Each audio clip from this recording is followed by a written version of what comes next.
into today. And yeah, okay, we're streaming on all right now. My goal is to see if system obviously lags and continues crashing. But yeah, so I was looking at ASKH yesterday, and it just seems like there's a nice reversal coming in place. So we'll keep our eyes on this one, and she just looks like a great opportunity to get in, especially if you're looking for about 100K shares. But you see the spread, it's 192 by 29, so it's like almost a penny. If you could get in at the bid, that'd be cool. But let's, oh wait, just want to see what's going on over here. Okay, all right, so right now if you look below, you see AXA bid picked up 104 300K plus to 144. So I'm looking for that 150 break. And if you, okay, COHO looks like she's on the move right now. Yeah, so she's just on the move. And but we'll keep this up here, but let's talk about AXA. So AXA is 1.4 by 144. It looks like the buyers are trying to push her back up over 1.5. My honest opinion is once she breaks over 1.5, it'll hit an alert on a lot of traders' trading desk, and we can see an influx of buyers. Remember that X meets the spot, right? So we're just waiting for her just to go back. And remember, these trend lines aren't 100% accurate. I could be off by a little bit, but I think the key number is 0.015. For traders to see this as a huge up move for that day or for that week to come. So we'll keep our eyes on this, and let's just take a look at CMGO right now. CMGO's up 4% right now. At the open, I mean the market opened roughly 2 minutes ago, and let's just narrow it down what it looks like. Give it a minute as she's still trying to open the chart. So it is still lagging. I'm waiting for the 10-minute to open up, and I'm still seeing dailies. Oh, see, this is still daily. It just, I guess, give it a sec. All right, this is why I'm not day trading. Oh, there it goes. So this is right now we're looking at the 1 minute. And we just want to see if she could stay around here. Remember that gap. Let me see if I can show you guys. She pretty much traded by her gap, and I can't do it on the 1 minute. And I apologize. I got a lot of things streaming, and it seems like when I'm streaming simultaneously, still slowing down. Okay, for crying out loud. All right, here it is. Okay, so right here, I'm just going to see if I could zoom in right there for you guys. Just bear with me. Okay, right here, you see where this trend, let me just move this trend line a little down. Okay, that's your gap, right? See that? She filled her gap, so it's right here she filled her gap. You see the gap was filled. She didn't close it, so she confirmed support and she went up, right? Now let's fast forward it to today's time. You see where she's trading? Just right above it, right? So this is her ultimate support. If she feels here, she's done. It's probably a great place to average down here, especially if you got in around like 2 cents or so. But like I said, I really cannot see her breaking through 2-3 cents. Maybe a bounce. You guys could get out for a small loss, maybe even a small gain. Just the numbers Main Street was expecting was nowhere near of what was provided in the settlement. Nowhere near, nowhere close. So I think investor confidence are shot through here, at least for the next, I want to say, few months, maybe even few years, depending what's going on behind the scenes moving forward. Just investors who really have a sour taste in their mouth after that situation. Traders are also pretty much stuck in it, so it's not even investor. Even traders that wanted that big pop so they can profit out of, they're stuck in it, and majority of them are probably, averaging down their prices, probably more 2-3 times more than their original size, and looking for maybe a penny, penny and a half to get out. And you know, chances are they probably still profit if that does happen. That's averaging down your price. But as far as long term position trading, I don't think it will be feasible. Look for maybe swing trading, look for that bounce upwards and try to exit out of position. Um, let's take a look at PCLI.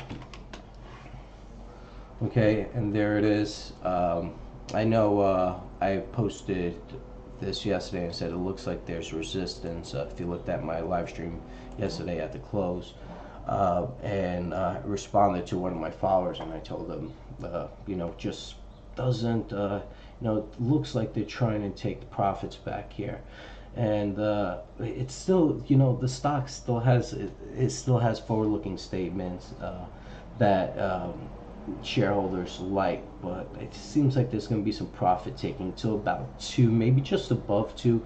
I don't think she's going to break under 2, but there's definitely some profit taking right now. They're taking profits off the table, and you know, just just a little friendly advice. You know, if those 2 7s do break, and you know they print 2 6s, we can see her go to 2. But now let's just take a look at it. I want to narrow it down because you want to see what the picture's going on as of right now, right? If you're a trader, you're trying to narrow down the time frames and see where is it moving in the coming moments. So when I look at PCLI 10 minutes, I see tops being formed, and this was all support right here, remember? And you see this red bar. So if this red bar closes under this green bar, pretty much saying that the bears took control for the moment. You know, they could take control. It could be for another hour, for a day, for a week. We won't know until we see buyers come back and try to take control. So if she closes here within this 10-minute time frame, I really think she will crack 2.7 and 2.6, and she'll hit 2s. So we'll watch PCLI throughout the day and see what she does. COHO. That particular stock, there's news. I don't know exactly what's going on with COHO. It just popped up on my scanner. There's definitely news, and I saw there was you know, a lot of buyers smacking. You know, I just wanted to see what it looked like. I you know, if you don't get in at like at the beginning of the run, I wouldn't get in at all. So like the first minute example, if you got in around 3/4, I would say yes, you know, it's just the beginning of the run. But the fact that it's already up 100%, can she go higher? Oh yeah, definitely. But I would look for a dip. Maybe I could have my position, my bid at 4. It could take me, then head higher. You know, I would consider doing that instead. And you know, maybe you won't get in it, but it's better than chasing, getting in something and then just goes back down. You know, so that's something. That's something to keep your eyes on, and you know, try not to chase. Just it's beneficial for your portfolio in the long run. Swap Maple, what's going on, man? I see you just joined our Discord group. Any questions? Feel free, you know, to ask away. If I can see anything about that particular stock, I'll provide you information on it. So we see COHO actually printing 6s, but like I said, chasing here, you know, if you got in within the first minute, maybe not 3s, maybe like 4s you got in, you know, that's great. Maybe even waiting at the bid at 5s would be great. I just think chasing hurts portfolios and hurts traders. It's not something you know, it's not something that I favor. Unless it's breaking resistance and you want to help break that resistance. You know, you want to help, if you're shorting, you want to help break that support so it can go your way. Then I'm for it, because what happens if it does break, you can see it move higher, and right then and there, you know, you're in the green. And the smart thing is to do, depending on the amount of shares you got, try to take half off the table, depending, you know, it really depends on your trading skills. But for me, is I always try to take half off the table when I made a certain amount of money, secure my position moving forward. I think it's just smart trading, okay? And in my opinion, I think it's the best way to trade. So let's see what else we have. Let's talk about, well, I'm just going to put Axe on one of these because I want to keep an eye on her and see what she's going to do. You see the bid picked up 400 now. You see no volume, nothing's traded. It's quiet period. Quiet period I like, especially when news supposed to drop. It seems like shorts are very, very nervous right now. And when it's quiet period, I believe the shorts start covering more because they know they can't get it to their level, and it's a lot easier for the ask to break prices faster. So I honestly think they're actually going to help push AXA up, within the next, I want to say before the weekend. But I would like to see news come out because I know it's almost time, or it's actually time. It's within that time frame. So if those forward-looking statements and those previous statements, AXA management made, if they majority hold true, like majority, I know that there's some business deals that go sour, and I understand that, but they stated that it went through. It's part of their assets now. It's part of their infrastructure. There's more business plans that they're looking into to capture into their infrastructure, and the fact that they say they captured it, it's already part of their assets. Now, if they're profitable on it or not as of yet, we won't know, and it's highly unlikely because they just captured, so they took a loss right off the back, and it takes time to reap those rewards, the net gains. But however, if they are in total assets of that valuation, that is good because they're on the right track. They remind me of a hedge fund. Okay, their style is more of a conglomerate type of trading instrument, but they really remind me of a hedge fund. Like, they're into the financial tech, they're into property, something what a hedge fund would do, and they're even tackling business asset security, where they're actually coming more conglomerate as far as the business end of things. But they do look like, in my eyes, a type of hedge fund that's publicly traded, and get real estate property is definitely a smart tactic as far as a company to capture, especially you hard assets are always easy to sell in general than something right there like property. It always has valuation. You can see it, you can feel it, you can go there. And I think a lot of people agree with that aspect as far as investments. So, but they're very diversified, from their software to the tech capabilities to their marketing acquisition recently. I think in all of Asia, majority of Asia anyway, China specifically, I think. They're lined up to do great things, and this is why I like it. And as long as all the information, previous statements that they stated about their company and their business deals that they captured should only, if it holds true, should only solidify what this company really is about. And you know what? If they are real, I hope you guys have shares in it. I know I do. I'm waiting. Okay. Let's take a look at hemp. Now, remember yesterday, I've been just fishing for bottoms. I don't, you see this is the bounce over here, but look what it did yesterday. And what I want to see is, see, look at that. You see this? I see an hourly, a hammer over here. This could be that bottom. And see, just after this up move, it looked like there's like some type of knee-jerk reaction. I'm just trying to see if it can stabilize like that and form that reversal. So I'm looking for bottoms right now, and hemp could be one of them. Let's take a look at HMNY. Remember, I stated yesterday before the close, it looks like she may have bottomed. Let's keep an eye on her. You see all that, and like today, She's up about 3%, not much, but you know, she opened up at 4, and right now she's at 4.3 by 4.5. So yeah, she might bounce up here. Remember, don't look for anything crazy. It's just maybe a swing trade at most, not a position trade. They got a lot of things that they need to take care of before she has some type of potential.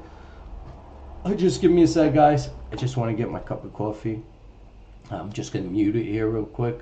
I'll be right back.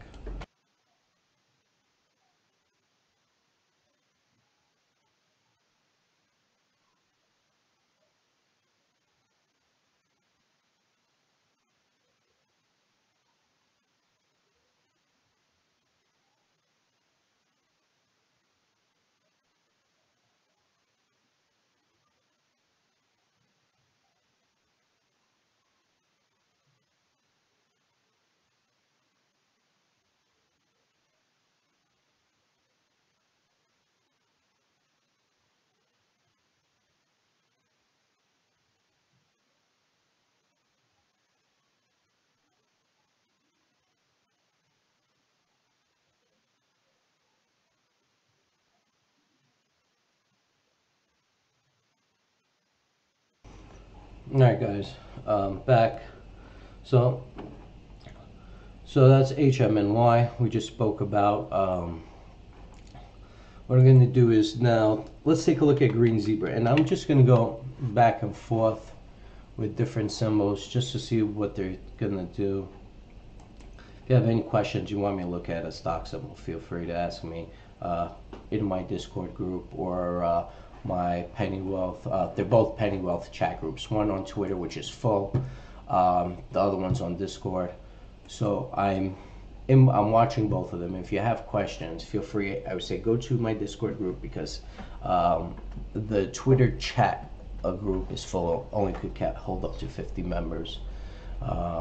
So join our Discord group.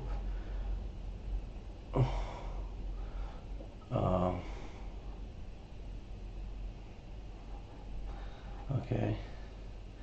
So COHO 0.0006 trip 6 is being printed. You really don't see 5s being printed.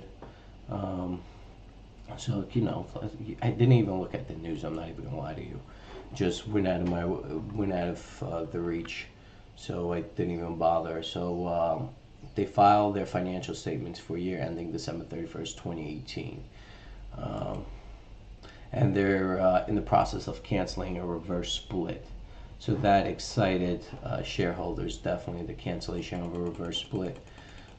Okay, so the cancellation reverse split's great, but I really think profit taking is going to be required eventually, because people will take their profits, especially the ones that got in trip ones, maybe even trip twos, trip threes, the ones who've been sitting. So keep your eyes on that. All right, let's take a look at Green Zebra. Like I said, 7.8 by 8. She's just fairly quiet. You see that she's in this trading range and just fairly quiet, trading above this range. Like always, if she breaks this downtrend and she closes above it, she's heading higher. Most likely, based on technical analysis and statistical trends. See how stable she is, just sideways. It's like she's just waiting for news. Quiet period. Seems like Axe is the same thing. Quiet period, waiting for news. And once that happens, if the news holds true, they'll do great. So you see actually right here, 250,000 shares was printed at 1.4. That was a seller. Okay, we got Citadel ETRF there. We got Knight at 144. Nobody hit the bid yet. I honestly think that's going to happen later on. Remember, it's just 20 minutes into the trading day today. So we'll see. Let's see if we could find anything in general as far as on my scans. Maybe we'll find something interesting. Remember, we were looking at ASKH right here. It's at 0.092 by 294, just about 1 cent spread. 30,000 shares traded today at 2.9. Okay, that was the only price print. She like, like if you could get this on the dip, that would be really nice. Get in at like 0.099295. That'd be really nice in my opinion. If you could get it, I would just sit and bid sit over here. You never know if somebody needs to cash out for something else, or they need their money and maybe just smack you. Get lucky. Sometimes you get lucky. See, Coho, that's what you see, just keeps popping up on my scanner. It's just printing a lot. See, we have to see where she closes. If she closes here, this would be a great buy. It's a little too early. She could take back her gains a little too early. Let's take a look at PCLI again. Okay, PCLI and BTCS right after this. See, PCLI is back at the battleground. I'm just gonna mute it right here and take this call. I'll be right back, all right?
All right, so I said we're gonna talk about BTCS, and my brother called me and he said, "What happened to BTCS? It just stopped trading. It says it's at 4 cents, stop trading." I said, "I have no idea.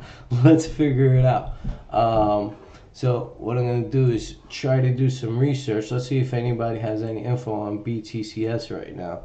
And what happens is, you can go anywhere, Investors Hub, Twitter, what else? Investor Hub, Twitter, OTC Markets. You just have to do research. BTCS is a freaking rocket. Ship since. Okay, yeah. I need today's news, latest. I don't need top. Okay, so like I'm on Twitter right now. So according to my brother, it's at 3.9 and halted. I don't know why it halted. Those who hold Bitcoin, BTCS, come on, pure play first. BTCS. Okay, we cool on day. That's it. That's awesome. So BTCS right now. It's halted. I don't think halting is bad unless it's bad news. But BT, like I gotta find something about BTCS right now. So we'll see. Gonna do some research. And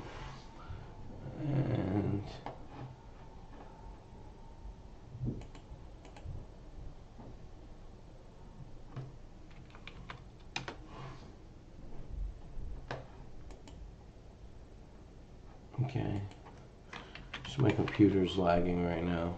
I don't think I could stream on multiple platforms. Oh, okay, so there it is. So they change it to BTCSD. Am I getting this right? And okay, so what happened here? They did a reverse split. I'm trying to figure out what happened. All right, so the ticker symbol is changed to BTCSD. All other definitive. Okay, trying to figure out.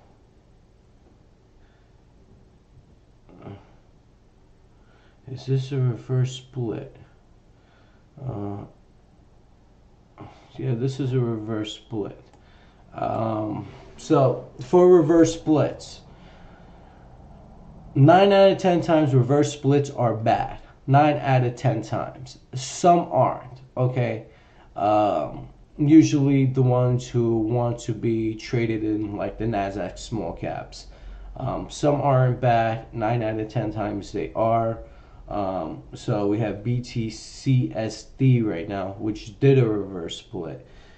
So that's what my brother was asking. He wasn't sure. Uh, Now I'm gonna put you guys on mute so I can give him a call and tell him. So 9 out of 10 times reverse splits are bad, but we don't know if it's gonna be bad for Bitcoin just because. Well, excuse me, for BTCS Inc. Just because you have to understand, maybe they want to be traded, on the Nasdaq National Markets, get out of. The QBs or the pinks or wherever they were trading prior to. So that doesn't mean that reverse split is entirely bad, but I also have skepticisms when there's reverse splits. Um, Only time will tell, and I honestly think if she goes negative today, before the close at any point, then she may continue going lower. Right now, she's positive about 5%. She could go higher. Remember, I honestly think BTCS is gonna do um, well, BTCSD is gonna do what Bitcoin does. So if Bitcoin continues to rally, I think BTCSD will follow. Let's just take a look at where Bitcoin prices are right now. It's still stable at 5,200. I really think there's nothing to worry about. I honestly don't. The fact that Bitcoin's been trading around this range for a couple of days, it seems like it's creating a bottom at 5,200. Another leg up is ready to come. I think the key number for Bitcoin to form that sorcerer and that full bottom is about 66, 6,700. If that does form, I wouldn't be surprised if she goes back to 10, 15, maybe even test the highs. As we're talking, we can see BTCSDs being printed at 123. Then the ask was lowered to 122. I really do not think she's bad. I honestly think she's going to move whichever way Bitcoin moves, and I think Bitcoin is trying to make a run back up and solidify a bottom. And if she ever closes on any given day, and now Bitcoin's 24 hours, but the time frame bars closes, right? So whenever it closes above 6,700, I want to say it's fair to say that it found its bottom and she could head higher. You see 107 by 108 being printed right now. And you see right here, this is what we're talking about with a reverse split. 9 out of 10 times, it does look bad, but I'm gonna give my brother a call and let him know his ticker symbol because he has no idea what's going on. So I'm just gonna mute this real quick and let him know.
Sorry, guys.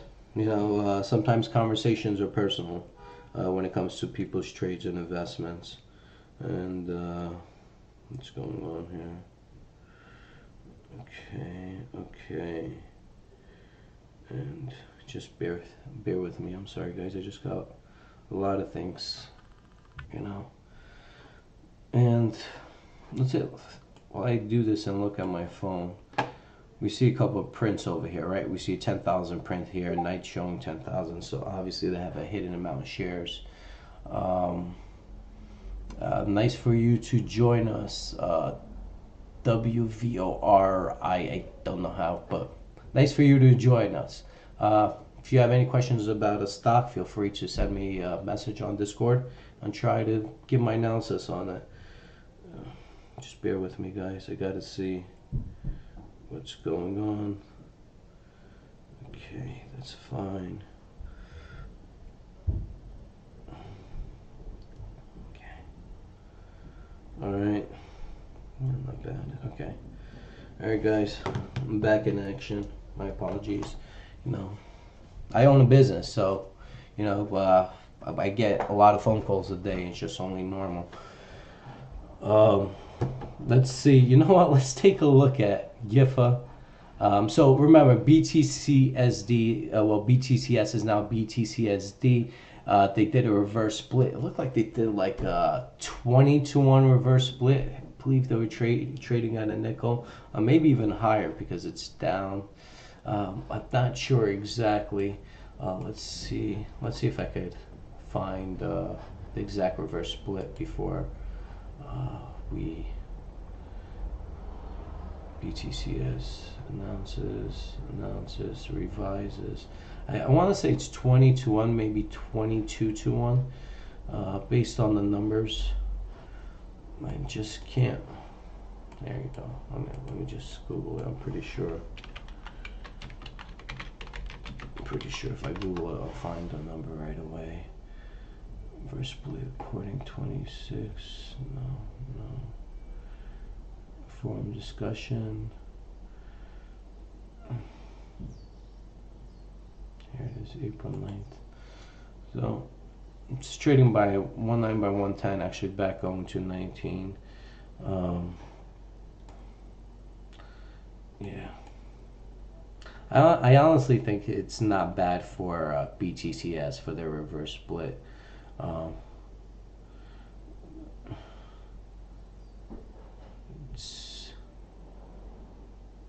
I think it's 30 times, according to what I'm reading right here. Yeah, it's about 30 times reverse split. But like I said, I really don't think it's bad. I think this is Bitcoin play, and that's what I told my brother.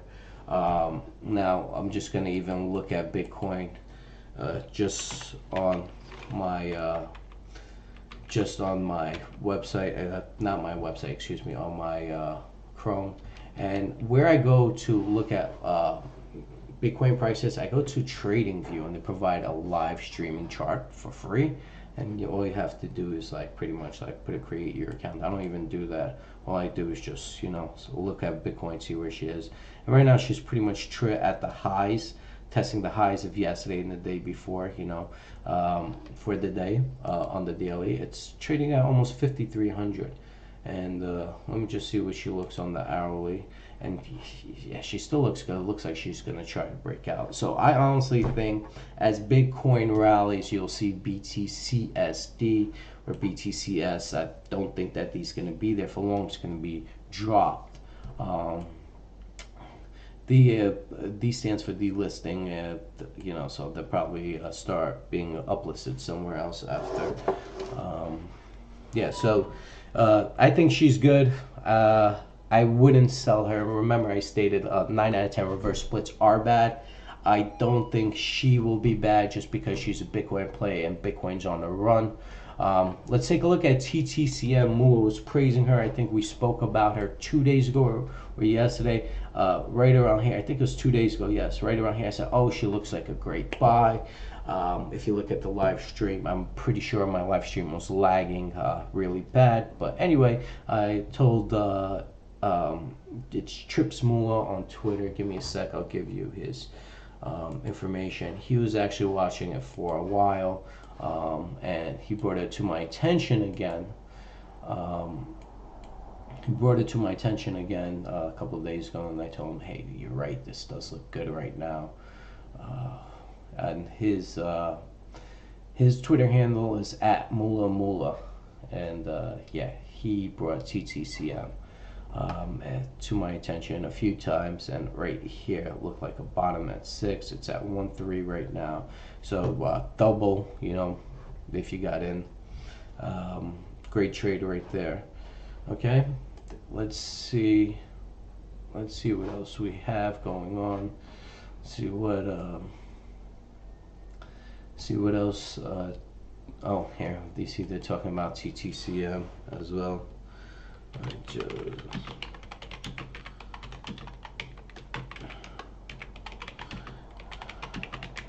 Giving Mula props on the call. Okay. So she does look good, and I think she's releasing news, and we could see this as possibly a bottom of 0.006. Excuse me, not news. I think she's releasing her app, some type of new social network app. I'm not sure exactly entirely. I didn't do my research on her. But once again, if you want to know more information about her, go ask at Mula Mula on Twitter. MOOLA. Also, I have to say, Frank, Twitter handle at the bank 777s. He has some nice plays as well from time to time. It'd be good to keep an eye on what he's shouting out on. A few people, Lars as well. He also, I'm sorry, I'm giving the wrong Twitter handle. So Lars is at Loud at ANE Pro. So it's at LOUDANE Pro. He has some nice stuff that he makes a shout out. And then I'm just giving Twitter handles that I see traders that make nice calls. Then we have at Warrior16Win. That's Frank. He has some good calls from time to time. I'll keep your eyes on what he talks about, especially freshly new plays. That's something you want to look at. He looks at trip plays, sub plays. He finds good plays from time to time as well. Let's see who else we have. Just giving some shout outs to a couple of traders in my Penny Wealth OTC group. Let's see who else we have over here. Bad Boy also sometimes has great plays at Shark Stocks as well. So at Bad Boys Market, he has great plays at the same time. And you know what? A lot of them are in similar trades. So it makes you wonder how they all agree on the same thing, and they agree on the same thing, and the stock performs. Okay, so you should keep an eye out on those guys. There's a few other people, Due Diligence Virtue. Let me see. I believe it's at the DV. There's a few individuals, and if you go into the Discord group, some of these individuals are on there, so you can communicate with them. We also have in the Discord group, Shapper SHPUR. He has great calls at times. At Chen Teddy Bear on our Discord group. Due Diligence Virtuoso. I don't know if I said that correct. But you can follow him on Twitter at stock_hacker DDV. There's a bunch of great traders out there in our group, so feel free to join us and communicate with us. GLCO, I believe we spoke about GLCO. I guess it's on the move, on the run. Let's take a look at it. GLCO, yes, it's on the run. I believe we said, she looks like she's heading higher. She could go higher, and there we go. I'm not sure if we spoke about her yesterday or the day before, but the run was imminent, and it looks like she's about to break the resistance at 1.3, and Stock Grind, another individual in our Discord group that finds a couple of good plays. Uh, yeah, so I agree with Stock Grind, GLCO. We'll try to make that explosion. Keep your eyes on that. There's a lot of great plays we constantly find. You guys should take advantage. If you're looking to get into some great penny stock trades, join the group. You don't even have to communicate with us. It's all about communicating with one another to find great trades, and you just could sit there and watch. We have about 17 individuals right now that's online, and just in our Penny Wealth OTC community, and individuals just post on things that they see, and others will comment and agree and disagree. It's perfectly fine. And as far as GLCO, I'm agreeing with them.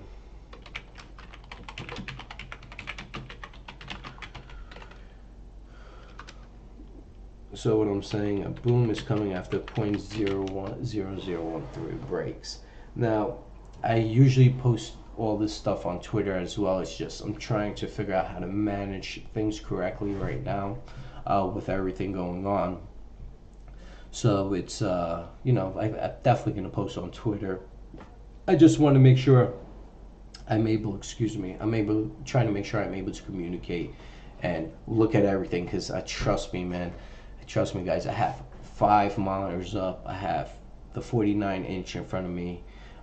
Then I have 3 24 inches right above, and I have everything on different screens scattered up. So I'm trying to get comfortable with everything where they are, and just want to see if I'm able to capture everything. I also have my Stream Deck, and I'm going to show you what that looks like. So, you see, that's a Stream Deck, and I can't, yeah. So pushing these buttons pretty much allows me to access, get into certain places a lot quicker and pop up without actually trying to open them on try to open each single page and then like log in and all that crazy stuff, or like stream simultaneously by pushing buttons. So I'm still trying to work that out as well and figure it out. It's a learning process. I'm new at this. Streaming is fairly new to me, especially, trading is not new to me, so I'm able to figure things out and grasp things quickly. But streaming, streaming on a new platform. So I'm using a platform I never used before, and I stream on multiple platforms. So I'm trying to still figure out, the ins and outs of this platform and understand it. Understand what level 2 is, or what charting is, how to get to the news section feeds, the scanner section feeds. Like, I need to know how to work all these live stream features. It's a learning curve, like anything else, okay? So little by little I'm learning, and you see COHO, it seems like she peaked at 6. Will she go higher? Yeah, I don't know, but it's just they canceled the reverse split, so maybe that was its quick move for that profit, that one-day trade. And I think obviously we missed out on it. TTCM is popping up on my scanner right now. It's at 1.5. She's going, which looks great. It's awesome when we have a lot of things together. So DCUT, a lot of traders agree with the same thing. So now I'm going to go to DC8R, because traders are talking about DC8R. She looks like her bottom here. I'm not sure if we've been talking about her, but this pattern looks similar. So we have this bottom right here, and it looks like she's trying to form that leg up. And it's the same thing with hemp, what I'm looking for in hemp. And I'm just going to remove AXO real quick. So see how she formed that bottom here, and I'm looking for that leg up. Same scenario. Now the picture might look a little different to you guys, but if you look at that outlook, like all this, take a look at this, and you see this pattern. It's similar. It's pretty similar. I don't know if you see this, guys. Maybe like it's not 100% correct, but it's similar, where it dropped down here, then try to bottom right here, try to bottom here. Then you see that knee-jerk reaction, Now, can she hold that knee-jerk reaction? If she goes up this way, she'll form that cup and handle, right? That sorcerer right here. Same thing over here. She forms this way, right? She forms that cup and handle. Sorcerer right there. All right, so it has the same technical moves, okay? So that's what we're looking at right now. Now the MAC histogram shows two different things over here. You see the MAC histogram's negative, trying to go to positive. I think that's real healthy. Over here, you see the MAC histogram positive, trying to go negative. I don't think that's healthy, but remember we have this gap play that is pretty much filled. Maybe she wants the MAC histogram to go negative, refresh, then head back up and form a higher high prior to this one, which would be great. So we're still looking for the bottoms, but I think DCAR Drop Car Inc. Has more potential right now to head up, and I agree with Lars. You see got great traders in that Pennywealth group. His user ID once again on Twitter is at LOUDANEPRO.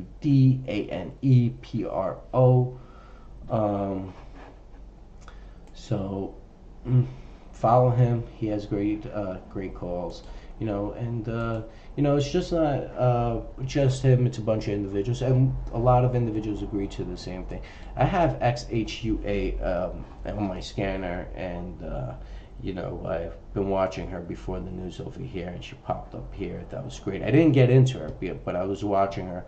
I was a little skeptical, and I missed the opportunity. But after that, I just put her on my scanner. I noticed this bottom here, and I just wanted to see if she can break up. And you see, as she's trying to break up, she's forming this type of reversal. She could even break 003 after today if she can stay up here and pretty much close at her highs of today, 24 or higher. That'll be very strong for her. Not into chasing once again, but yeah, she does look promising if she can close at the highs today at 24 or higher, or she can right now take back all of her gains and then form that hammer with resistance and look sour. But she looks like she has a reversal play that's something to look into. A little too early to jump in.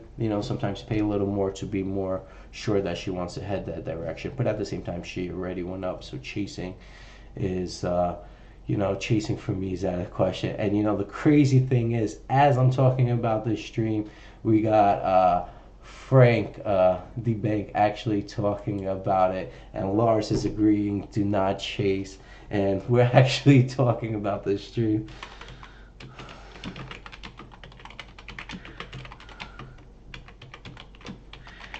So you see we have two different scenarios where Frank and I'm going to give you both usernames once again, where at Warrior 16 Win is saying, hey, she's going to rip. And then we have Lars saying at Loud ANE Pro, hey, I don't want to chase, right?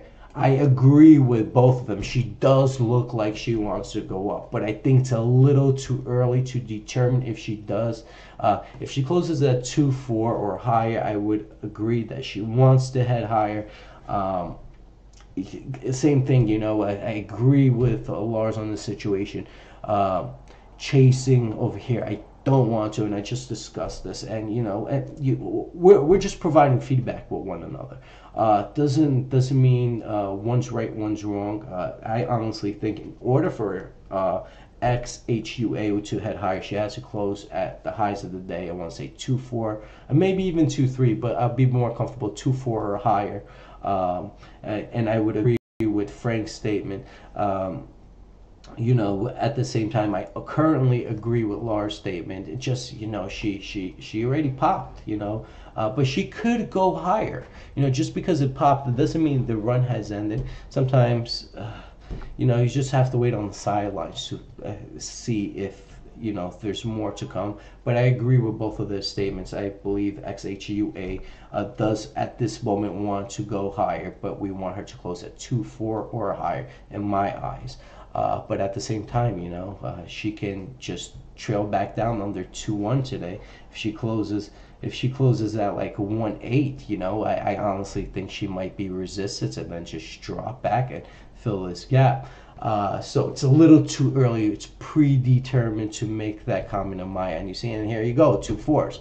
They said predetermined. Here, this answer for you. right? They're like, oh, okay, you think this is predetermined? It's a little too early to say too long, and then bang, bang, bang, bang, right? 2-4 has been smacked. And then what happens? 2-3 stepping. So it's in this trading range. A little too early, in my opinion. But yeah, she could rip. I have to agree with both statements as of right now.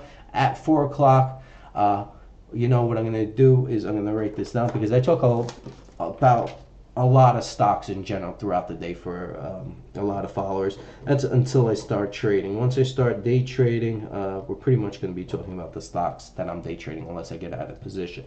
But right now I'm just taking feedback. My whole goal why I'm doing this, I'm streaming on multiple platforms. I'm trying to get comfortable with the stream, and I want to make sure I'm not lagging. So every single day I'm adjusting. In the meantime, I'm, answering questions, reviewing what people are saying, providing my feedback. So I want to see what XHUA does by 4 p.m. So I'm going to mark that there. We're going to do the same thing with BTCS. We're going to do obviously the same thing with AXA, hemp. Okay, we're gonna take a look at all of these. I'm not saying we're chasing here, Frank. I'm just saying from what it has done till now, it could be chasing as far as the move up. But like I said, if she closes above 2.4, but if she closes where she's at right now, that's another level of support. I don't think it's chasing. That would indicate a future breakout. It's just a little too early to determine. Today's play will justify it to move, and it's any man's game at this level, at this current level. She breaks through 2.4s, she will break, in my opinion. Right now she's at 2.4s. I think that's the key number. I think 2.4s is the key number for her to break. Yeah. Well, Frank got a great point. He says the chain gets custodians going bunkers tomorrow. So he believes that news is going to come out tomorrow, and they're going to get the custodian.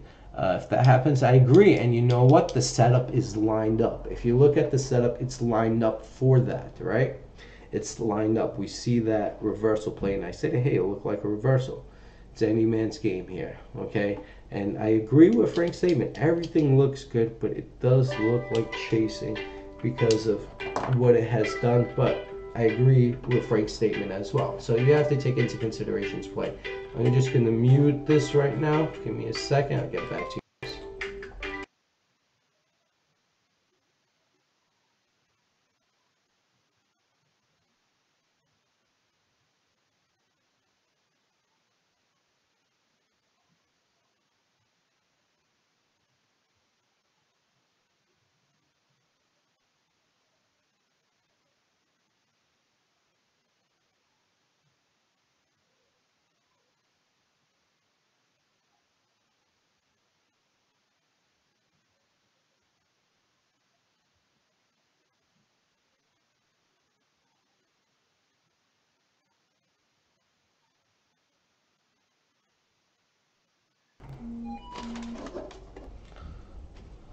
All right, so you see what I mean? XHUA right now is at 221.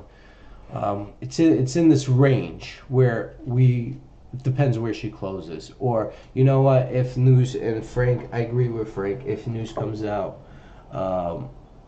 tomorrow, and this could happen, I would wait till the end of the day. If she's at 2.4, I would just smack 2.4s before the close, solidify that move. Even if she's above 2.4, I just want her to close at 2.4 or higher. So remember, moments ago, maybe I don't know, half an hour ago, 20 minutes ago, hour ago, whatever the case it was, when I stated sometimes the only time chasing might be necessary is when you want to break a certain resistance, and then I'm for it. That could be what I'm talking about. Like at the end of the day, you see her 2.3, 2.4s, maybe 2.5, 2.6. I would hit it. I would actually hit the ask at the close, just because I know it's solidify that support with that upcoming up move, and that would be a great reason for me to hit it at the market close at the end of today. I rather at the close print 2 4s and get in position than right now print 2 3s and get into position. I would even rather print 2 6s at the close and get in position than print 2 3 right now and get into position. This is my trading tactics. It's just my style. Doesn't mean I'm right or wrong. You could get in right now, and it could head higher. I try to protect my money more. I want to be more certain with my trades. Okay, so let's just take a look at hemp now. Let's see when this news came out. Obviously at the open, and let me explain something to you. Hemp, there's news every damn day for hemp. Okay, every time I look at hemp, I see news. Every time I look at MGNA, there's news.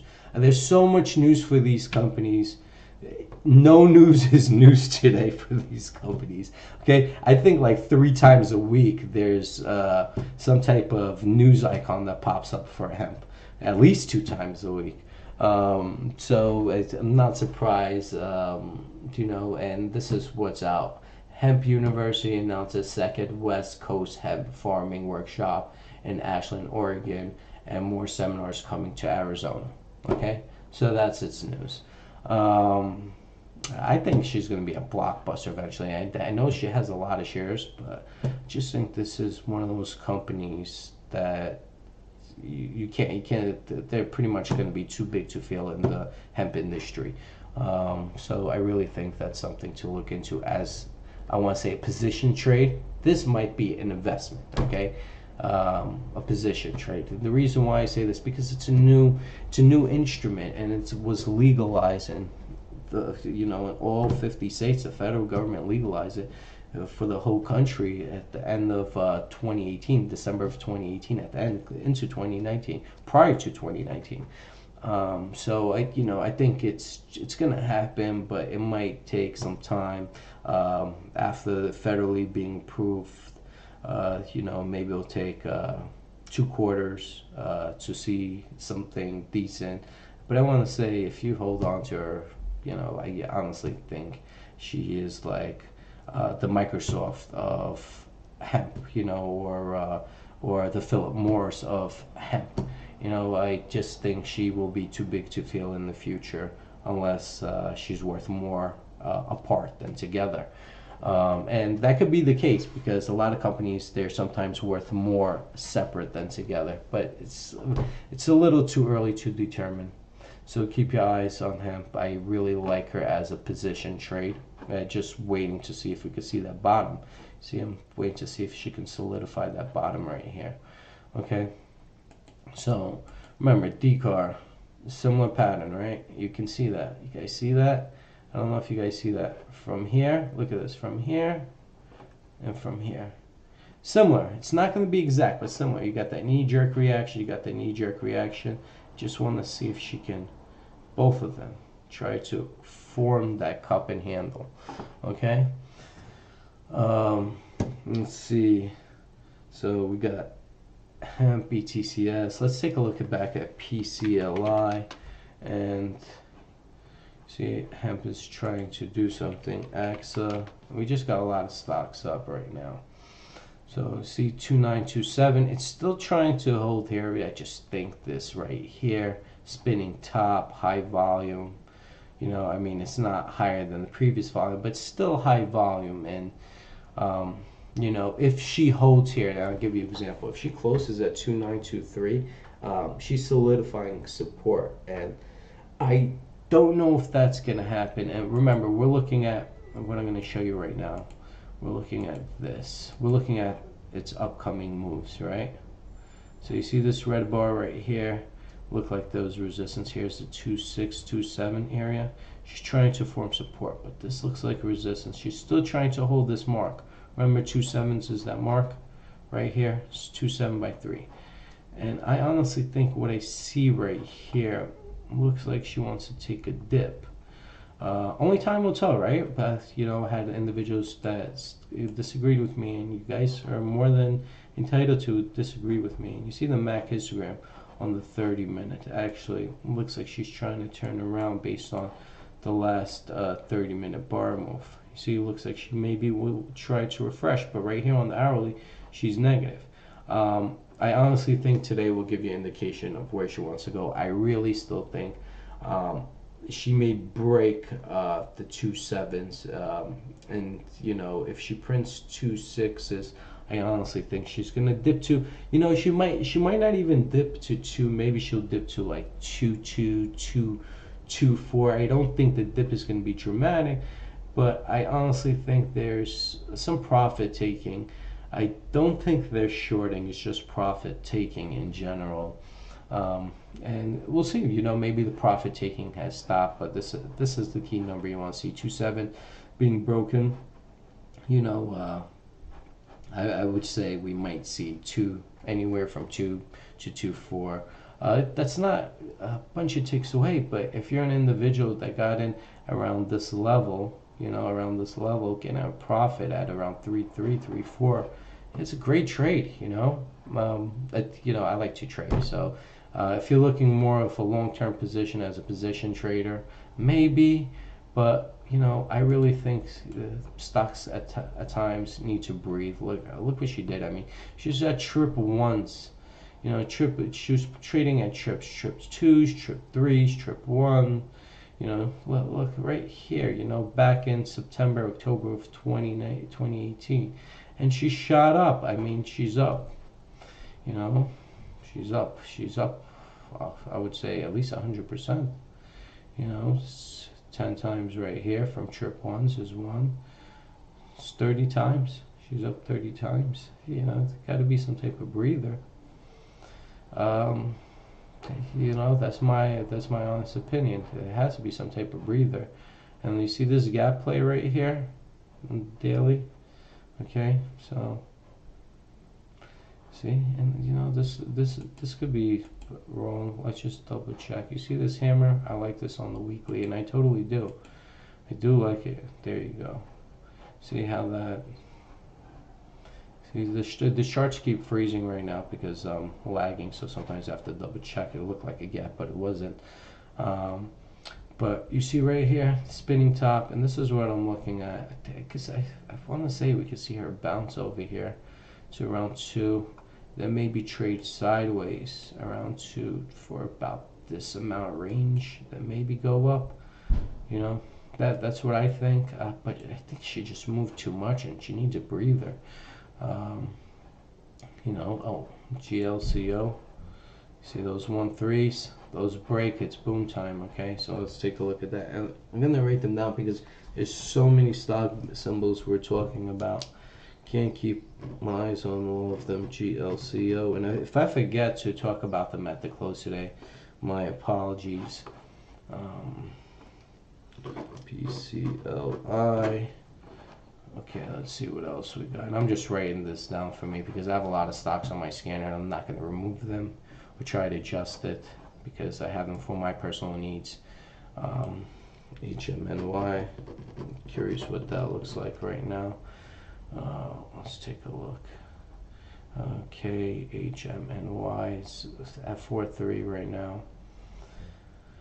And let's see what we got here.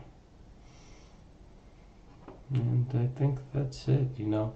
USMJ has been doing stabilizing as well. Look at this, she looks good as well. I think she's going to try to rip. And it's like similar to IKPG, the trend. Oh, you know what? I'm going to, I'm sorry, I'm going to put USMGA over here and IKPG over here. I'm going to show you the trends for these two. Oh, sorry, IGPK. Oh, God. Too many symbols. I'm getting burnt out of these ticker symbols. So you see I have my eyes on IGPK right now. I think she's going to rip soon eventually. And if you look at the trends, and it's similar, there's similar companies. They're both in the cannabis industry, you know, North American Cannabis Holdings, USMJ, and then we have Integrated Cannabis Solution, IGPK. They both have similar trends, if you can see that, okay? Now, I think IGPK,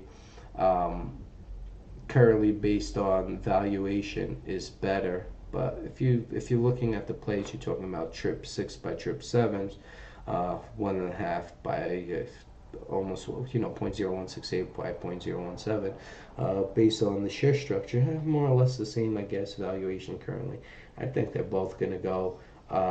Keep your eyes on them as well. I'm not going to rate this down in general, just because I obviously have my eyes on them, and I just can't keep an eye and report on 100 different stocks today.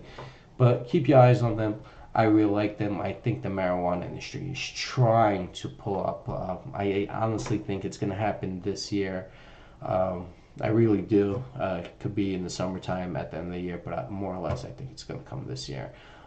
So keep your eyes, and that's why I'm trying to notice. See if we could get the up move, and like it looks like most of the marijuana industry we're looking to get that up move. We want that bounce up, and I can show you the same thing for. Let's take a look at CBMJ. Okay, I guess it's frozen right now. Bear with me. Trying to figure out what I have to do to slow down my to not lag, and there it's coming up. Just give it a sec, please. I got dry mouth from talking so much. Let's see what we got here. Let me mute right now, please. Give me a sec while that loads as well.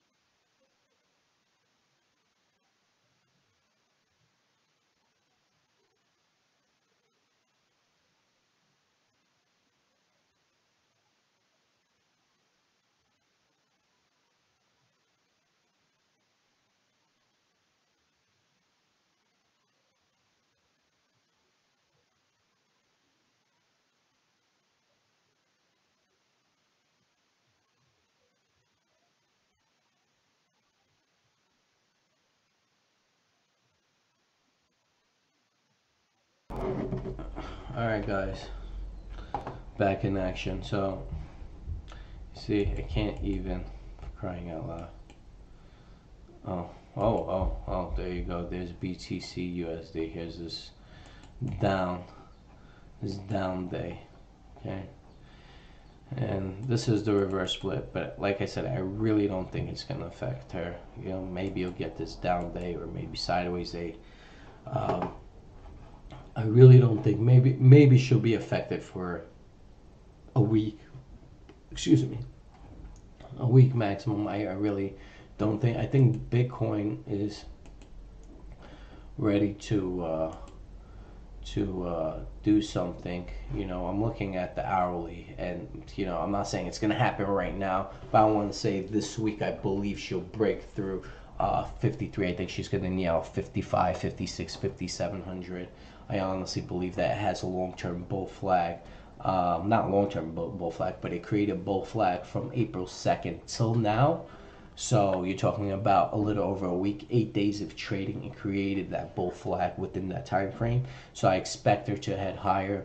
I don't think people should worry about this stock in general. This is a crypto Bitcoin play, and I think Bitcoin's going higher. That was my brother trying to figure out why he can't see his shares. I told him call E-Trade. Maybe they need to adjust it because it hasn't been adjusted on his side. So I told him to give him a call. But yeah, I just took a look at it. Just wanted to see where she was at when he gave me a call. But once again, I don't think anything's wrong with her. I just think this might be, maximum a week of sideways, maybe a little downward movement.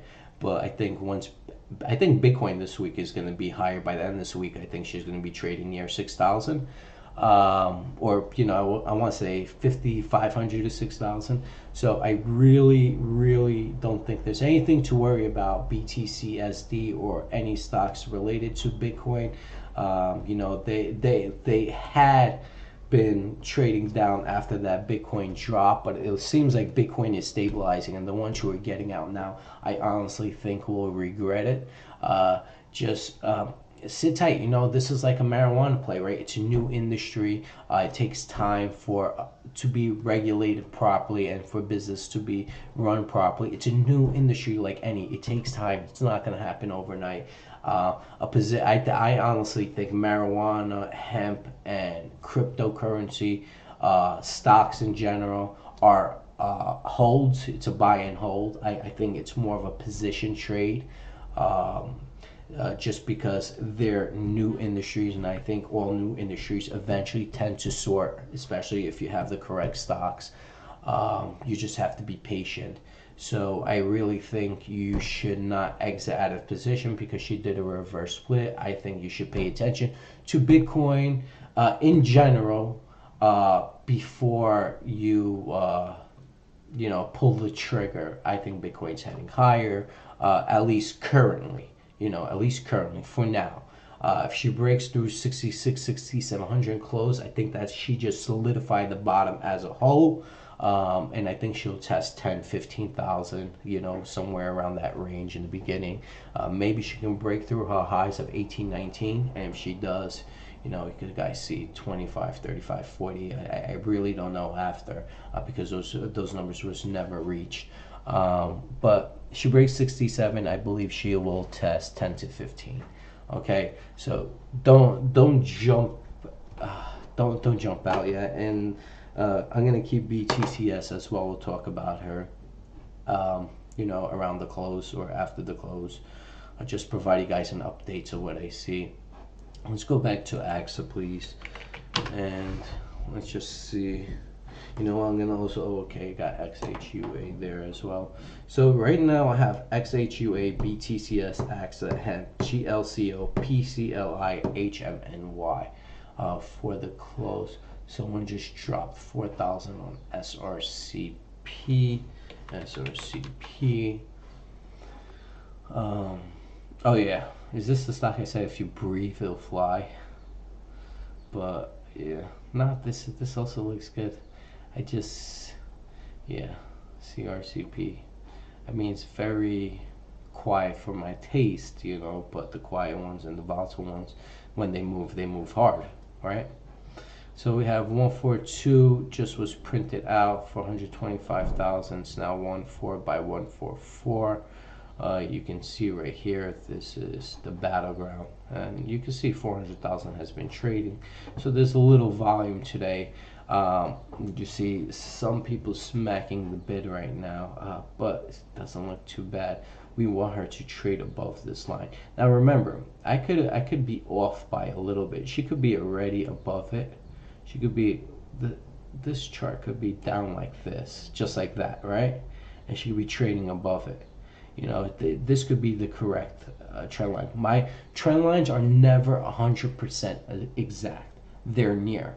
So when you see a stock near its trend line, it's not 100% exact unless it breaks up. So I believe it will be exact at 0.015, and that's the number I'm waiting for. Okay, but this could be also correct because, and I'm just gonna show you because remember I said she could trade down here, but based on her assets, I don't think the shorts can hold her down for long. And you see the support right here. She bounced off of the support around right here. You see that? The support level, it's a little lower, somewhere around there, a little higher than that. Right there, you see the support level right there. You see how she bounced off those levels? Okay, so, and now we want her to cross above it. Now, this could be correct right here, like I said, right? But you see, I don't like it because it's trading, and I'm going to show you why. It's trading under this. I like it to be right under it, and I think that's the correct. I don't like it to be crossed. I think that's correct. And I'm basing it on the daily. So this is where I want her to close, you see? 1.5. I think that's the number we need, okay? So now it's not 100% correct, the trend lines. It's always added. But I think 1.5 is the right number. And that's where I want her to close. And I think if she closes at that number, for the week, she'll be great. Now this was X hits the mark right here, right? You see she crossed over, but she's still trading, right? So she might be just above it based on my trend line could be off, but I don't think so. I think mine is somewhat accurate. I think we need that 1.5 print, and you can see at the X mark on the weekly, that's where she's at right now. The 1.5 right here. See 1.5 right here for the week, around right here, was solidified above it, right? So that's what I'm looking at, and that's what I want, because I'm also looking at this downtrend, right? And this downtrend over here is 1.5, so that's what I want. I want her to be 1.5 or higher by Friday's close. All right, so did that. Let's see what else we have. What else we're looking at. Let's see what BFCH is doing. Remember, she didn't do a reverse split, but she's down about 2%, 0.0194. Did PCLI moments ago. What I'm going to do is I'm going to put PCLI down here, and I'm going to do CMGO right up here, okay? Alright, so this is PCLI on the weekly. Let's bring her back down to a 10-minute. Okay, this is what I was talking about. You see how it showed support, but resistance once again. Those 2.7s break, I think it's going to get really scary. I mean, like, you know, I mean, she could print even 2.6, but once she prints like those 2.6s, I think she's going to test 2s or near 2s. So I'm going to keep an eye on that as well. I just don't like what she's did right here, and that's why, even though this is support, you know, the weekly looks good with that hammer. I'm going to show you. See, this is spinning top. That's why you don't like it, especially that up move. I think it needs to breathe. But you see this hammer, I like it, right? I do like it, but it's on short volume. This one I like better. It's a longer tail, but you see it's trading sideways. Over here, you see this high volume on the weekly. That's good, right? But it seems like it's taking back profits. You really don't want. You really want her to at least close, I want to say 2.7, 2.8 by Friday. But what we saw yesterday, it looks like she wants to trail back down, you know, in my eyes. So we'll see. And you look, you know, some MAC histogram, she's negative right here. And well, you see, it's in the trading range. And why? Because I'm saying it's negative. And you see how it's battling the support 2.7. It's just holding above it. And I promise you, if she breaks 2.7, prints 2.6, you'll see a spike down, and it may just continue. Okay, so we'll keep an eye on that. And here's CMGO, piece of shit. You know, it just, you know, I'm pretty sure there'll be a bounce a week from now or something like that to the upside. I just don't think she's gonna break 2.5. You know, maybe she'll test 2s. I really, you know, investors. I believe investors lost confidence in her. Put CMG on here as well because I want to keep an eye on her. Let's take a look at NUU. This is one of my picks, and I have no shame introducing my picks to the public.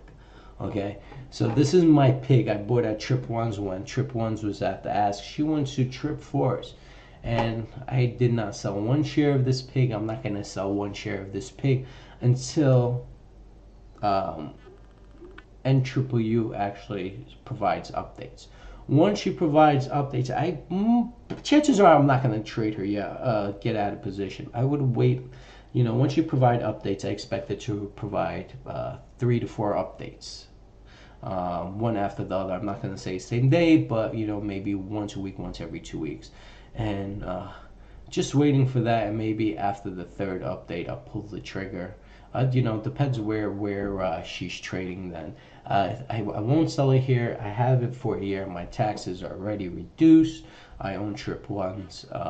You know, I just rather her go bankrupt than me selling out for after a year for, let's say, waiting at the bid for Trip 2s or even Trip 4s.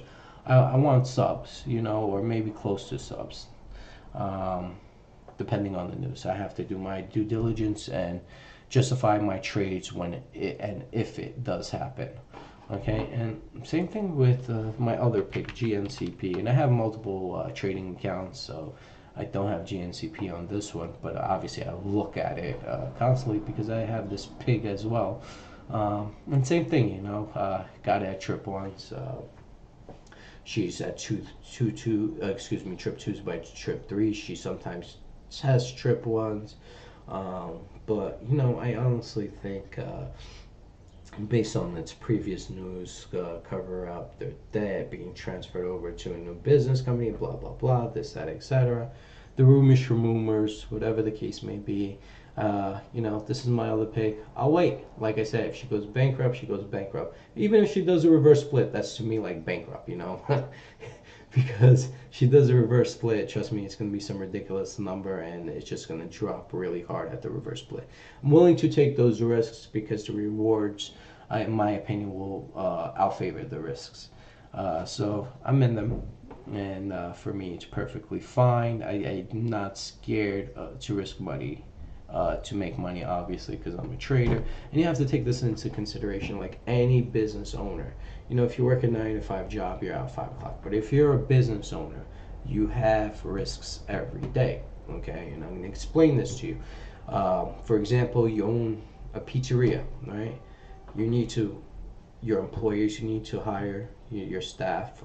I don't know how many, let's say 2, 3, right? You need staff members. You need products, supplies. You need to pay your electric bill, your gas bill, your rent bill, all your overheads. So let's say for the day your expenses are, I don't know, 700 a day, right? So that means you need to make a minimum of $700 a day in order to break even. That's not even putting money in your pocket. So if you don't cover that amount per day, you're losing money. You're still risking. You're taking an opportunity, a risk to be successful opening up a business, right? When you open up a business, you just don't go to a storefront and say, oh, I'm going to open up a pizzeria here. You have to invest in it. You have to get ovens. You got to get tables, a register, a countertop. You got to get refrigerators, whatever the case you need, whatever you need to run a pizzeria, you need those items, right? That's an investment. Same thing with trading, You want to trade, you need to invest in it, right? And the way I recommend, if you're trading, just like anything, you need to learn, right? If you open up a pizzeria, you better know how to make pizza, right? You can't just open up a pizzeria and say, oh, I can create a pie. I mean, you can hire workers, but when you open up a business, you have to try to cut costs wherever possible. It means you should work. When your business picks up, then you can have people replace you. But in general, if you're making that money, obviously. But in general, you will have to invest at least $50,000 to $100,000 into, a pizzeria, as far as down payment, all the store, putting, equipment in the store, tiles, painting, construction, whatever you need, right? And then you have to be profitable after that investment, meaning you're still going to be at a burn rate until you break even, right?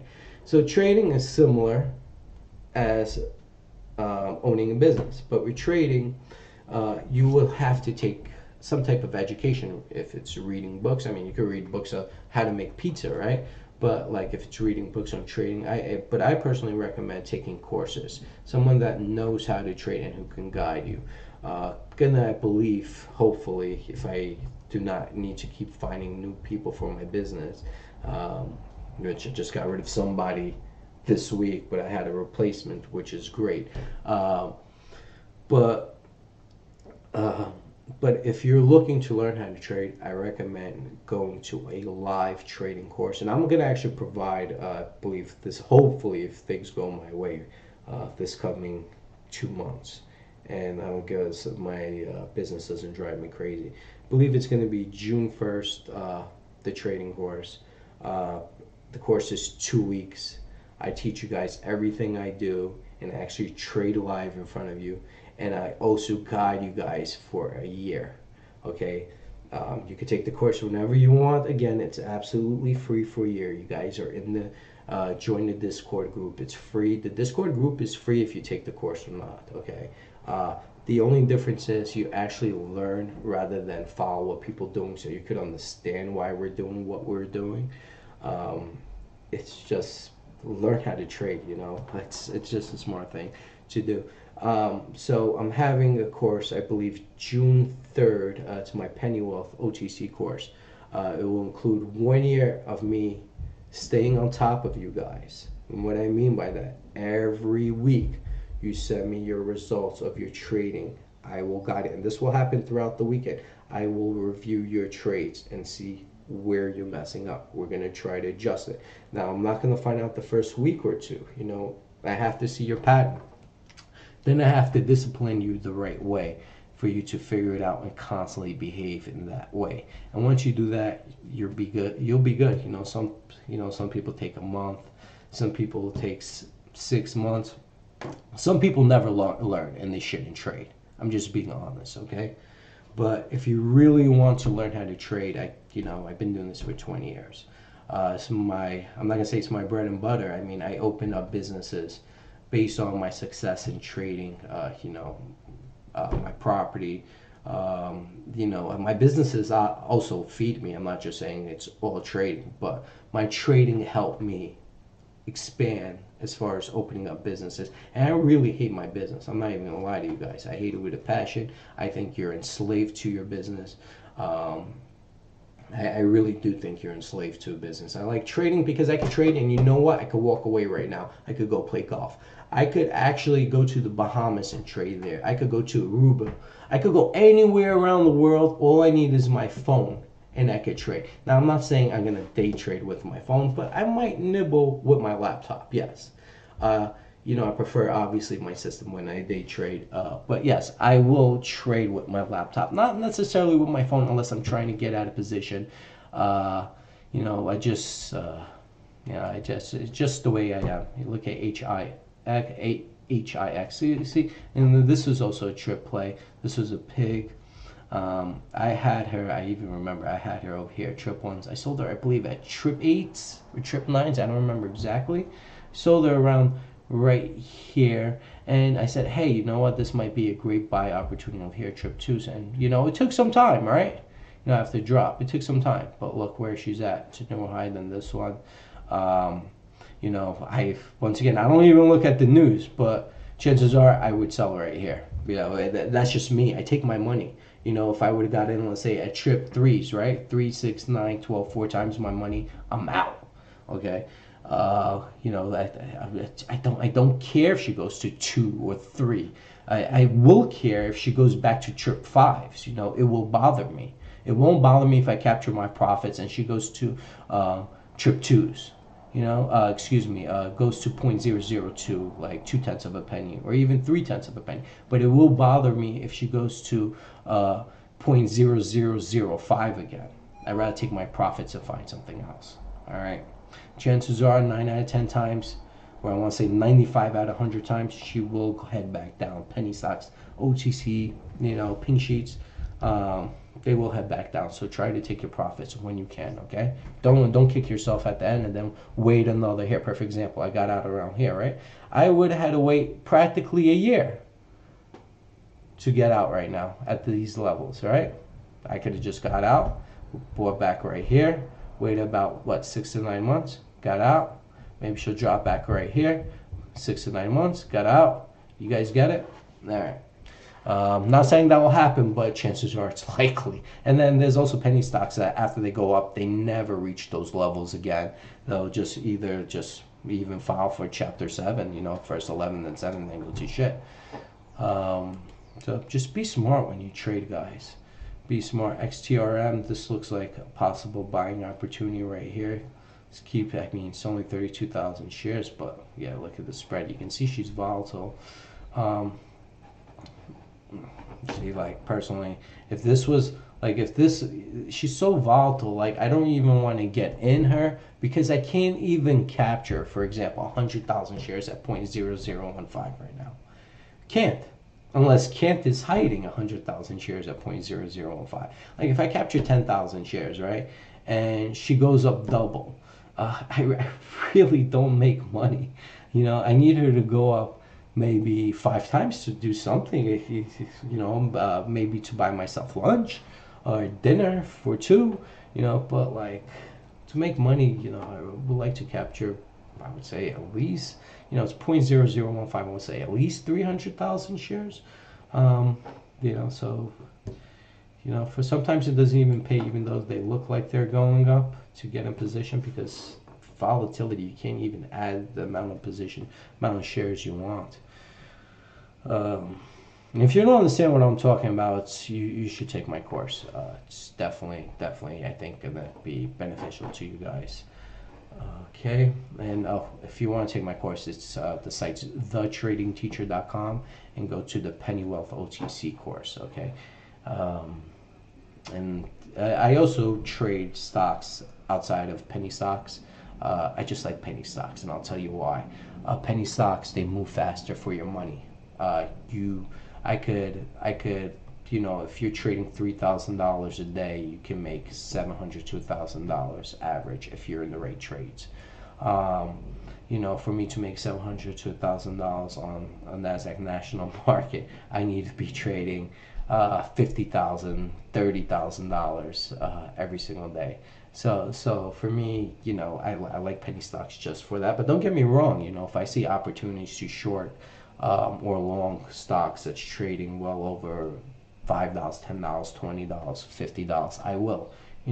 But I like to stay in the pinks, just because I like trading them in general, and I also, I could also just, if let's say it's a swing trade, I could hold it for 2-3 days. I mean, I could hold swing trades for Nasdaq National Market stocks and New York Stock Exchange stocks, but they move more rapidly throughout the day when you're day trading. For me, the percentage gains move more rapidly penny stocks, and I prefer that.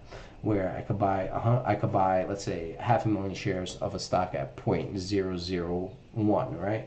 And then I could sell it at 0.003, right? I just made $1,000, right? I'm not saying it's going to happen right now, but if it's moving on the news, right? Now, for me to make $1,000, and don't forget that cost me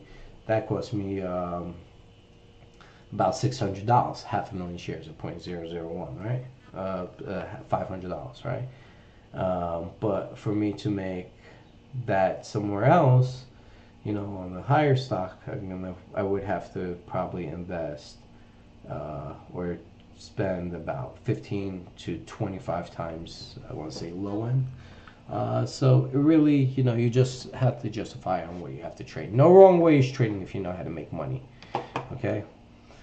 And let's just take a look at AXA over here. I'm gonna put AXA over here, and okay, and we're gonna put, see, 4 2s right now. Okay, so it's 4 by 4 2s. 4 2s was printed recently. PCLI will keep here. And what I'm going to do is I'm going to take a break, because I've been pretty much talking for about an hour and a half. So I'm just going to mute my mic. I'm going to let things play out real quick. I'm just going to do the things I have to do on my computer before I step away. But I'll be back.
All right, guys, I'm going to take like a 20-minute break. Remember, I'm live streaming, just waiting to see if my capacity. Right now, it looks good. What I've done, what I want to share with you guys, if you guys plan to live stream, I'm learning this, so it's a learning curve for me. And like I said, this is why I'm not day trading. I want to make sure my platform and my system doesn't lag. All right, there was a little bit lagging today. But it seems like it's getting better every day, and I'm just trying to adjust it. I can't over adjust it because then it's just no good, and just little increments at a time, according to the tech support that I've been working with for the last few days. Um, so so what I'm doing right now, I'm checking my CPU and my GPU, so my computer um, speed, where it's at right now. I see it around the 50-60% range, which it's, I'm not saying it's bad, but it's nicer if it would stay below the 35-40% threshold. And my GPU, which is my graphic card, my NVIDIA graphic card that has all my monitors simultaneously up and running, that is right now, I want to say, high end 25% use. So what I'm going to have to do after today is actually shuffle one of my streams, because remember, I'm streaming through Facebook, Facebook, Periscope, um, Twitch, YouTube. So it puts a lot of pressure, it seems like, on one. So what I'm going to do is transfer one of those streams to be processed on my graphic card, and hopefully it's going to help with the lagging. So like I said, it's a learning curve, and I'm learning it, and I still have a lot of features I need to learn. But I'm going to mute my mic here. I'm just going to let things play out on my computer. So right now we have AXA on the top and PCLI on the bottom. Remember, I think if she breaks those 2 7s right here, I think she'll crack if she prints 2 6. 2 7s is support, but I really don't think she's going to hold, based on what I see over here. I see AXA right here is still over here, 142 by 144. I'm just going to, I'm going to zoom in AXA. See if she does move, you can see her tick up. Maybe I'll do an hourly for you guys. If she does move this way, you guys can see her. Right there you go. See, this is the bull flag that I was talking about.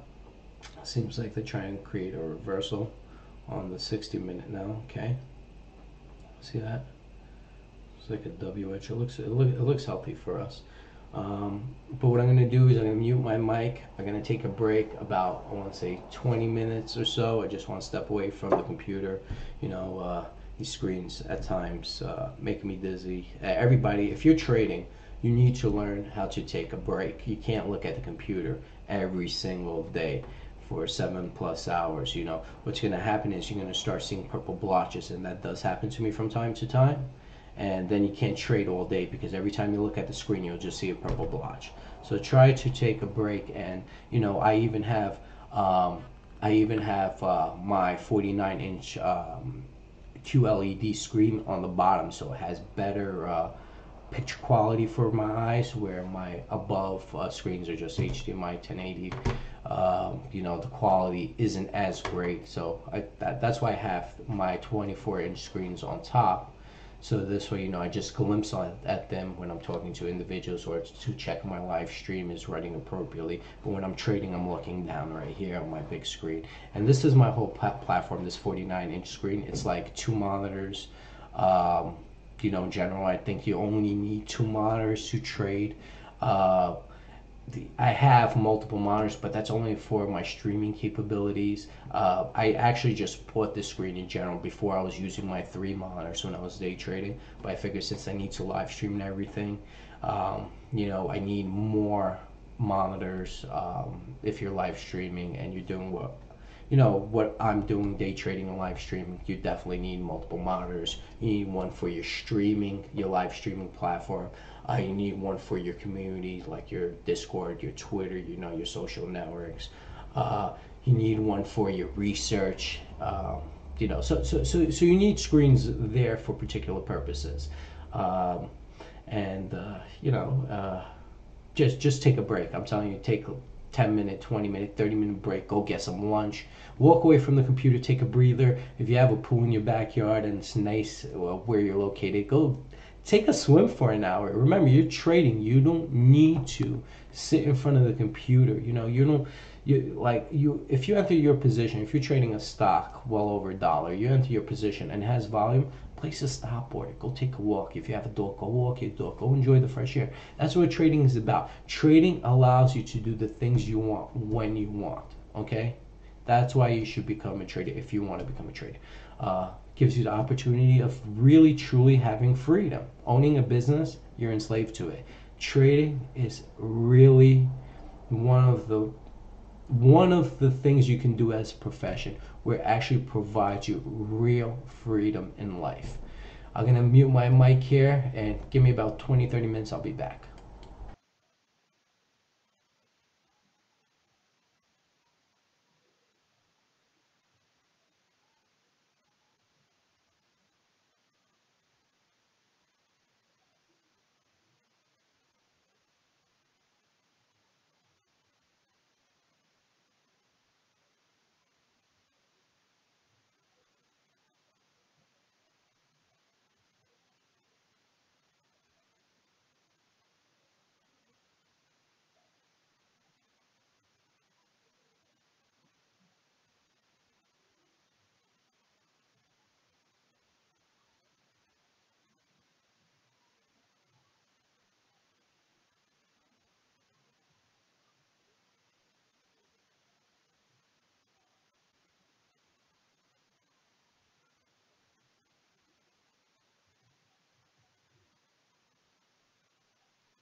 All right, guys, I'm back. So on the phone, and just running my business. Yeah. So anyway, let's go back and see what's going on right here. Oh, look at PCLI. She trailed down to 2.5 real quick. Now she's back at 2.729. You see how she ticked down right here? You see this tick? She ticked down right here. You see that? The sellers are trying to bring back selling pressure. So we'll see if that happens. The buyers have to bring this back to positive territory in order, and positive territory will bring her back over 3. It's 2 million shares at 3. So see what happens. Remember, 2.7 is pretty much its support, and it fell through briefly. See what happens. Okay, they're showing 2 million, 2.7 right now. AXA 4.2 by 4.4. It looks like those 4.2 here that just got smacked about a couple of, I want to say about 20 seconds ago. Bid is 14216. Ask is 0.0144. 164,000. And then you have 0.0149 at 230. I once this right here, you see this right here? This is broken. So if you break here, this is good. You see this bull flag? This is a bull flag to me. Okay. So now you see how she's. This is my chart. Remember, the trend lines aren't 100%, but we're looking. This is the hourly. We got to look at the daily. Okay. So you see how on my trend line, and I think mine is accurate and has to be 0.015 for it to break through, because it breaks through this. And the crazy thing is on my trend line is every single day it's higher. Okay, so right now I think it's about 0.015, but we're gonna look at on the weekly, not the daily. But you see how it broke through this downtrend within this range. That's good for it. That means it's not following this downtrend. Okay, so this could be this uptrend line, like I said before, maybe is not 100% accurate, but I think it's in line for my views. Okay, it's never going to be 100% accurate, but it looks accurate to me right now. And since it looks accurate to me, just see right here.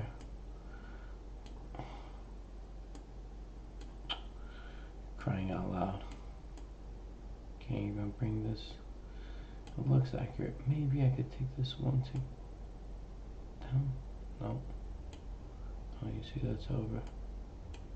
Yeah, that's more accurate. Okay. So my whole thing is you shouldn't cross the solid bar. Okay. And no, that's too high for me. Let me move this. Oh, that was the line. Okay. Yeah, I think that's accurate to me. Yep.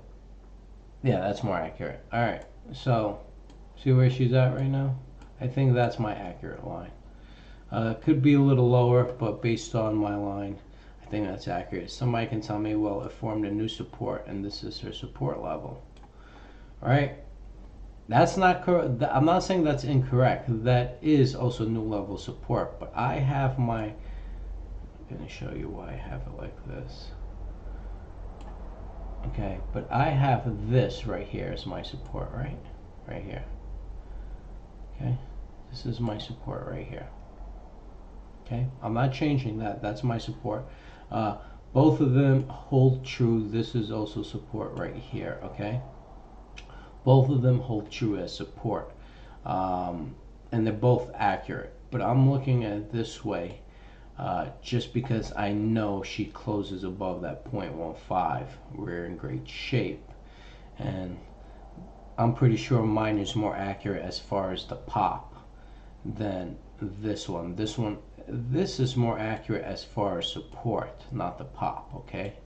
This is the support, this is the trading range, right? After this was created. This is to continue the pop, all right? And this trading range is pretty much similar with my support level, because if she bounces off here and continues, I will be okay. But my goal right now is for her to trade above this uptrend. Stay within that trend, that main trend. You see, this is the main trend, right?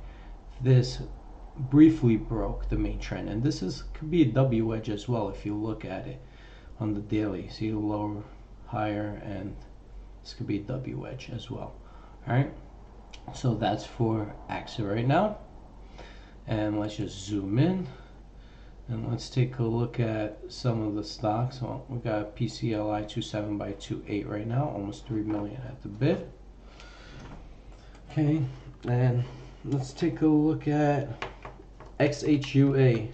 Remember, we're going to go through all these stocks throughout the day. 1.8 right now. Okay, 60-minute. I remember. Yeah, you have to be smart. Remember, she's not like, it's not like she's terrible right now. Remember, she closes at 2.4 or higher. I think she's a buy into tomorrow or near it. So like, let's say she's at the ask is, let's say maybe I don't know, 200,000 at 2.3, and let's say 500,000 at 2.4, and you really want those shares. I mean, it's 0.002. A million shares is $2,000 right now. But if you really want those shares, just smack the ass, solidify the support, give it that support that it wants into the news, right? Should give that battleground, and if the news doesn't come out tomorrow, at least you have that support level that you created. Also, for example, it's trading at 1.8, so now it's pretty much looking like a resistance here. And if she closes here, and let's say the news doesn't come tomorrow, expect her to fill her gap, okay? Expect her to go to 777. This play is right now at its moment. This is the day where hopefully XHUA will give us an answer where she wants to go moving forward. So we're going to pay attention to XHUA throughout the end of the day. Yeah, just making sure my mic was on, not like yesterday's incident where I was talking for like 30 minutes when I was streaming. So now we just took a look at XHUA. We just took a look at AXA, PCLI. We can remove that. Remember, 2.7s is support right now, 3. I honestly think in order for her to prove me wrong and show that 2.7 was support and this was a Fugazi trade right here, she has to break through 3. Now, if she breaks through 3, then PCLI will head higher. I still think she needs a breather. I think 2.7s is holding her up. If the 2.7s, I think, evaporate again, I don't think she will hold, because then there would be, I think there'll be a further dip than this one. This could just be a bounce. You see this downtrend right here? And I just think it's just going to continue. I honestly believe that to around 2. Then maybe bottom there. That we'll see. Okay. So here is, you see XHUA is printing right now 2s.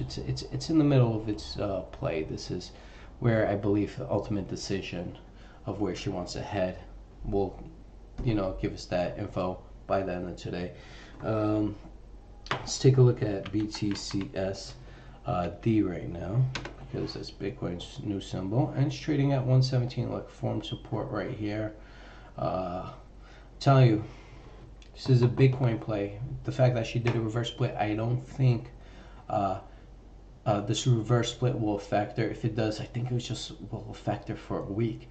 But as Bitcoin goes up, and I think Bitcoin, I'm not saying it bottomed yet, but it's making its run, and it looks like the support is there right now at around 5,200. I do expect her to trade definitely over 5,500 by this weekend. I want to say she'll be testing hopefully 6. I'm just giving a target price. 6,700. If she closes above 6,700, I think that will solidify her bottom, and then I think she can chase anywhere from 10 to 15, and then from 10 to 15 we have to reanalyze what she's doing. Would she stable around that range, or will she break out again?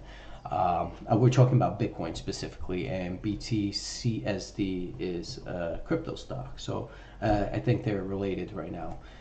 They hit the fan when Bitcoin hit the fan, but Bitcoin looks like she's turning up, and this could be a bounce up. We want to see if she can actually fully create a full-time, I don't want to say a lifetime, but a support that shows that at least can hold for 3 to 5 years. I think if it goes above 6,700, I think that will be the ultimate support for Bitcoin.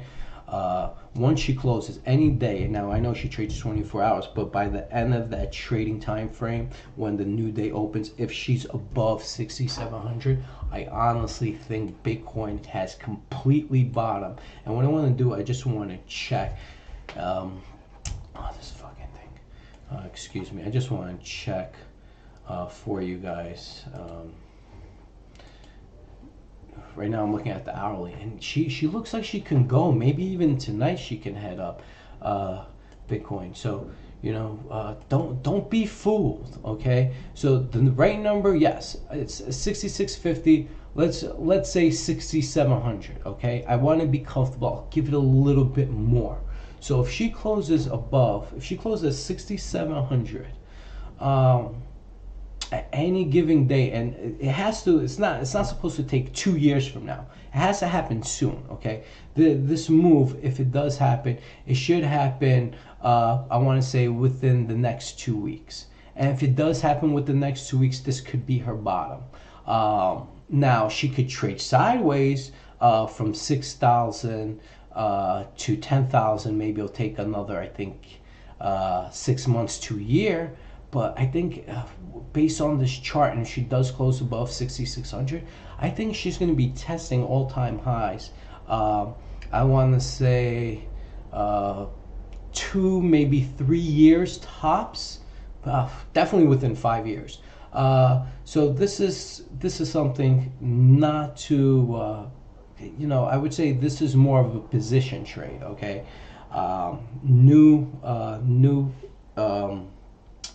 new industries if they succeed, they tend to do awesome. All right, any industry that's created something new that hasn't existed before, and an industry was created from it, that is interesting, because eventually that industry will be better. Now I don't know how far Bitcoin and cryptocurrency will go in a whole, like just in general, but I do know that when new industries are formed, those stocks do spectacular things in 20-30 years. Like in 20-30 years time of it formed, they do crazy things. Now I know Bitcoin 20,000 is a little extreme, but I don't know. I don't know how high it wants to go. Maybe it'll be 100,000 one day. I really don't know. And but I do know that most industries, when they're being created, they always succeed. They never fail, because there's a supply and demand. And as you can see, Bitcoin currently has a supply and demand. You see businesses are opening up. This industry is being created. Same thing with hemp. Same thing with marijuana. The industry is being created. And I can give you a bunch of industries prior to these, right? For example, the technology industry, right? Software industry. Just think about the automobile industry, the industry, the flying industry, airports, airplanes, jets, any industry that was created, and just in general created, eventually companies within that industry, and that industry generally in a whole, and some companies within that industry do really, really well. Okay, so if you're an investor in general, and you're not a trader, a day trader, or swing trader, or even position trade, and you're looking for a home run, and you're willing to risk $1,000, $5,000, $10,000, like risk it. You don't care if it goes to zero, but maybe it'll make it for you one day. I would say investing in a new industry is smart. Okay, now you don't need to be rich to hit it big. You just need to be smart. And if you look at history, history tells us that new industries always prosper, right? Not all of the, not it's not right away, but eventually they prosper. new industries. Okay, that's something to consider. Okay, and maybe that new industry will take 5 years, 10 years, 20 years for it to do whatever it needs to for your stock, especially if you got the right stock to do what it should do. Hopefully, does what it needs to do for your future. That could be a life changer for you. Okay, so if you're not a trader and you're an investor with somebody that doesn't have a lot of money, and you have like 1,000, 5,000, 10,000, look for a new sector that has came about, because eventually that sector will prosper. And now it's just getting into that right company. I hope that makes sense to you. All right. Let's take a look at, well, in my opinion, I believe it has. And, I can't think of an industry that first was formed that failed. I could think of industries that boomed for, I don't know, 50, 100, 200, 500 years, and then, collapsed. But, and I'll give you an example, like Toys R Us.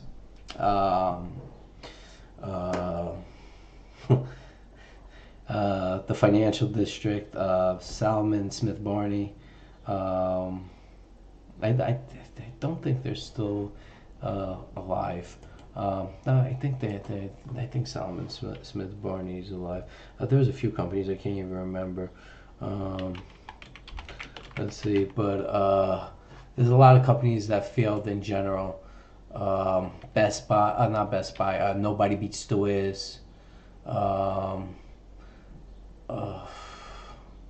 Let's see. Who's that big company that went belly up? Oh God, I can't remember.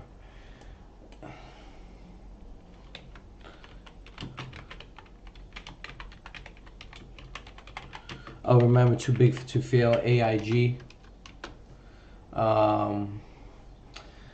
There's a lot of them. I just can't. I'm trying to remember that one company that he was a big player in the financial markets. I just can't recall it. There's a few of them, but there's Salomon Smith Barney, but I could be wrong.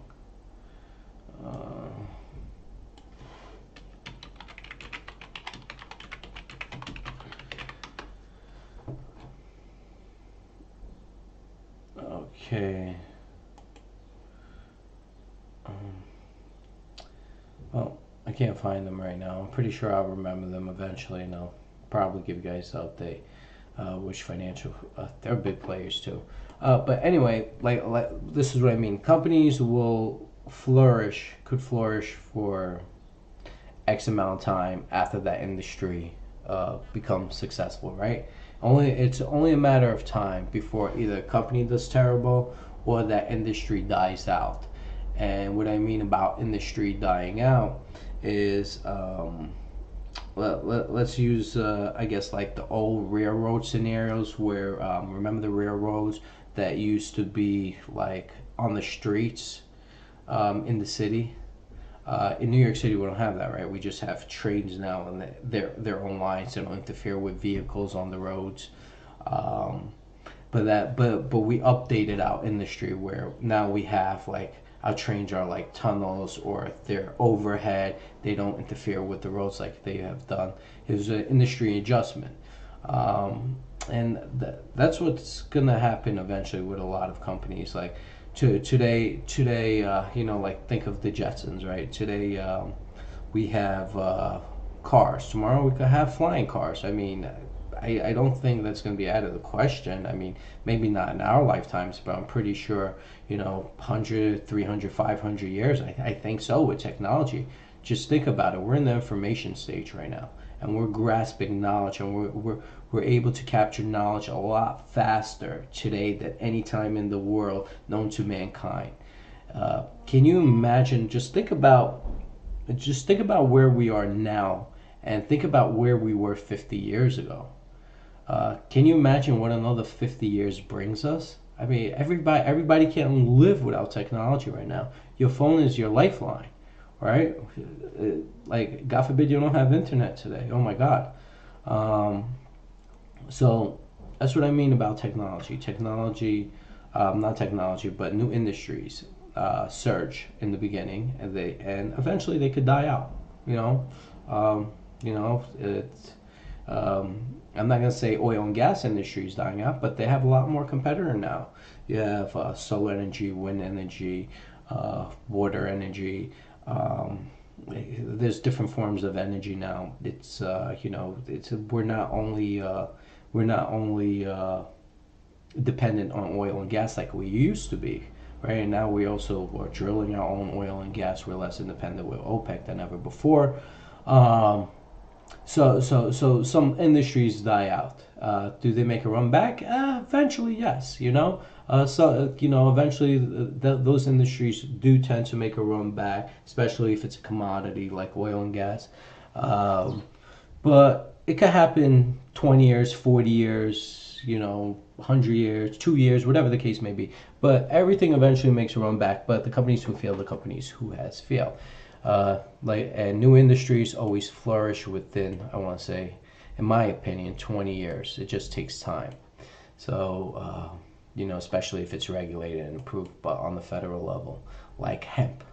Bitcoin is more of a global level. I don't think you can just stop it. So, if we're talking about a futuristic lifestyle 50 to 100 years from now, I honestly, we pay with our phones right now, right? We go to a store. Remember credit cards? Like before everything was cash, right? Remember credit cards? We use credit cards, and now people do this, right? People do this. That's all they do, and that's how they pay now. Before we would swipe, and then we have the chip. The technology keeps upgrading. Okay, so just remember that new industries always tend to flourish. It just may take some time. Let's go to CMGO. Okay, it's 6x61. Got a million shares at the bid. See, it's trading above that support over there, the gap. Let's see. What can I look at now? Oh, let me look at this list. So, this is XHU. Excuse me. Ugh. XHUA. All right, so let's take a look at hemp now. Okay, hemp. See, same thing. We're looking for the bottom. I'm shopping for the bottom. Okay, shopping for the bottom. This could happen around right here. This bottom right here. Okay, so we'll see. And then let's take a look at GLCU.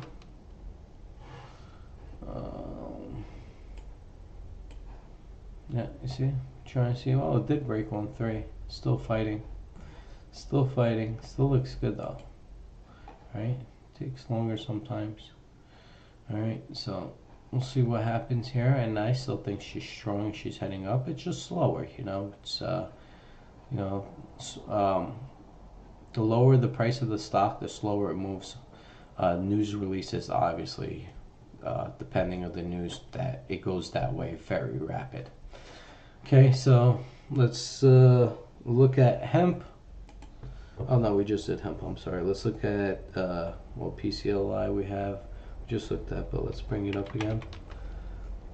Okay, so she's at 2.8 right now by 2.9, 150K by 538K. And I guess we did everything. Let's go back to AXA. All right, so AXA is 4.2 right now. Let's see what people are saying. Hey, all right, there you go. All right, so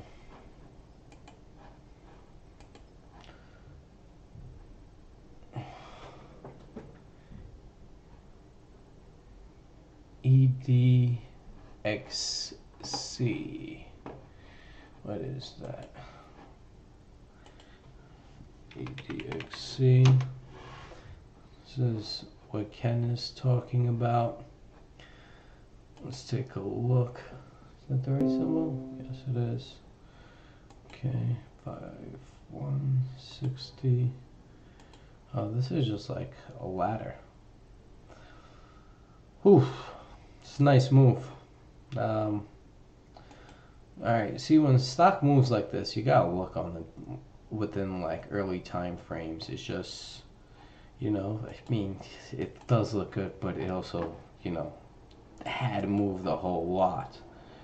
You know what I'm saying? So you got this gap play. That's where I see another gap play. And let me just double check because sometimes my chart is lagging because I'm streaming, which is not cool.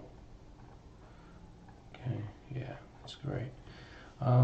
Yeah, so I'm going to show you all the support levels for this bad boy right now. Let's go to horizontal. So this got a lot of support levels. Right here's the first one.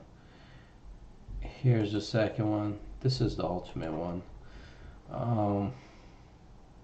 And if you want to play smart, you move the support level down to these shadows right here. I think that's just a smarter play.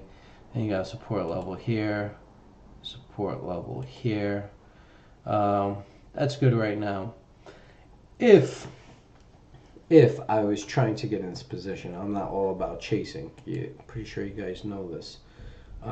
If I got in this position, I would try to see if she can fill her gap right here. Now I know she has to break this support, but if she fills her gap right here, that would be a great place for me, I would say, to get along. I wouldn't chase here just because I don't like what I see right now. And when it went up, and this is also support level on the 1 minute. Okay, right here I want to say is another support level. Now let me just bring this out real quick and let me show you what this looks like. Okay, so this is what it looks like, and I honestly think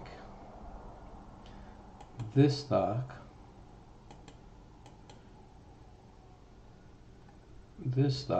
it looks good. I'm telling you, it looks good. It's just, I just don't like what it did recently right here. Okay, I'm gonna show you why. It seems like a selling pressure is being formed. Let me show you PCLI. Show you something similar. And that's a 1 minute that I'm showing you, but I'm going to show you PCLI. I think it's the 10 minute. Yeah. Let's see. I just want to see the time frames. I want to see if I can show you. Yeah, let's do the 10 minute. I think the 1 minute would be too choppy. Let's see. We could do the 1 minute. All right.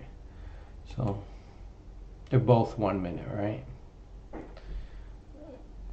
think it's choppy, but we'll do the 1 minute. Okay, so we got something like this, right? Got something like this, right? So you see the trend is similar. Now, if I do a 10 minute, maybe you'll see a clearer picture. Oh, it just went away. All right, I'll do this as a 10 minute because you'll see a clearer picture. Okay, this is why I mean she has to break 3. If she breaks 3, I'll give it 2-7 held its support. I'll give that. And she needs to break 3, not close at 3, break 3. Okay.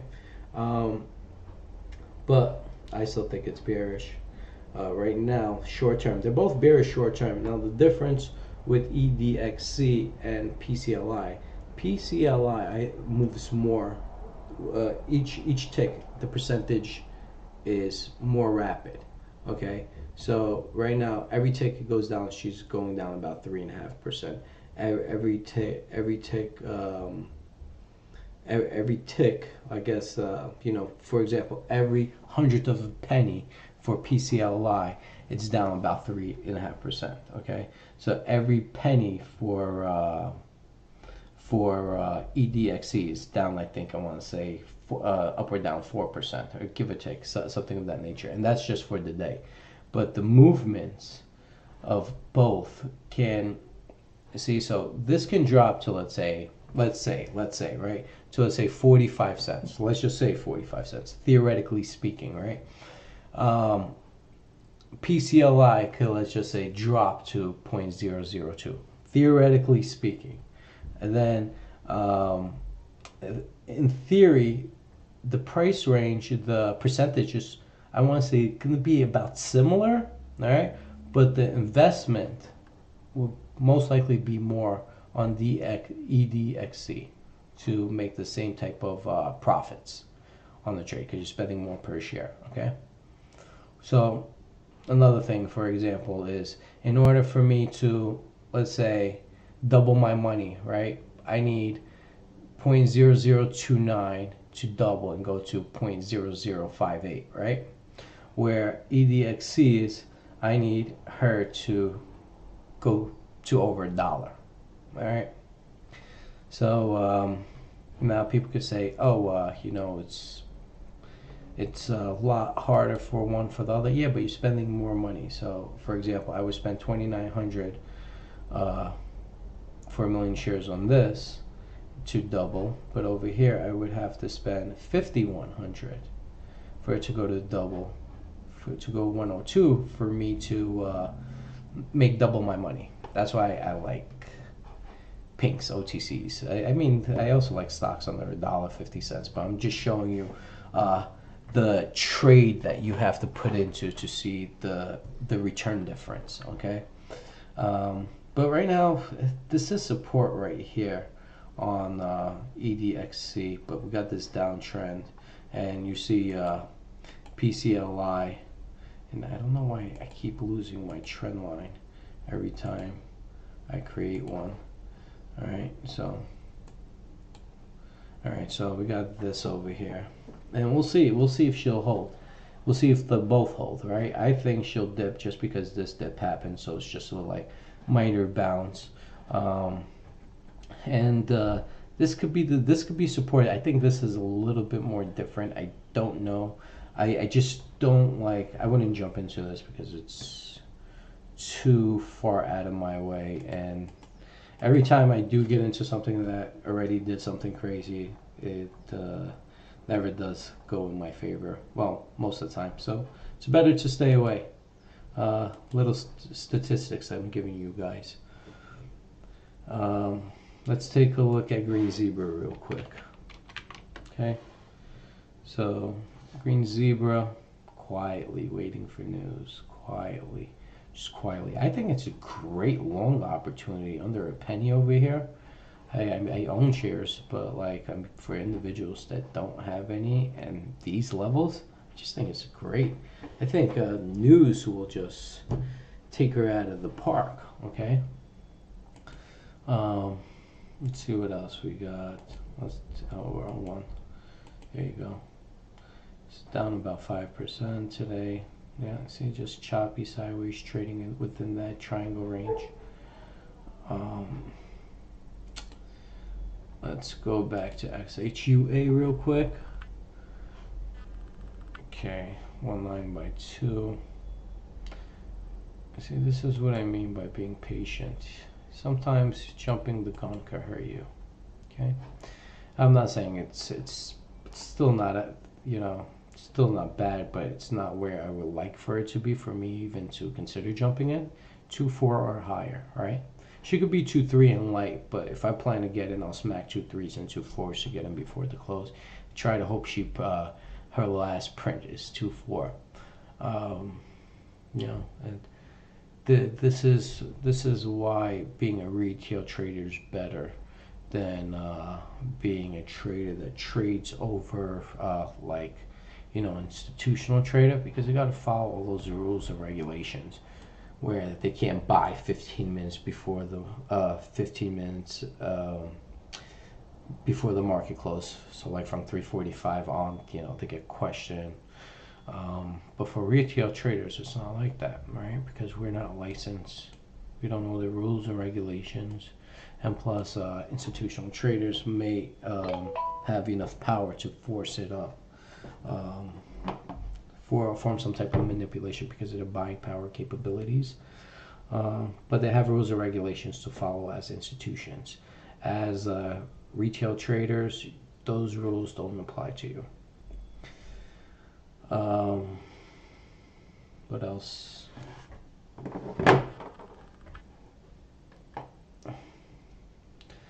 CMGO sideways. Let's take a look at Health Med. Just waiting and hoping Health Med and hemp follow each other. If hemp decides to bottom out. See, this is just quiet trading range over here.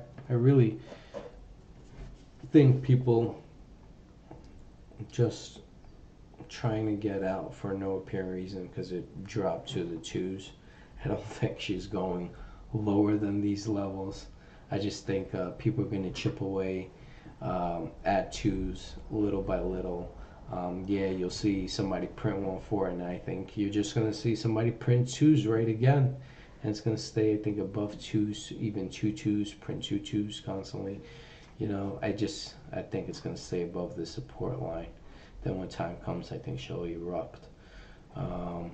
That's what I think is going to happen, because this looks like a long-term reversal at play right here.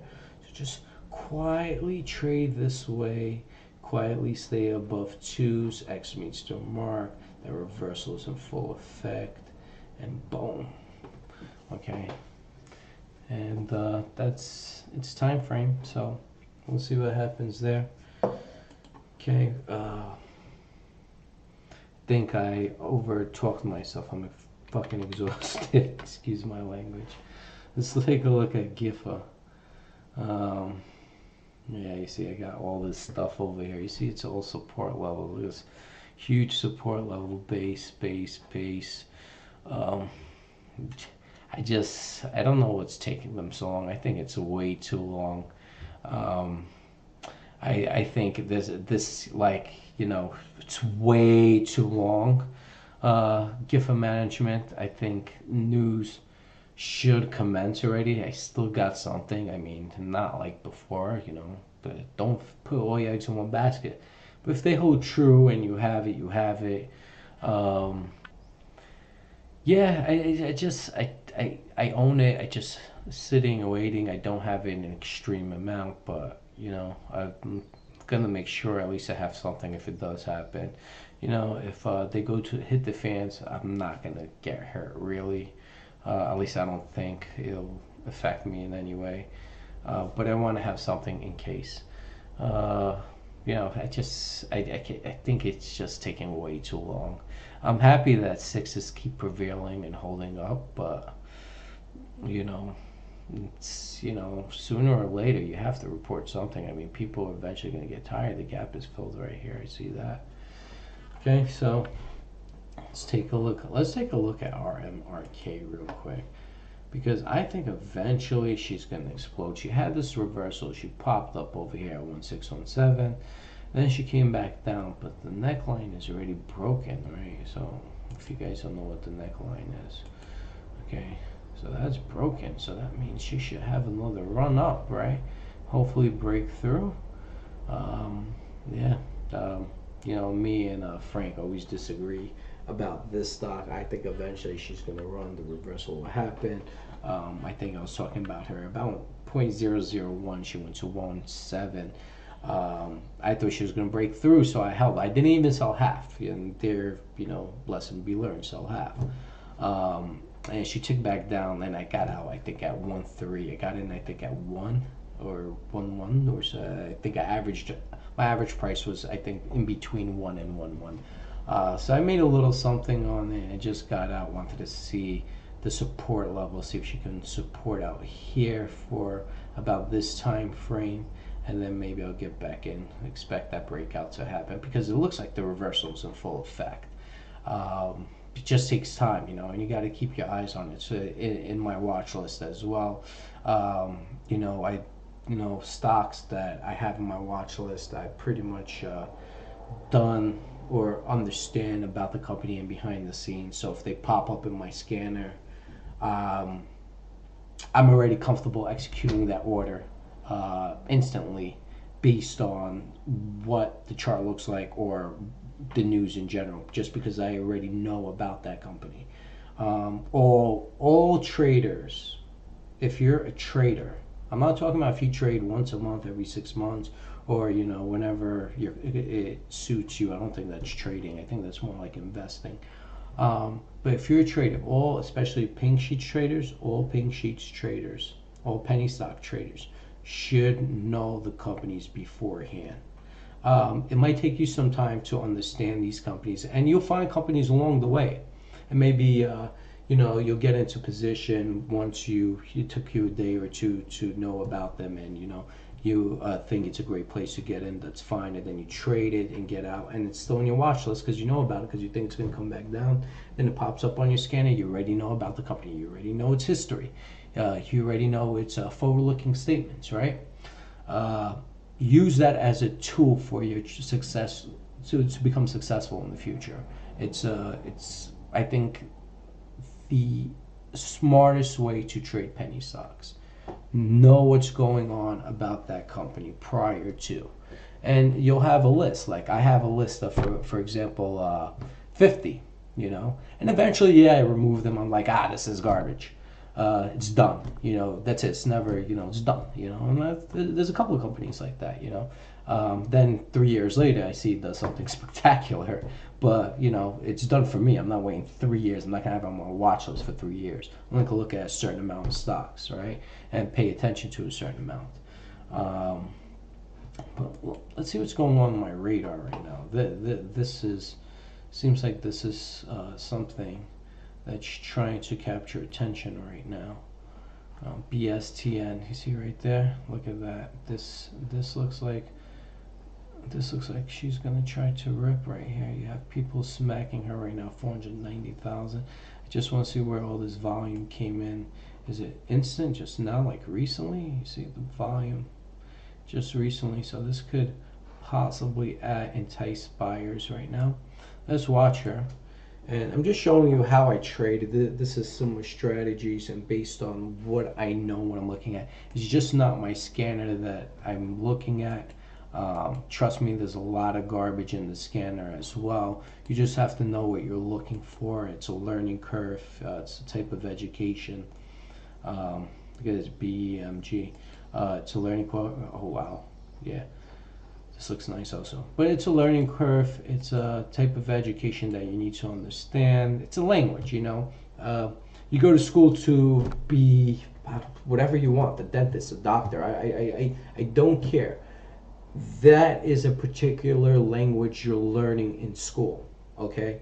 You're understanding that language. Being an attorney, being a doctor, being a police officer, every single profession has a different language that they need to learn. That's why you go to school for it. You understand it, you understand what it's about, and you understand its language. If a doctor talks to me and gives me he talks in doctor language, and I'm just looking at him, English, like, what does that mean? Like our language. Explain that to me, Or like, for example, officers, how they have their codes. They say they report codes, specific codes. That's a language, right? Hey there. You see, and Siri's now talking to me. So it's a language in general. Every profession is a language in its own. You're a software developer. It's a language. You're building a software based on a language that was created to build software. Okay, everything is a language, and you just need to learn that language. So, you can't learn how to read without reading your ABC. Same thing with trading. It's the same concept. It's a language that you need to understand. Pretty much that's it. I do have a course coming up June 2nd or June 3rd, I believe. It's my Penny Wealth course. I'm telling you guys, it's definitely worth it. I'm pretty sure most of you, or if not all of you, will be happy. It's no BS. It's real deal trading. You'll see when I start trading live, just trying to sort out the lag. In the meantime, I'm talking about stocks and trading in general, what people are talking about. And I'm comfortable sharing it on the live stream just because I believe I know what I'm talking about. And I'm very comfortable. I'm not 100% right. Not always. I'm not 100% right. But I am more right than wrong. And my understanding of trading is based on statistics, okay? Based on technical statistics, chart pattern recognitions, time frame trading, news-related information. I take everything into a whole, and you have to, because when you put everything together, it creates a clear picture. So I'm gonna give you an example. Let's say I give you a 100-piece puzzle, and I just throw it on the floor, right? And what you do is you put the pieces of the puzzle together, right? You like connecting the dots, so you see if they match. You know, the hair's the same. You know, everything's the same. And as you put in the puzzle together, you already have an idea who's in the picture. So I'll give you an example. Like let's talk about Sesame Street. Everybody knows Sesame Street, right? So let's say you have Oscar the Grouch trash can. You have Big Bird's beak. You have Snuffleupagus ears, and you already know who's in the picture, right? And as you put the picture together, you have an understanding, a clearer picture of what this picture should be and who's in it.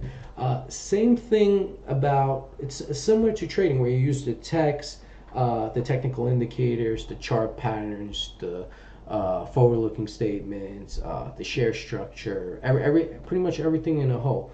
And based on that knowledge, there's somewhat of a picture being created on the technical level and a fundamental level. That picture is being created in your eyes, specifically on the technical level, but the fundamental level, as far as the share structure, the news-related information, previous-looking statements, forward-looking statements, all playing a role with the text. That will create a clear picture, in my opinion, of what she wants to do. And I believe it's a puzzle that you need to put together in order for you to understand. Now, sometimes, you know, the puzzle is not exactly what you make of it. You assume there's something, it's completely something else. And I'll give you a perfect example, because we have CEOs like CMGO. All right. She looked amazing. And everybody knows I got in her at 4/10 if you're in my Discord group, and I just traded her. I got out, I think, at like 1-1, and then got back in, got out a few times. You know, I was just trading her. That's what I do. I trade. You know, I'll tell you, I'll go along for the ride. You know, it's moving. I'll go along for the ride. I'll cash out profits. I'll wait for her to bounce, get back in, cash out profits. But you know, I got in. News was near. Everybody expected the news, right? Chart panel looks great. Everything's by. It looks great. The news is near. Expecting, you know, a settlement. You know, suing for 280 million. We're expecting a settlement. Half that, a quarter of that. No, we got 1% of that. And that's what happened. Okay. Now, doesn't mean the language is wrong. It means the CEO ruined the language. And now that's why I say, now the language looks disgusting. That's why I say her going back over 2.5, highly unlikely, especially now, because there's investors' confidence was lost. I still have shares from her, of her. Thank God I don't have my million like I did, because I got in, got out, and you know, I traded her, got 166 actually, 166K. But I traded her. I still have her. I didn't even double down, even though I think it's a great place to double down. For me, is I rather have her go to 0.015 if she does go there, take a small loss or some type of loss than getting out here. I just lost my confidence in the CEO after, you know, you have a company that's suing for 280 million. Now, you settle for 2.75 million. I don't see the logic, and I think investors lost their confidence with this, with the CEO in general. Even though he has $1 million coming from another company, whatever, it's just like you're worried about millions when you have hundreds of millions on the table right now. You're fighting for. I mean, you know, it's like what do you want, $3 or $200? $300. Which one would you rather take? Let's meet in the middle. Hey, you know what? I'm asking for 300. You're offering me 3. I'll close my eyes if you give me 100. I'll just close my eyes. Settle for 100. I don't get it, and I think This is why confidence is lost. I don't know why, but this is confidence lost. Maybe he just wanted to get the company running, and he was willing to not make himself and his shareholders, I'm not gonna say rich, but well off. Um, yeah, I guess he and his shareholders needs to work. Yeah, he, I don't know. I don't get it. I rather lose my court settlement than take $3 million. I would take the chance. I would take the chance. And anybody who knows me knows I took chances. I have patents, and you know what? I'm not gonna lie. There's something called the Alice rule. Okay, I was going for something, but Alice ruling took effect. I took the chance, and I wasn't settling, but the Alice ruling took effect. Now, yeah, you settle whatever. This is not going to make your business thrive. I can maybe help you. Don't forget, you wasn't in business for what, 2, 3 years. Litigation. I just don't get it. I rather would have lost um, the decision than settled for 2.75 million. I don't know if other people agree with me, but I'm pretty sure they do based on the price level CMGO is trading at now. Um, yeah, so that's that. Let's see, let's see what else we have over here. DIGAF been lighting up my scanner the last few days, and I can see why. Look at that, right? Look at that. Oh my God, she looks like she's gonna break out. Triple bottom. Oh God, you guys gotta keep your eyes on this one. Breakout possibility. This is a real breakout. Oh my God, yeah. If she closes here, it's possible breakout here or higher. DIGAF. Take a look at her. Oh my God, yeah. She looks awesome. These alerts were coming around here just constantly. And I'm like seeing, why is it coming up? I see it pop up constantly. And I was like, oh man, something's going on. Yeah, she's trying to break out. Keep your eyes on her. All right. See, I constantly find things. So people are like, oh, you got to get in this. You got to get, oh my God. This, they're like, oh, you're missing the opportunity of your lifetime, man. Trading, you always find something new. All right. Yeah, always. You'll always find something to trade. Maybe not that specific day, but you'll find something the next day. Don't pull the trigger so easy. You will find something. Okay. And look how many stocks we talked about in general today. How many thought was going up, down, same thing yesterday. You're always gonna find something for your money. You just got to be smart with it. Picture you're I'm educating you guys on trading. Pretend. Let's take trading to like a military side of things, right?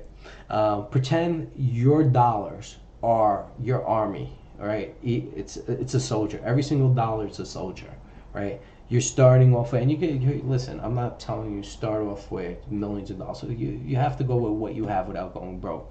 If you're planning to learn how to trade, you have to trade based on what you can afford without, mortgaging your house. Able to feed yourself and pay your bills. Nothing more than that. If you don't have the funds to do that, go with what you have. Not, oh, I can't buy diapers for my child because I got burnt in the stock and now I'm stuck in it. Don't do that. That's just very stupid with your money. Trade with what you have, what you can afford, without ruining your lifestyle. I hope that makes sense. That's what you guys need to do. It's always, people get hurt when they try to over trade their account. They're like, oh, I made 5,000, but I'm gonna add another 20,000 right now and just buy two, 3 things that's going. No, go with what you have. Don't worry, you'll get there slower than everybody else, but you'll get there. And once you're comfortable, you're comfortable. Okay, I'll give you an example. Somebody like, for me, I'm just, as a trader, I think you need to have $25,000 to $30,000 in your account as a trader. If you're a penny stock trader, if you're a swing trader, I think 10,000 is sufficient. A swing trader is not a day trader. I swing trade all the time. I swing trade just as much as I day trade. I'm lying. Right now I'm not day trading. I day trade. I enter 1 to 3 day trades a day, if that. Um, but I swing trade. You know, I enter positions. I would say, I want to say at least 2 a week. You know, like I day trade a swing trade. I haven't been trading this whole week because obviously the luggage issue, and I'm trying to understand how things work before I get back at it. And I'm not worried because I'm comfortable. I'll find something. You know, it's just someone. Oh, this is the biggest thing. It's, oh my god, impossible. Now, if I'm swing trading, I see something. Yeah, I can limp in it because I'm not planning to day trade it. You know, meaning I go a lot less with my shares than usual as a day trading. Right, day trades more. I look for that move for the day, so I'll buy more shares than as a swing trade where I'm looking for a further outlook. Okay, because I'm holding overnight. Hope that makes sense to you guys. So trade with what you have, what you can afford, without destroying your lifestyle. Okay, nothing more. And I think swing trading, if you're swing trading, I think $10,000 is enough. You know, because you're trading every 2 to 5 days, 2 to 2 weeks. You know, I think a swing trade is less than a month. 2 weeks, I want to say tops, maybe 3 weeks. For me, I want to say a week. Uh, for me, I want to say 2 days, 2 weeks. That's what I consider a swing trade. But everybody has a different view of swing trading. So I do agree, swing trade could be anywhere from 2 days to, I want to say, 2 to 3 weeks. I don't think any more than that. For me, I like 2 days to a week. You know, sometimes 2 weeks, but I look for that week range. I don't really like to hold when I swing trade longer than a week in general. Um, let's see what we got going on at BTCSD, and you can see it's trading back where, you know, pretty much when I first noticed it. It's not bad, guys. It's really not bad. Don't let this reverse split fool you. 9 out of 10 times it goes down, but like I said, this plays based on Bitcoin moving right now. I'm telling you, if Bitcoin drops tomorrow, the BTCSD is gonna follow. But right now, it looks like Bitcoin is trying to run higher. You know, so it's play the hype on the Bitcoin hype. Okay, see where she goes. Don't pull the trigger, even though she did a reverse split. She just, from the looks of it, it's just trying to be, you know, exchange, try to increase trading in a better exchange.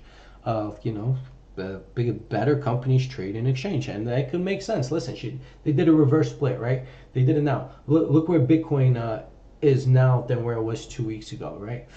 This is their business, Bitcoin. Right now, they literally almost doubled whatever they've been mining and what they have with their Bitcoin in the last few, I want to say, months or so, right? Now the fact that it's going 6,000 is worth more. Remember, the ones that they collected is 6,000, whatever it is. It's at 6,000 now. They just have Bitcoins, you know. They have crypto, and you know, as crypto does good, and especially specifically Bitcoin, because that's the mother currency of all crypto. If Bitcoin does good, this company, and I think 90% of real deal cryptocurrency companies will do real well. Okay. So I'm just giving you the heads up. I don't think there's anything to worry about BTCSD, or I think she's going to be BTCS again after today. Just give us some time. Let's take a look at AXA again. And, you know, we're going to go back for each one time to time. You see 144 is being printed again. And, you know, just, I only have 2 screens, 2 charts. Like, if I can show you what my computer, like, I have multiple scanners. I have altogether 3 level 2s and 3 charts up. Then I have my position portfolio, my strategy scanner, my watch list, a new section, level 1, my open orders positions, you know, my execution open order position. Also, heads up, guys, if you enter a trade and you get into a position, it's smart to enter an order to get out at a higher price, just because I good to cancel, and that's what I do. Like, you know, for example, say I buy a stock, if I'm day trading, I enter let's say I'm buying right now AXA, right? Theoretically, I own AXA. It's a position trade. Let's say I purchase AXA right now, 0.0144 as a day trade, right? I'm not day trading her because I'm just not. I like her. This is a position trade for me.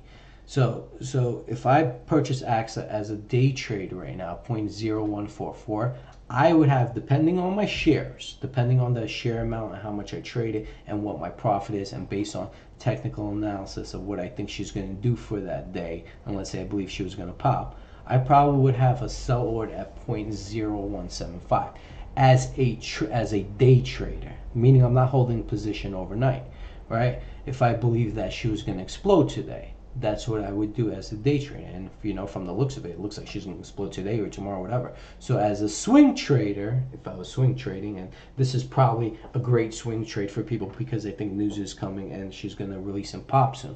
So as a swing trader, I would buy and hold at 0.0144, and I would expect to sell half right before its all-time highs at 0.023. Then I would actually right below and not add it because you never know if it'll close. And this goes for every stock, not just AXA. This is just my technical indicators where to buy and sell. I see resistance there. I want to sell some of my portion just below resistance to make sure at least I get out something for my profit if I'm swing trading, and the rest will be for the home run if she breaks over those threes.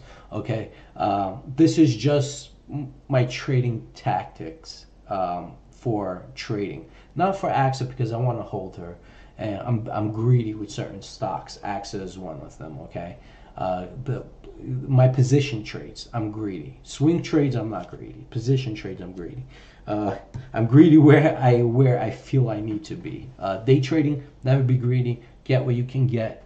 Find something else, okay? Because day trading, I'm not saying you don't care about the news, but you care about the movements, and this is where it's all technicals. Day trading. Day trading is 90%, 95% technicals. Swing trading, both. All right, technicals, rumors, forward-looking statements, previous-looking statements. Position trading, also both. Okay, it's only day trading where it's 95% technicals. Just giving you a heads up. All right, and let's just take a look at what's going on. You see we have 600,000 shares traded. Both flags looking awesome.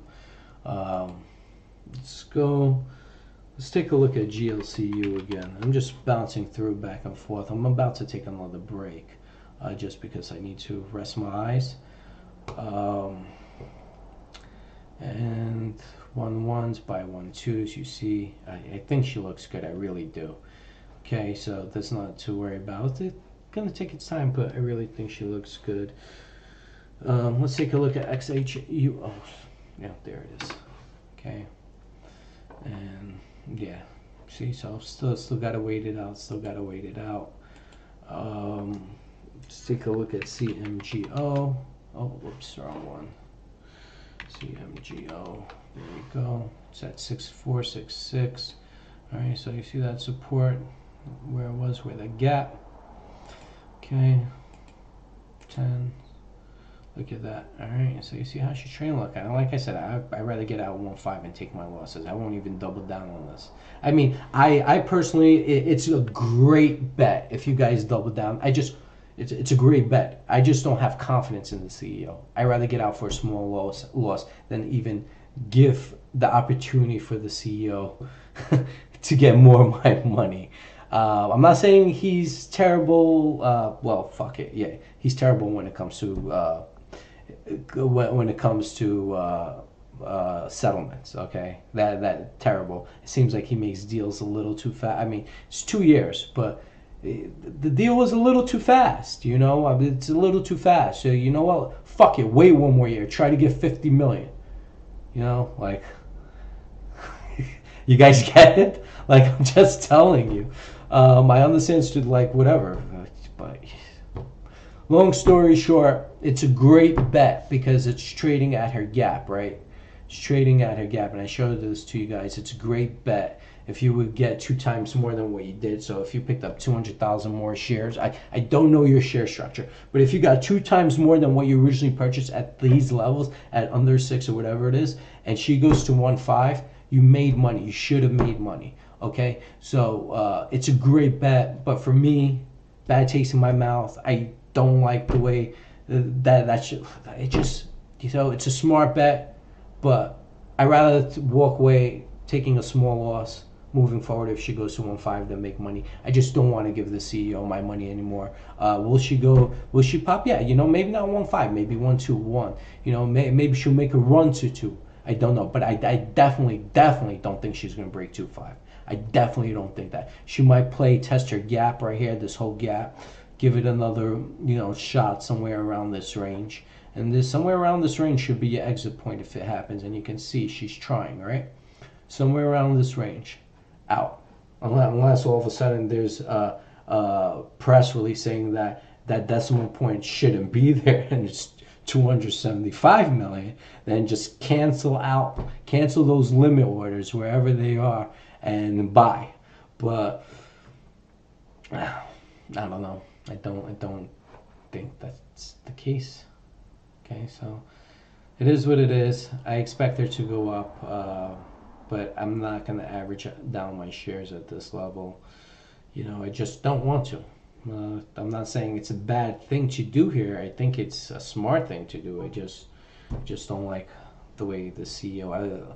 If he lost my confidence as a trader, and I'd rather take a small loss, I'm not going to say small loss, but a fraction of a loss of where I am now and just get out. That means I don't even want to bother with this stock ever again. And this stock will be out of my watch list when I get out of position. Let's take a look at other stocks right now. Don't even mess with this bad boy. See, I can't. See DRNG and SNRY popping up a whole lot on my scanner right now, but the volatility doesn't do justice. See, over here you got 150 million, but it's like, why are you doing this? You see, it's like gaps, I don't know why it's doing it, and I just don't trust it, so stay away. If I don't know anything about it, I don't want to risk my money. There's no news that I could see or anything. It's just moving, it could be a phantom trade. If you guys don't know what a phantom trade is, it's when you get into something that looks so good and it's pushed up by other traders, and then it causes a frenzy of traders to jump in based on algorithms and text, and I do it also. Shit, I'm not gonna lie. When opportunity exists, traders do that. But it's a phantom trade. The company's pretty much shit and worthless. Yeah, and it only goes up for a day, maybe 2, and then goes back to shit for 5 years. That's what a phantom trade is.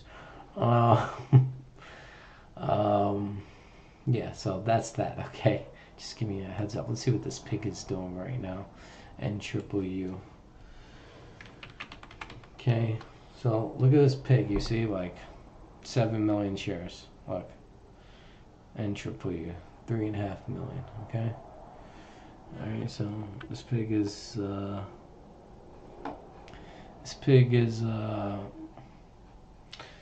waiting for news to come. And I want to show you something. You see, this is where the noise is created. I want to show you that noise is here. There's a lifeline right now. See, noise is here, right? See this noise? Then I think it's going to do the opposite of this, like a reverse pop right there. Now, hopefully it's higher, but we'll see. We're looking right here about 7/8. If she could break through, that would be nice. I think it's going to happen. I think it's just a matter of time. If she could break through here, then these is where she's testing 2/10.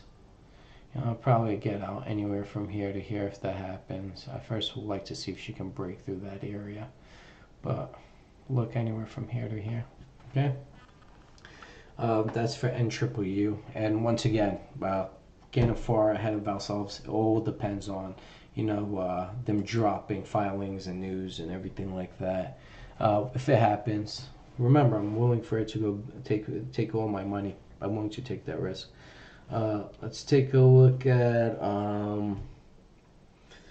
PCLI right now. PCLI. Okay, so let me see. It's at 2.8. 2.8. It's dying down. 2.9. It's in this range. Okay, and let me show you what that looks like right here. All right, so 2.8, 2.8. It's right here. Look at that. Okay. Zoom about 1 o'clock, 12:50. It's right here. She breaks above this. Remember, she broke that 1 minute downtrend. She could head back up, okay? And that could solidify support. But however, she breaks through the support. See right there, she breaks through the support. And don't always think, and remember, like I said, trend lines aren't 100% accurate. So let's say she breaks here. Maybe you're gonna need an extra like 3 minutes, 4 minutes to trade sideways to confirm that. Then I would say, hey, you know what? This might have helped.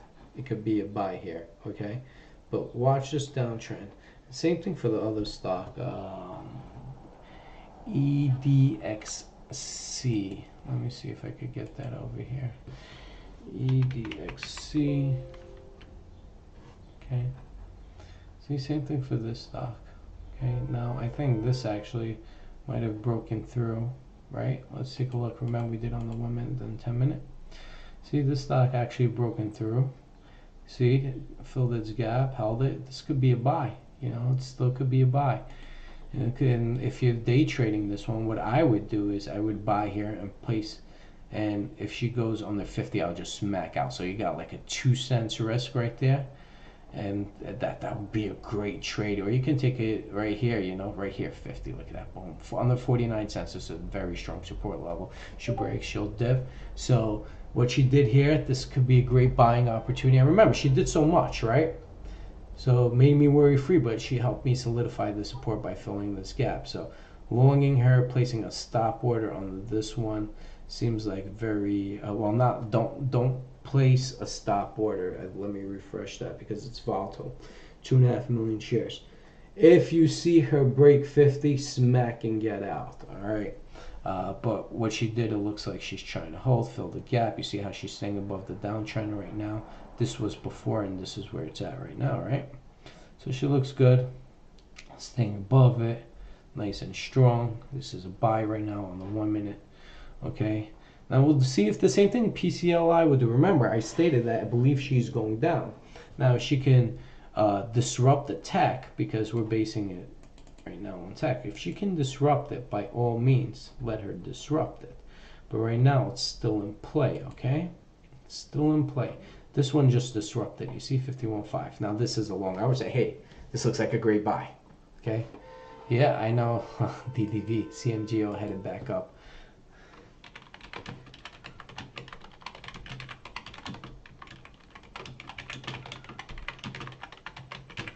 So you see other people are talking about those particular stocks that I'm discussing in the Discord group. They're providing that information as well, what they see.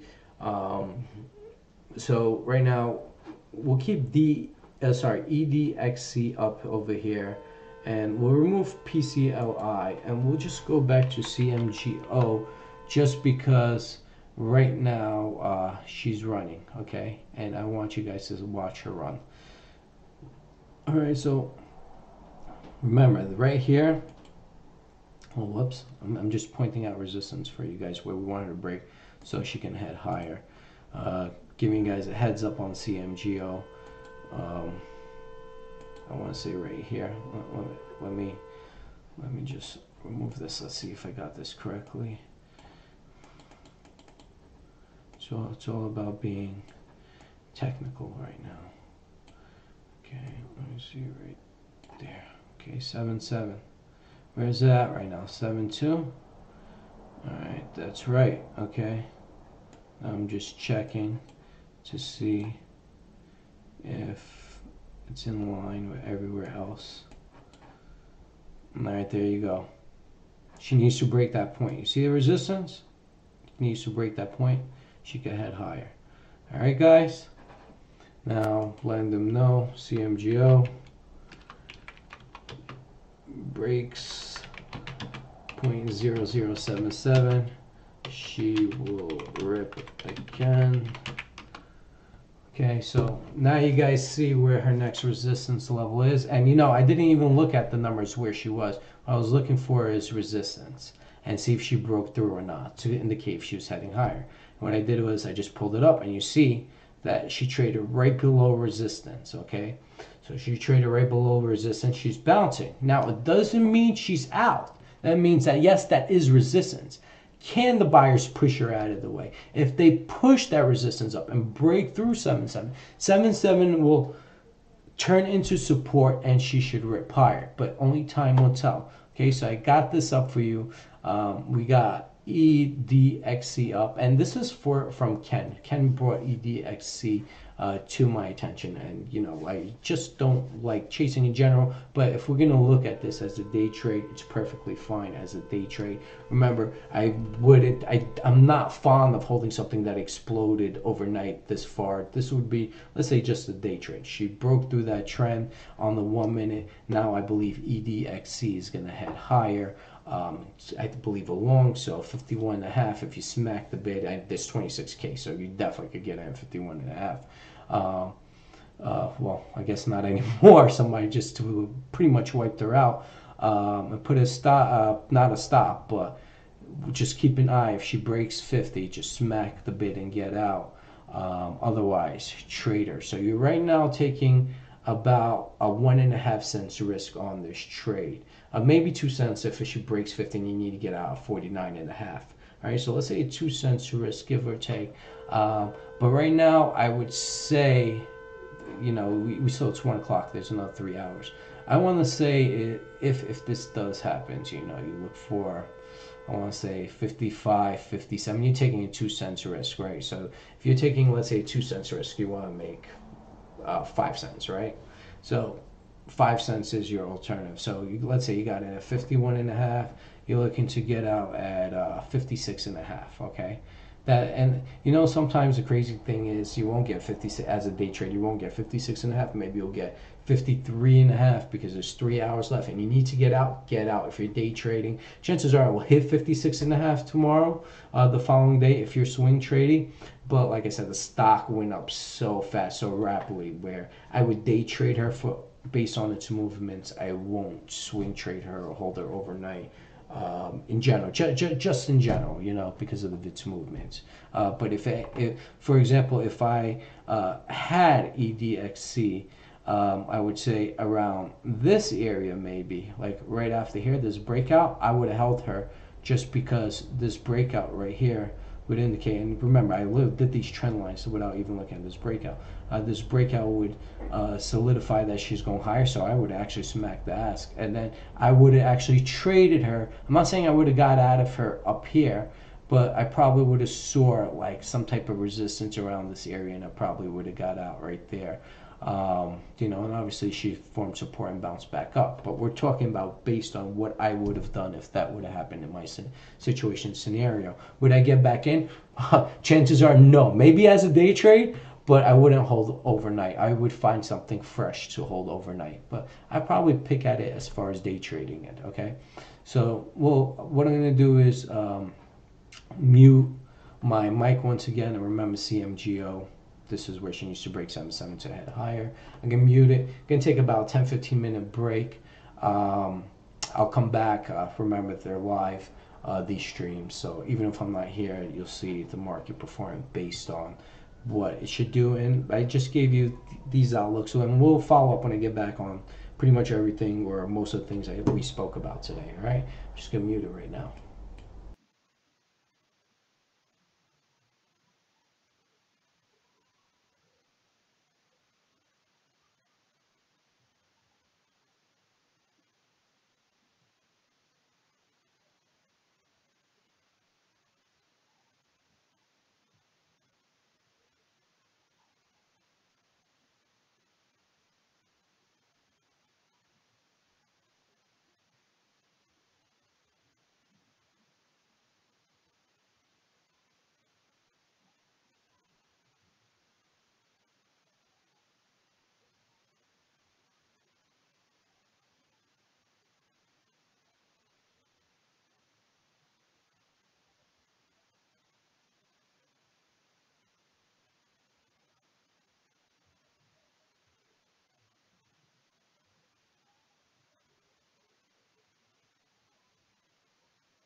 Look at that.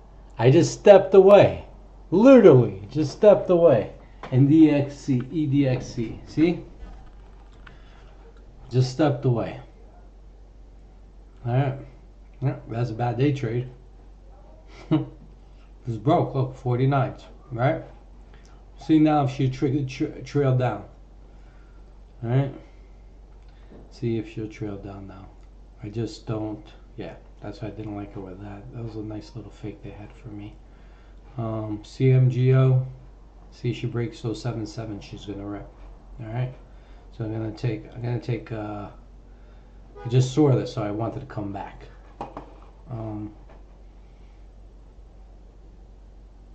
Oh, AXA. Look at AXA.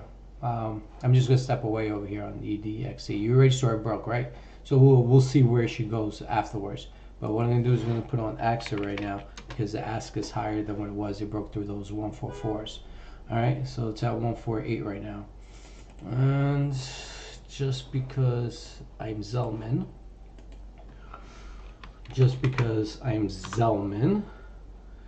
you will see a 911 print right now. There you go. Oh, doesn't that look good? Is that a new high for AXA today? Oh, no, they printed over here when we stepped away real quick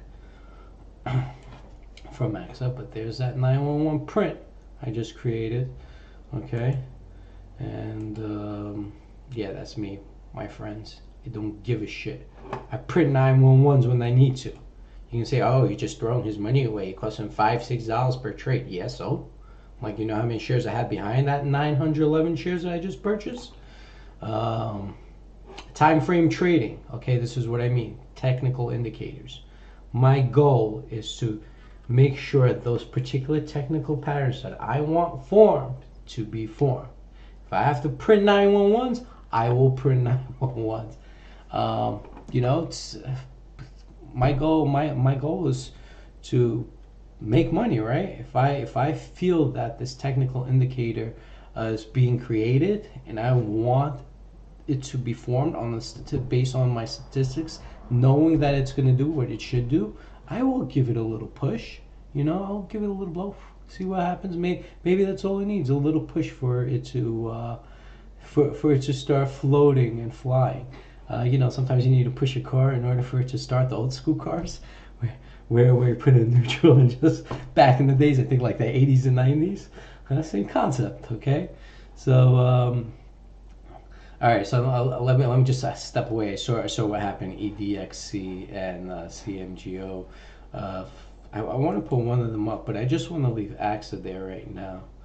Um, they're both enticing plays right now. I just want to show you. See, she's at 49 right now. Well, we'll put CMGO just because she there's more volume with her right now, and you know, volume pretty much moves. So I'm gonna mute it here one more time again, and I'm gonna just take a breather. I'll be back in a few. All right.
can't even take a break. Things are going on CMGO.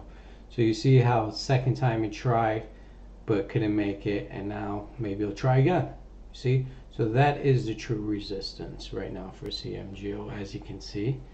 Let's see if she breaks those 7-7s, all right? Yeah, 911s. That's me, by the way, if you guys, I printed those 911s. Yes, I printed those 911s because I want to. And also, don't forget, news is coming, so why wouldn't you print 911s? At least I believe news is coming. If not, a pop is coming, so 911 giving you guys the heads up, letting you know. And CMGO, again, trying to do those good things over there. What I'm going to do is I'm going to put EDXC on my other, because I'm just curious where she's at. She's at 47 right now. Okay, so that little fake, I'm just going to show you right now. The little fake right there. I said, oh, it's a long look at that, right? That's why you try to trade smart. Original's right on the 1 minute.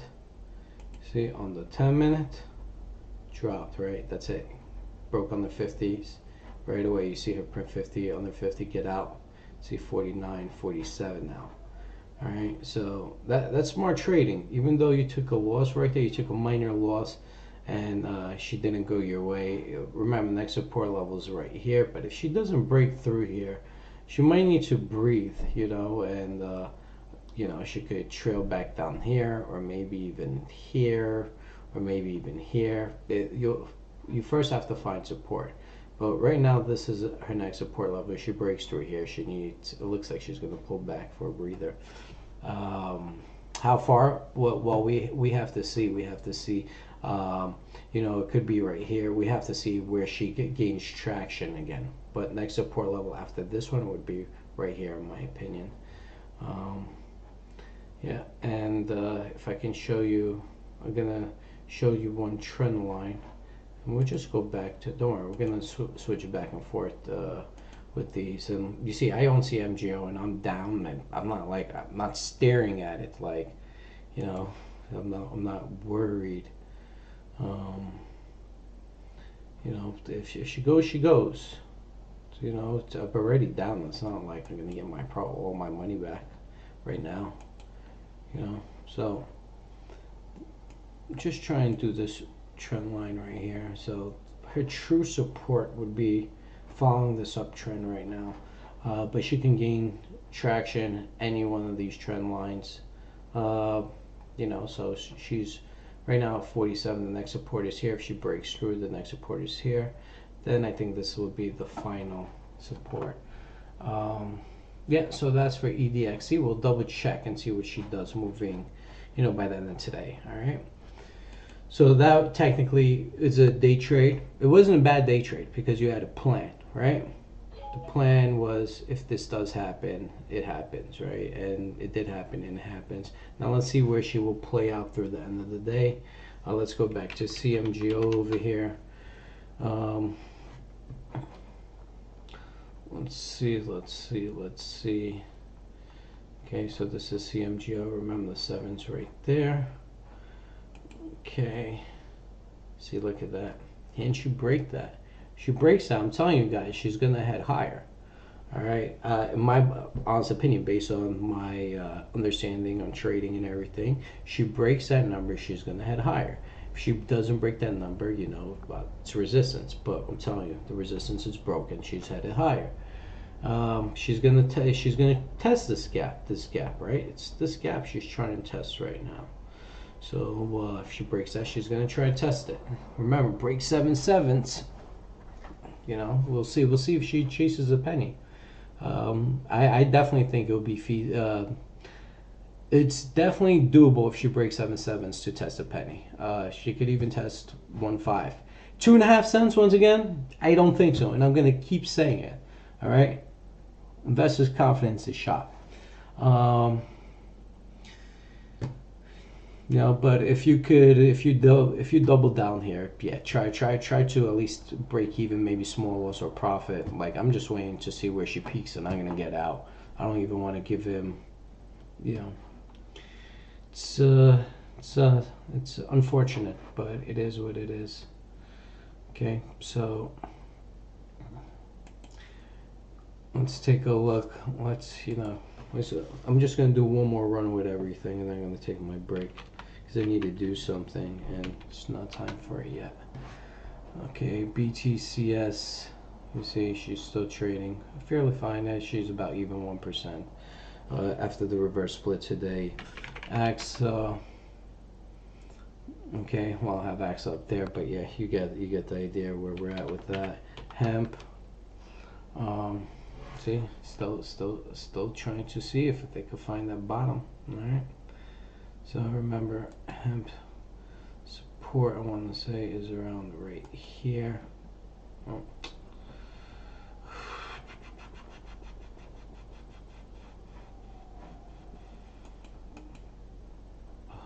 I don't know what I do. I don't know what I did. All right. Sorry, guys. Where the hell is it? There you go. Let's say right here, right here. Okay, those are the two levels. I would like for her to hold this line right here, stay above here. It's fine. It's fine if it shadows on the tail, but I want the hard, the candle bar to stay above that. Okay, otherwise she needs to test this, and I think this one will be a more better view if she holds this area. If she holds 238, it's a better understanding that she did bottom, rather than if she tries to bottom out here again. I prefer her to bottom out at this level at around 235, 24. Okay, so that's where she is right now. Let's take a look at XHUA. Okay, so see it's 2-1 by 1-8 by 2-1 right now. And I'm just going through fast because I explained a whole lot about them. If they haven't done anything, we're not going to spend a whole lot of time on it. GLCO. Yeah, same situation right now. PCLI. 2 7s looks like it's broken. Let's see if it dipped again, where it's just broken. It looks like it's just broken right here. Okay, so 130, it's around right here. It's 2.6 by 2.8 right now. It seems like they're trailing it under this, or close to it anyway. Okay, so we'll see that. HMNY. Okay, same thing. Like I said, it looked like it's bottom the play right. So we'll see how much it could go. This is a swing trade. Remember, we spoke about that multiple times. It's not a position trade, or even day trade, swing trade. You're not going to get a lot throughout the day. It's more like it's going to happen when it happens. But within that, I want to say 2-week momentum max. NCMGO. Okay, and it's at 7.4. It's by testing the ask 7.7.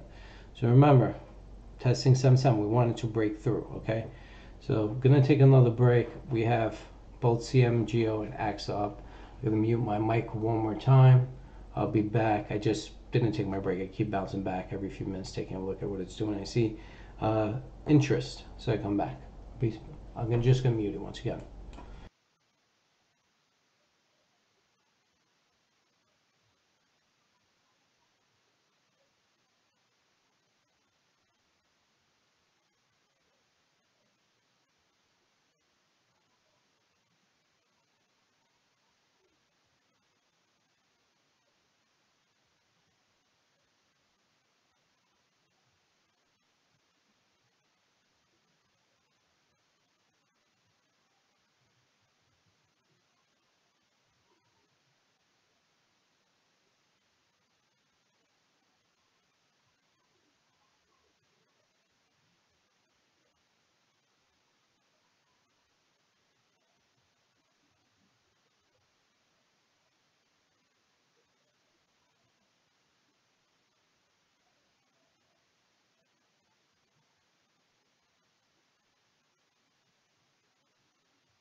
I still have my mic off. I'm just looking at some things right now.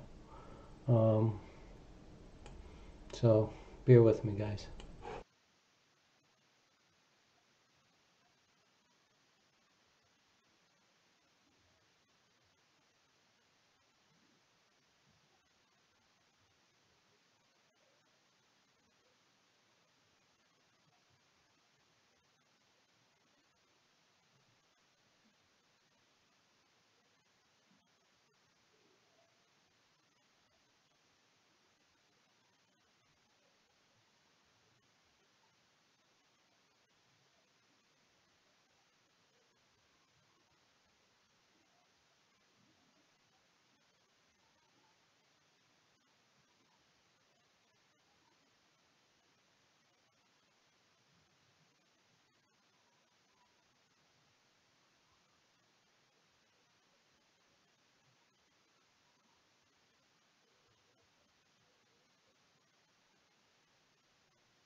All right, guys. I'm just looking at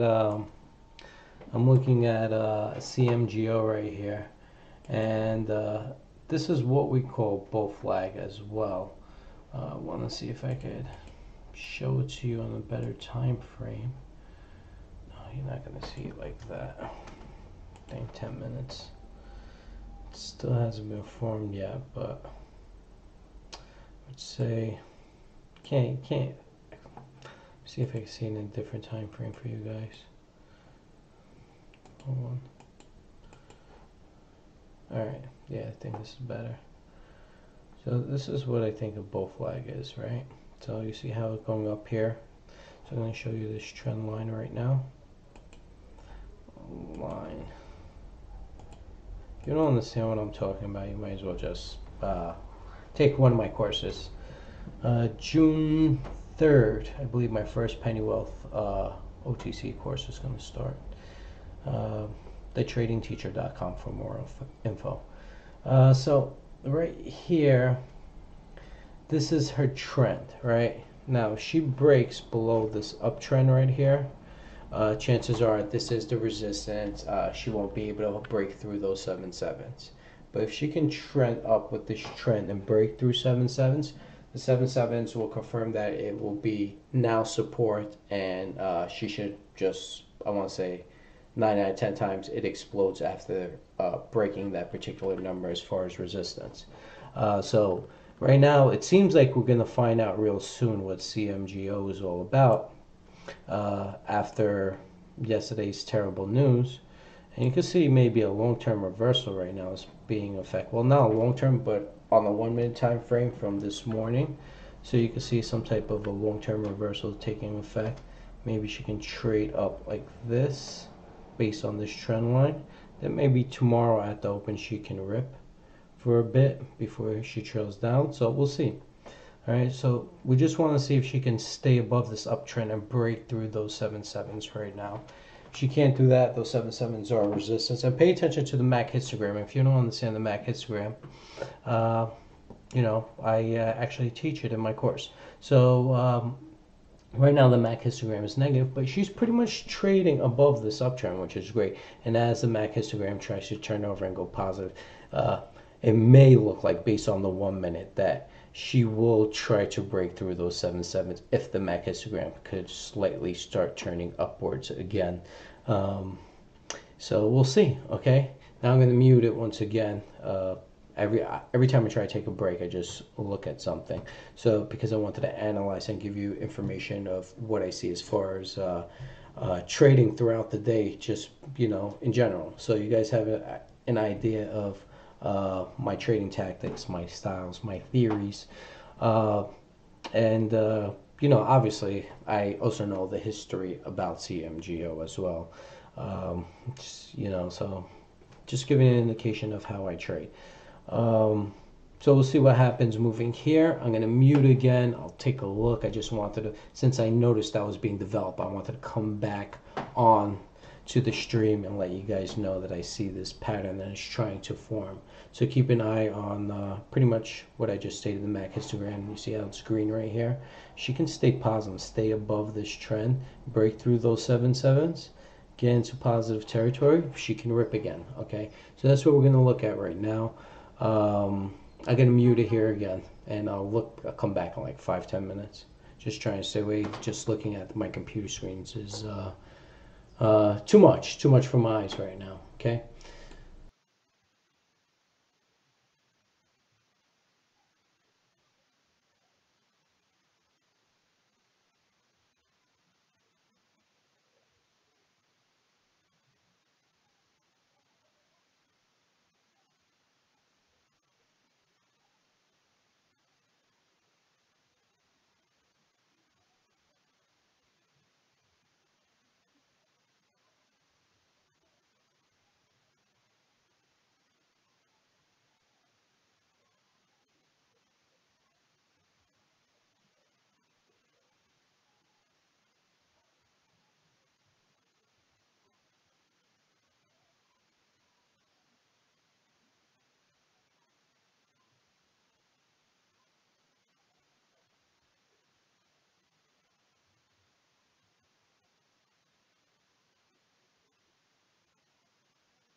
So I just posted a response to DDV. He said it will break 0.0077 eventually, hopefully by the end of today. And I just responded to him and stated, and we're talking about CMGO, and I responded to him and just stated, I say if it breaks, it'll break before 2 p.m. today. So right now it's 1:45, and this is once again time frame trading. Okay, this has to do with time frame trading right now, based on what I just told them, based on what I see. This is called time frame trading. There's different parameters of trading altogether, but this specific type of trading is time frames. Obviously, take technicals into consideration, but they're based on time with the charts. Okay, so once again, see how this trend. Now, once again, it's not always accurate. So if I have this like this, it could really also be. Oh, sorry. It could really. Let me see if I could do this again. It could really also be like this. This is not 100% accurate, but I still think by around 2 o'clock. You see, it's give or take. It's not 100%. But I also want to say, if this is resistance, no, it's resistance. Just give me a sec. If she breaks under here, okay, and this is 0.0073, maybe if she, not 73, let's say 72. So if she breaks, no, I'm lying to you guys. Let me just zoom in a little more. Let me see if I got this accurate. No. We have to go with a stronger support, okay? She breaks right there. Yeah, I think that's more accurate. If she breaks right there, then that's obviously, no good. This is pretty much ultimate support. It'll lag on there, but this is a trend I believe it should trade at.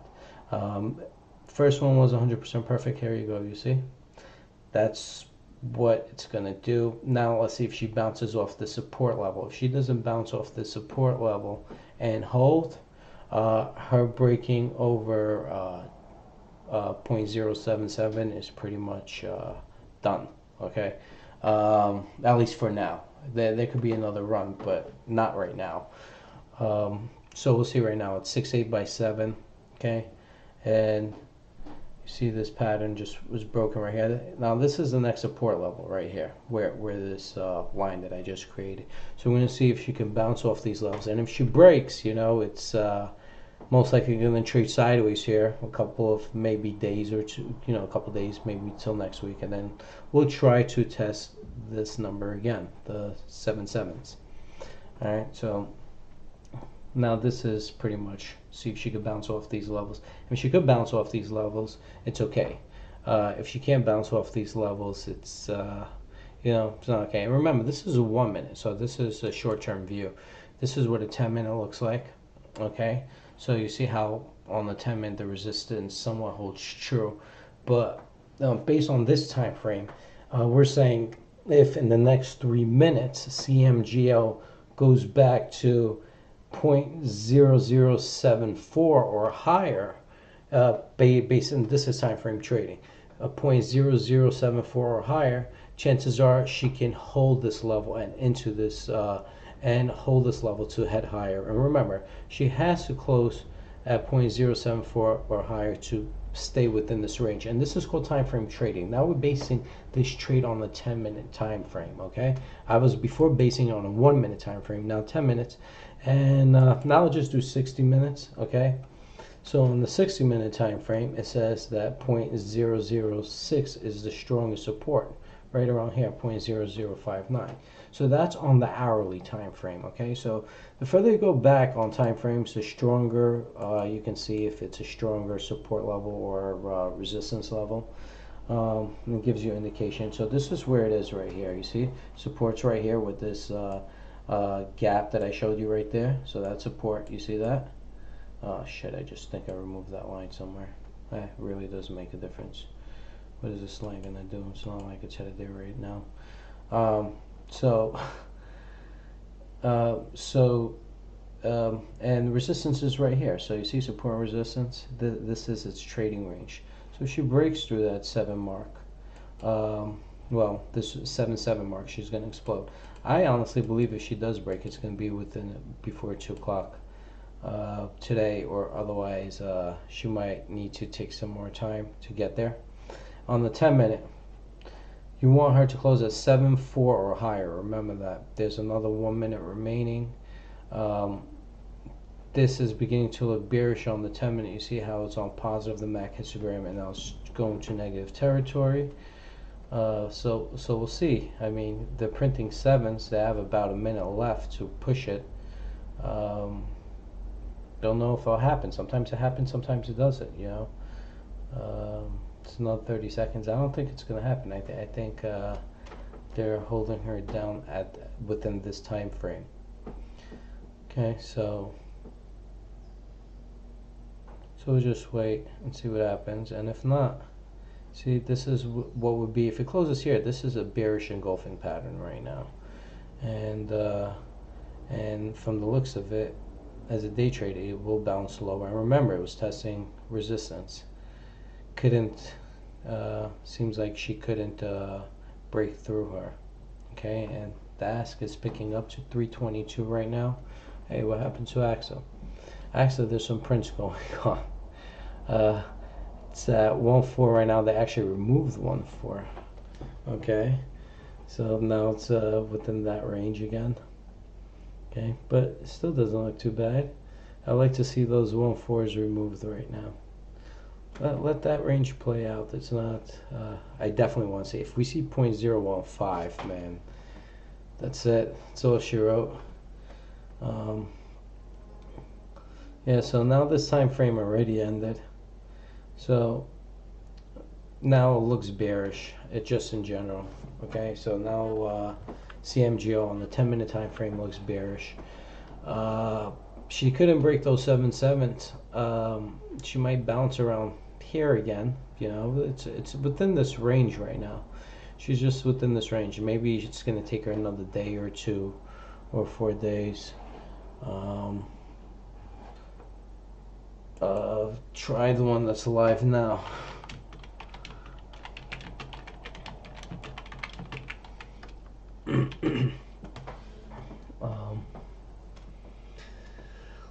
Let's see. Oh, let me see if I can send her a link.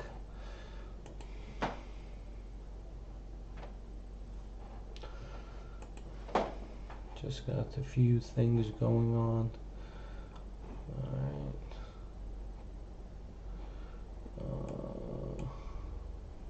Oops. Come on.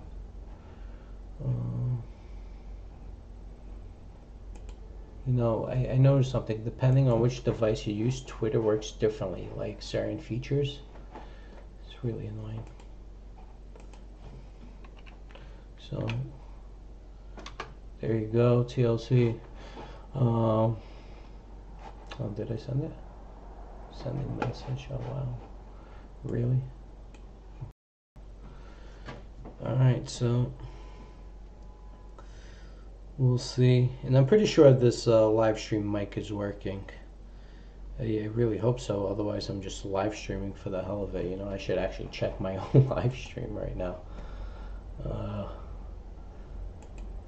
Let's see. There you go, TLC. Definitely hear myself. Alright, we're good. Oh, did I send it? Okay. Yeah. CMGO just quiet down. Look at that. Just got quiet all of a sudden. You see that? Very quiet. Let's see. Let's see what HMNY is doing. 4.5s. Yeah, that's looking still good. Hemp, still seeing if we could find that bottom. Yeah, we want to look at this on the daily. Okay.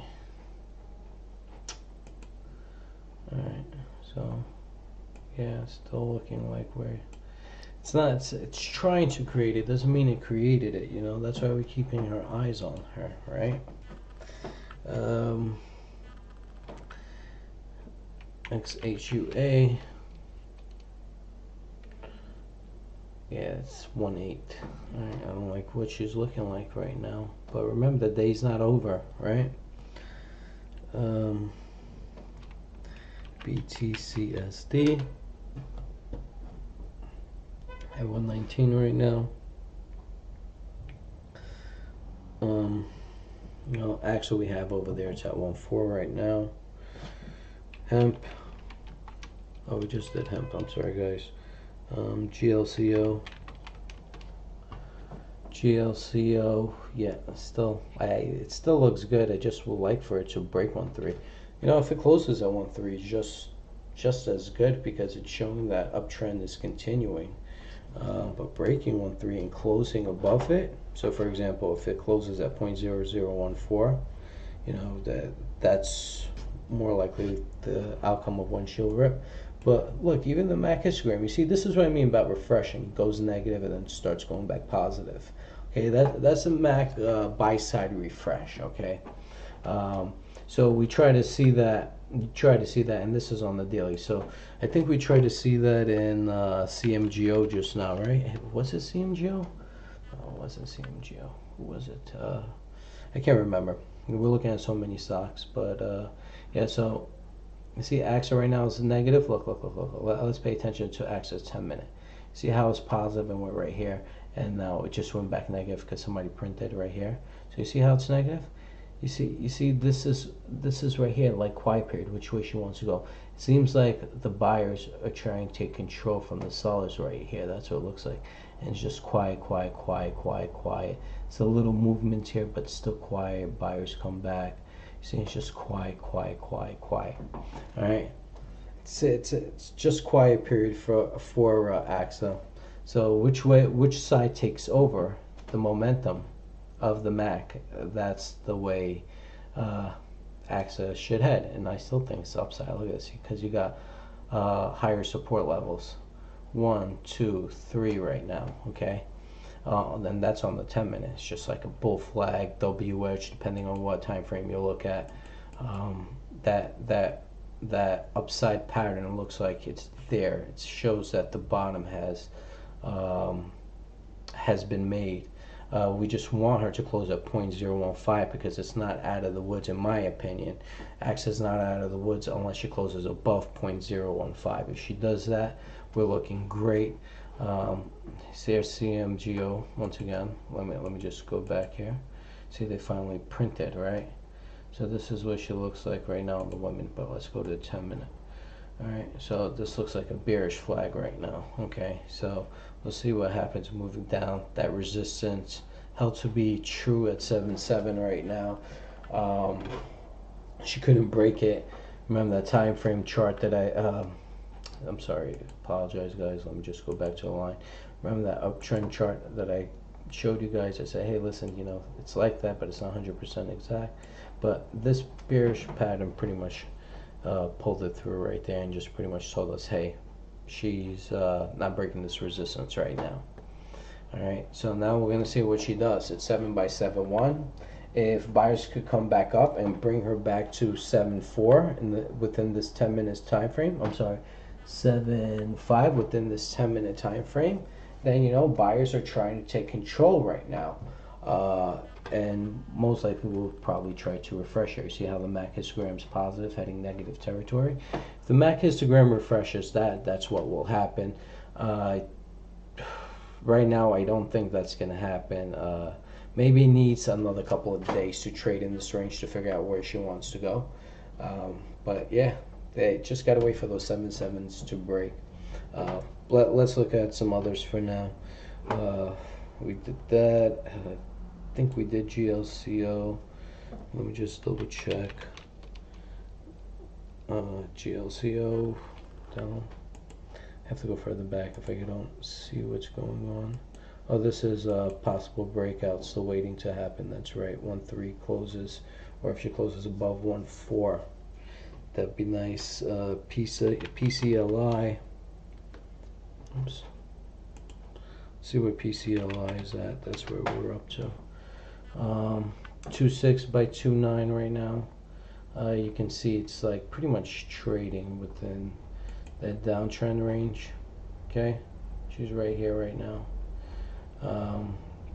I still don't like her. I mean, you even saw that sometimes the trend lines aren't 100%.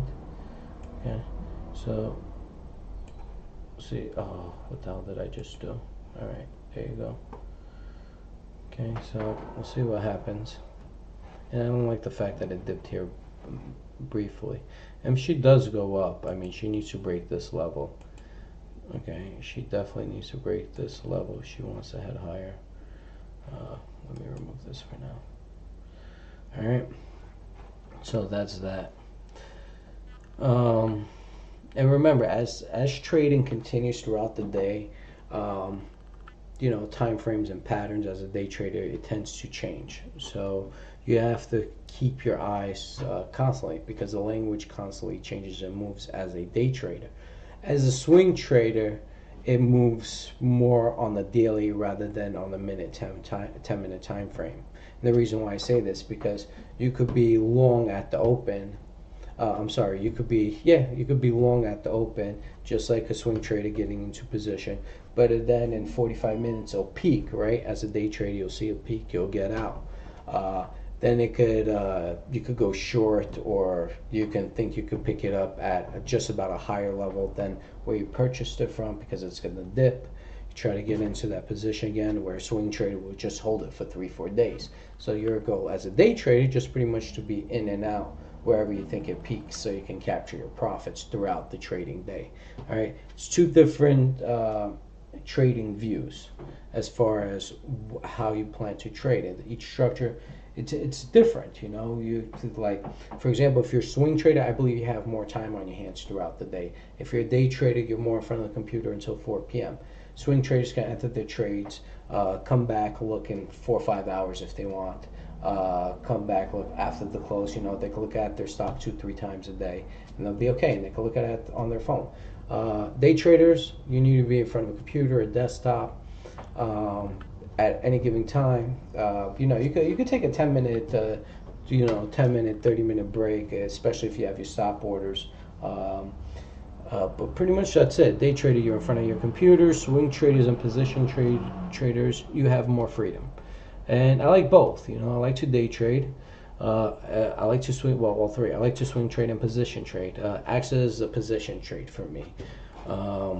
You know, so I do hold position trades. I have a good portion of position trades. I have a good portion of swing trades. Day trades right now, no. Okay, actually, I want to say pretty much every position I have right now is a position trade. It's either a position trade or I'm stuck in it, like LVXI. I'm still waiting at trip ones to get the rest of my fill, but I got stuck at it, you know, and it happens. You know, it's not, you're not gonna have. That's why you diversify. It's gonna happen to you. It's only in trading nature that it happens, especially in penny stocks. It's only in its nature for, you know, maybe 2 out of 100, 3 out of 100 for it to happen to you. It's possible, you know. But don't forget, you have a lot of other ones that should do decent or real well for you. So help you out in a sense, like you won't even care about those losses if you made extreme gains on the other ones. All right, so you know, and what I do is, since I'm down like 4K on it, I'm just averaging down at trip one's the lowest point possible. I get in. You know, still waiting, but hopefully I'll get the remainder amount. Let's see.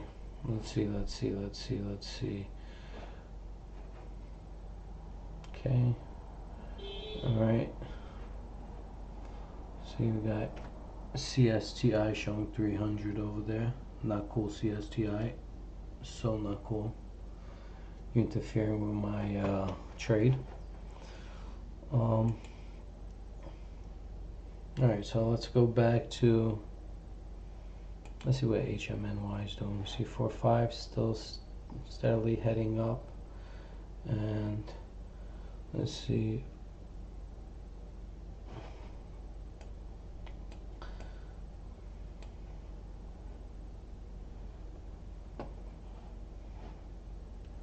let's leave AXA and let's do CMGO.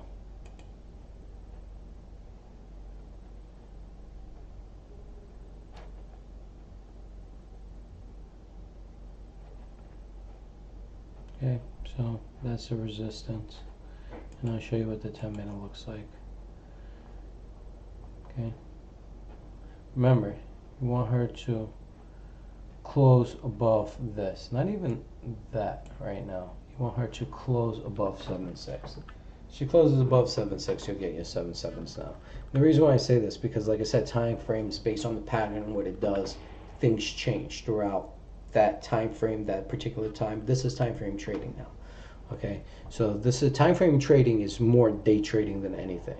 Okay, time frame trading I think is very, as a day trader, very profitable. But don't forget, time frame trading can be used as well for all different times. That's why they're called time frame trading.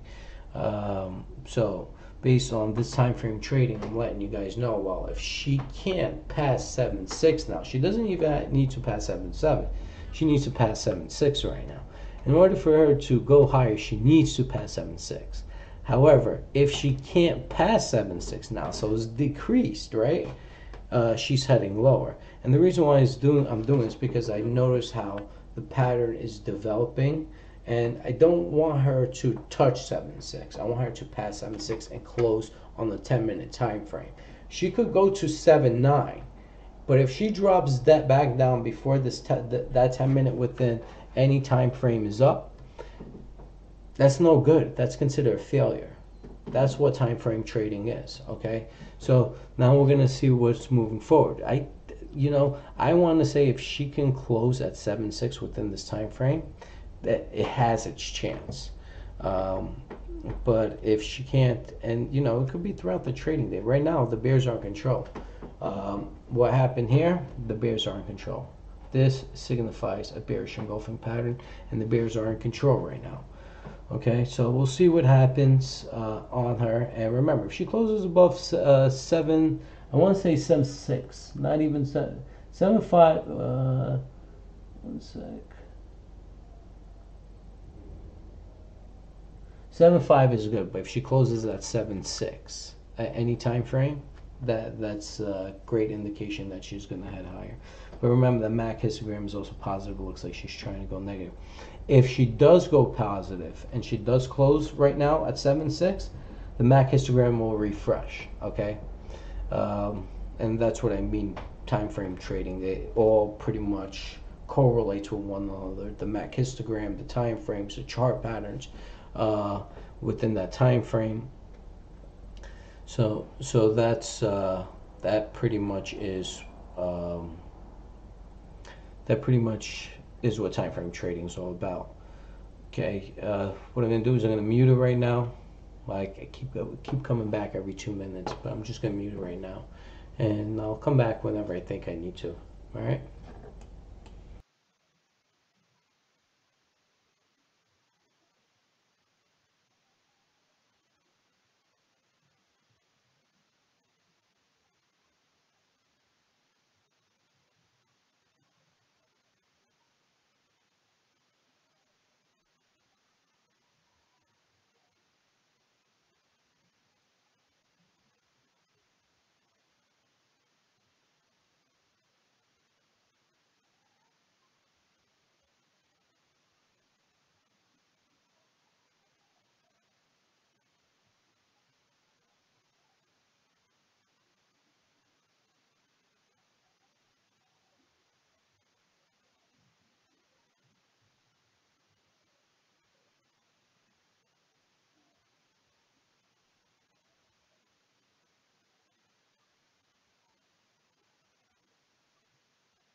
Alright guys, I'm back right now.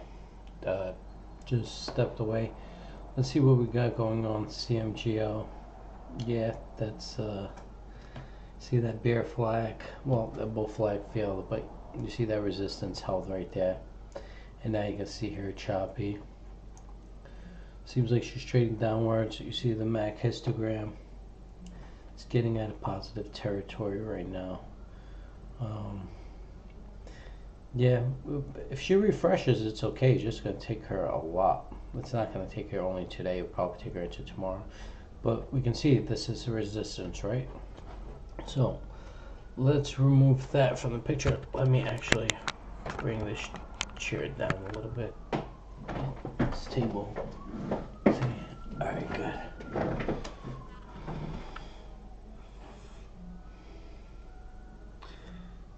Okay, so let's take a look at, let's see what AXA is doing real quick right up here. One force, there's 310,000 at the ask right now. Seems like pretty much this is the low for the day right here, 1.4. And see what happens. We had people sell out, I think, about 250,000 shares right here. But we still got this bull flag, still looks strong. Okay.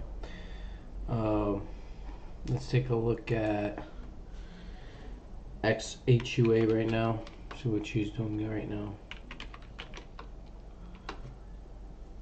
Sorry. Yeah, still, like I said, she could close close to 2.4. That'd be great. I just don't like her right now when I look at her at the daily. Show you what that looks like. See that? I don't like this. It's high volume, upside down reversal, confirming resistance right above. But if on the flip side she closes 2.4, you know what? Even 2.3 I'll consider.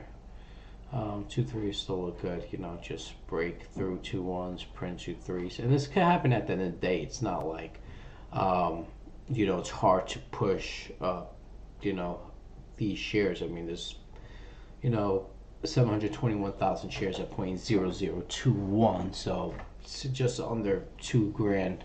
We say give or take about 2 grand investment, just under that, to push 2.1s out of the way. You could even push 2.3s, I think, with a 2 grand investment, print 2.3s with that amount. So it's not hard to push the 2.1s with a 2.3 close. That would look good for her. As of right now, it's a 2K investment or a trade for that to happen. But if you're looking into getting into XHUA, definitely probably the best thing to do. Give her that support headed into tomorrow before the close. All right, so let's see, BTCSD, where she's trading right now about 3% after this reverse split. Printing right now 121, the bid's 116 by 128. Remember, this reverse split shouldn't really affect you guys. It's a Bitcoin play. Follow crypto. If Bitcoin goes up, I'm pretty sure she'll follow. You know, Bitcoin's doing well. It's rebounding, and this is what BTCSD looks like right now for the day, up about just about even 3% or so after the reverse split. Let's take a look at, well, actually we just did, but I'm just gonna go in line, down about 5% at 0.0135. This is what AXA looks like on the daily. All right, so it does look healthy, it does look strong. You know, we could see some sellers or resistance trying to be created above, below this uptrend right here. It's possible, but I think we'll get that 1.5 close by the end of this week. I'm just waiting for you know, AXA Group to drop that bomb. I'm pretty sure it's happening sometime soon, either this week or next week. I'm confident. Would like to see it sooner rather than later, especially with this X meets the mark right here pattern. But let's see what happens. Let's go with hemp right now. Okay, let's go with hemp. And hemp also trying to form that support, right? We're looking for that support. Looks like it's trying to form it. We'll see what happens. And, maybe it'll take not even to today, tomorrow, or maybe longer. But remember, there's two levels. You see the MAC histogram on the daily is trying to go negative. And this is where what I meant refresh. We spoke about earlier about the MAC possibly refreshing. So this is what she's trying to do here on him. GLCO. You see how GLCO on the daily, and this is what I mean. You see how GLCO refreshed, now back in positive territory. That's healthy, I think. We'll see her go up steadily, day by day, slowly. Nothing crazy unless news pops out. But I wouldn't be surprised if you see something somewhere like you get to see a tenth to 2/10. It moves up in 0.0001 or 2 increments slowly and steadily. I think you'll continue seeing that until news drops moving forward. And let's take a look at right now PCLI. Let's see where she's at right now. And PCLI, same thing. It's 28 by 29. It seems like they're trying to hold here, and I give a lot of credit to this. Because if she's trying to hold at these levels, that you see this buyers, they're trying to hold, and you see they're just trying to hold here. And I'm giving them a lot of credit. If they can hold above this line right here, kudos to them.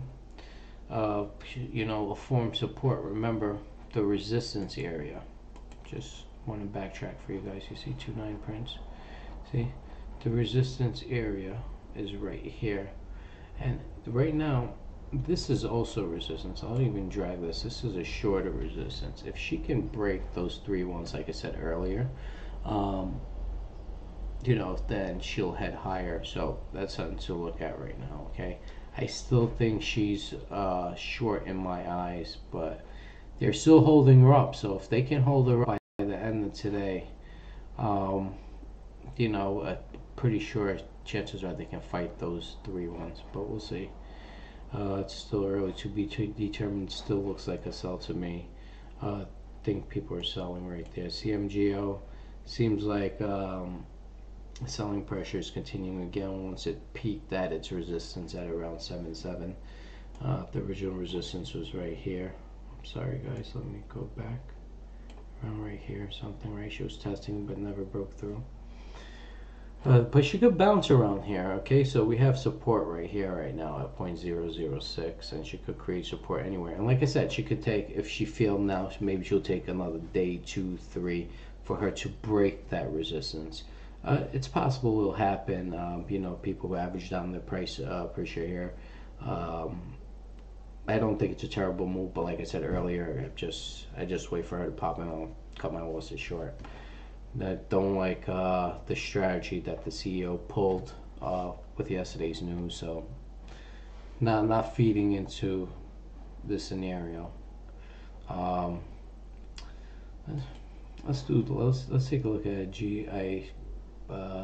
let's take a look at GIFA real quick. GIFX. So we spoke about her earlier and just pretty much sideways, but they're holding up 6s, right? And that's really nice. That they're holding up 6s. It's strong, but it's in a quiet period, and it's taking way too long.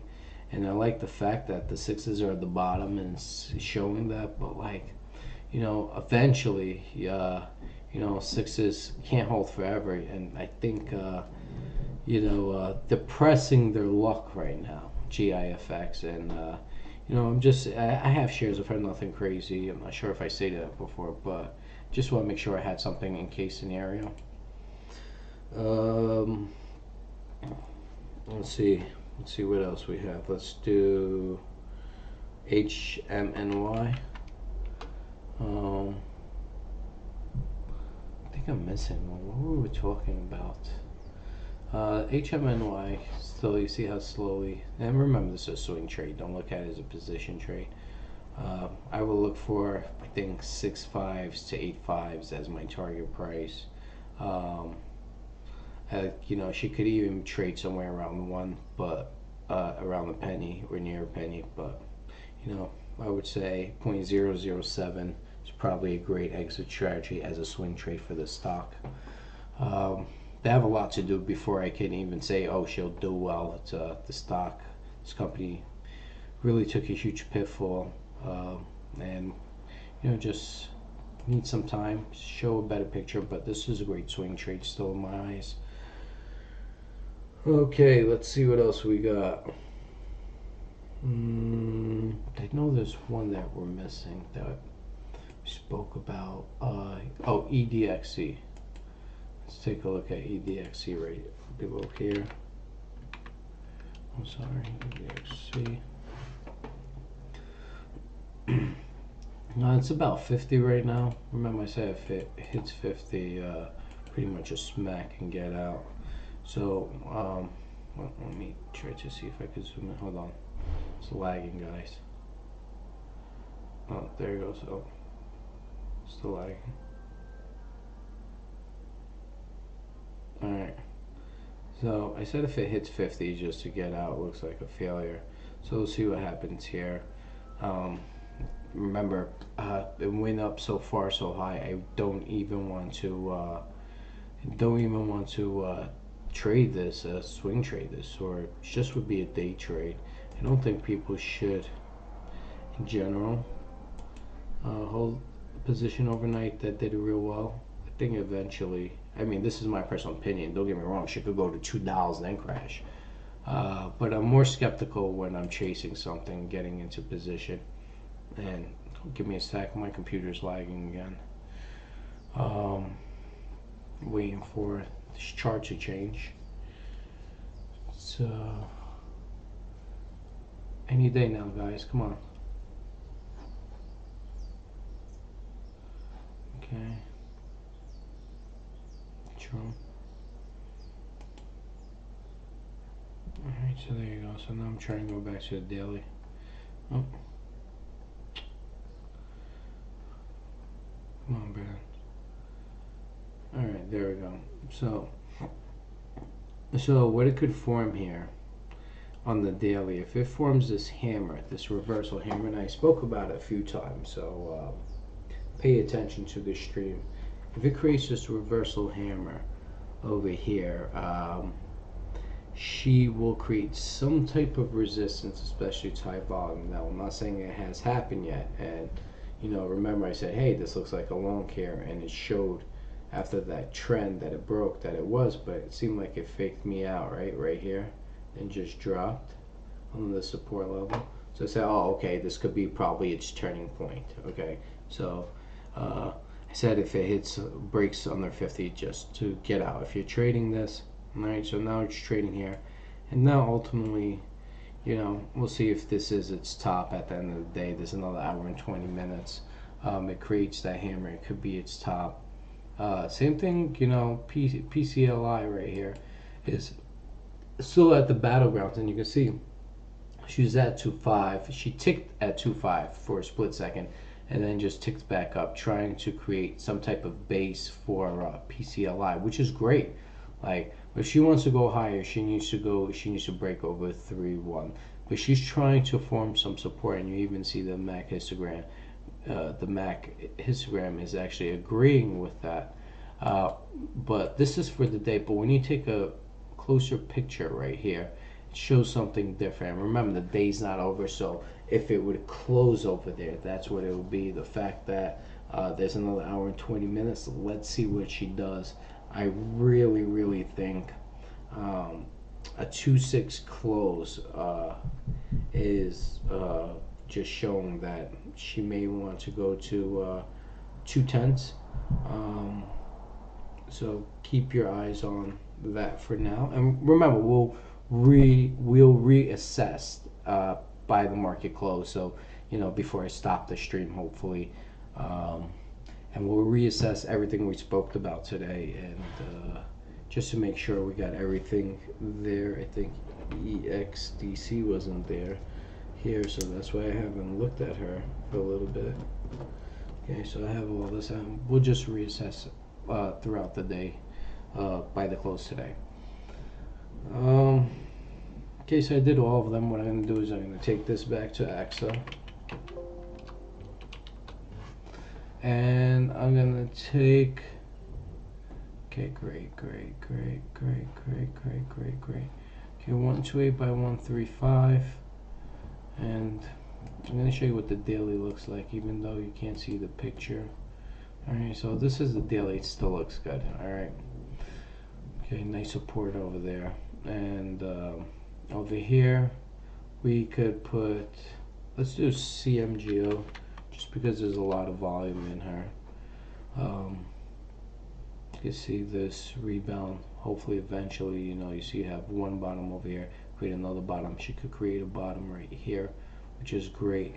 Break through those 7/7s, but you see how she failed the resistance. She can do it. Give it another day or two. It's a possibility. I don't think she'll have enough time today, but I think if she does try to create this bottom here at the open tomorrow, she'll try. But we'll see tomorrow at the open, okay? Um, Also, I don't think I'll be live streaming tomorrow, but I'll provide an update, maybe after the close of what the stocks have done or something. Just gonna be tied up tomorrow, but I'll continue this live stream today, and we'll finish up at the close, see where everything fared and what I believe will happen tomorrow with them. I'm gonna mute it once again real quick to walk away, and I'll come back maybe 10, 15 minutes or so. All right.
All right, guys, I'm back. We see CMGO still ticking lower.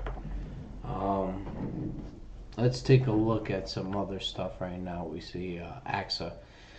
Seems like it hasn't traded for a minute, I guess, but it's at 28 by 35 right now.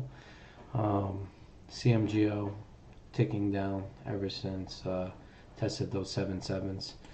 Let's actually go to the top with XHUA.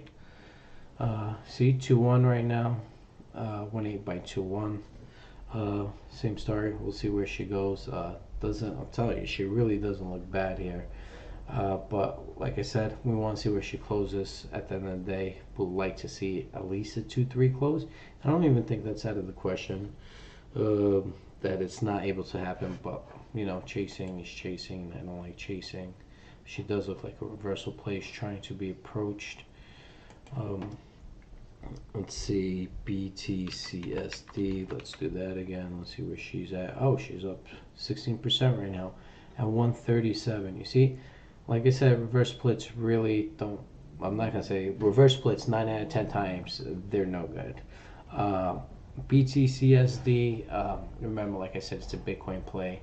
Last it was 5,200. And let's see where Bitcoin is right now, 5,400. So you see there it goes. She's making that up move. So that is why you actually see BTCSD moved up, right? They're moving together, I'm telling you. Bitcoin continues going up. I think BTCS is going to do well, or BTCSD, I should say right now. That reverse split, I don't think affected her in any way. So if you guys... you know, still have her in a long, great. I wouldn't, you know, for this particular company, I wouldn't do get out because of the reverse split. Let's take a look at, well, we have AXA right up here, and we just spoke about it, so I'm just going to skip AXA. Let's go to hemp right now. Okay, let's see what hemp is doing. Still waiting. If you guys just got onto the stream, we're trying to see if hemp bottoms around this uptrend right here. It looks like it is. You see how it's trying to form a hammer right now. So we'll see if this is that bottom. And even though if I don't provide a live stream tomorrow throughout the trading day, once I get in, I'll provide update on them, on these particular stocks that we've been talking about. You know, last few days into yesterday into today. Keep providing, I guess, updates until, you know, until I decide to just stop looking at them altogether, because at times they do get boring. Now let's take a look at GLCO. Okay, GLCO.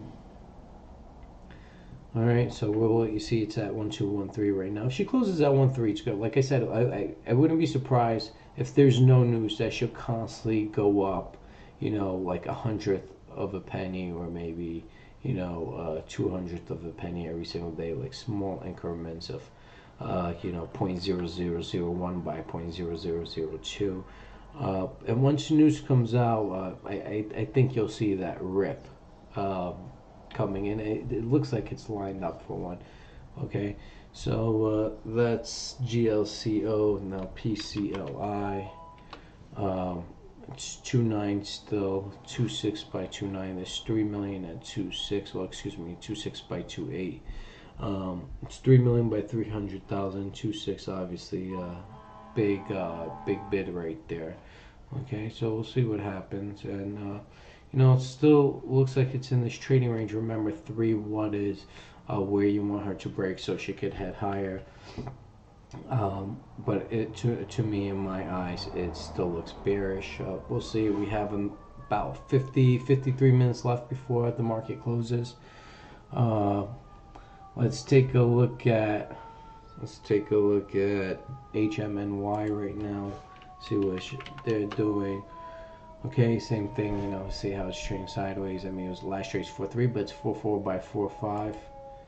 Okay, still slightly, little by little, moving upwards quietly.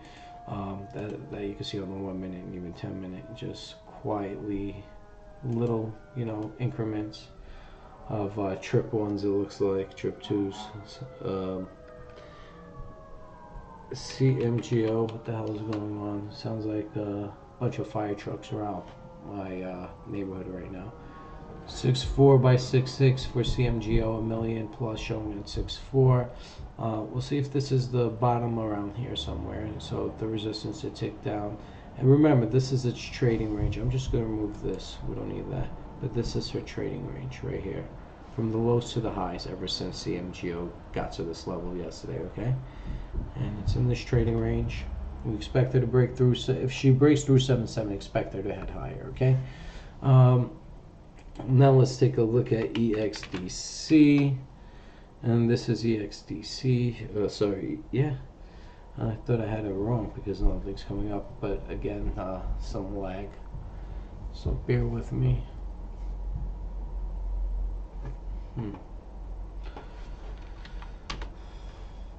That was quick.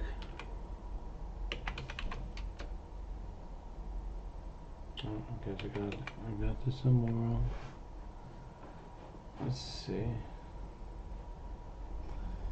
Sorry guys, just too much going on.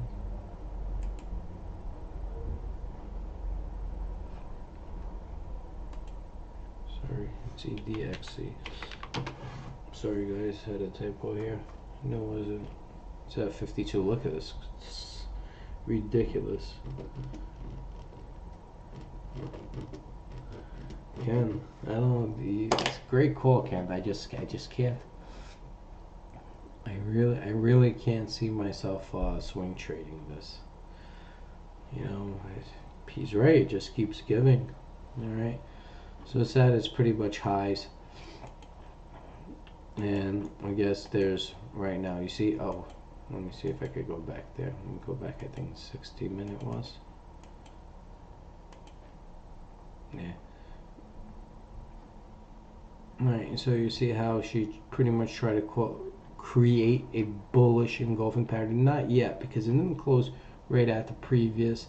I would say it would have to close 5.2. Alright, 52 cents. She had to close. And she closed at, I'll tell you, she had to close at around 52 cents. And she closed at 51.5. So, not necessarily, but depends where she closed. So if she closes at like 51.95 over here, then on the 60-minute, then yeah, she by all means can head higher. I just can't hold this position overnight with all that up move. But she could even head to $2, but she already moved. Look at her move for the last, I want to say, since the beginning of the year. All right, I mean, she was literally trading at the beginning of January at around a nickel, and she's about 10 times that. So I expect some type of bounce. Doesn't mean it's gonna happen according to what she has done in the last few minutes, but I would say why in general. Let's see what else we have. Okay, that's all right. And I think that's it. I think those are most of the ones that we spoke about throughout the day. So I'm just going to put CMGO over here for you guys. See if she rebounds. Okay. And yep, that's CMGO. I'm going to do a shorter time frame so you guys can see her movements. I think 10 minutes is sufficient. There you go. Okay, she could have bottomed here. We'll see what she does prior to the close. I'm just going to mute it here. Oh, GIGL. Why is this? Oh, I think we spoke about her.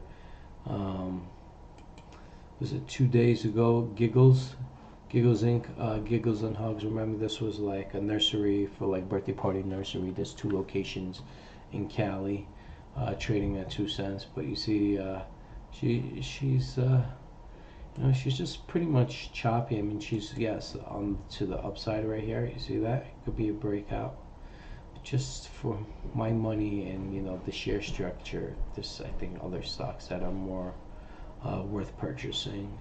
Even though on the tech pattern, she looks good here. All right, let's take a look at TTCM, Moolah stock. Okay, so 1-4 right now, 1-2 by 1-3. It peaked at 1-5 today so far. Yeah, I would say this is around her resistance level right here at around 1-9.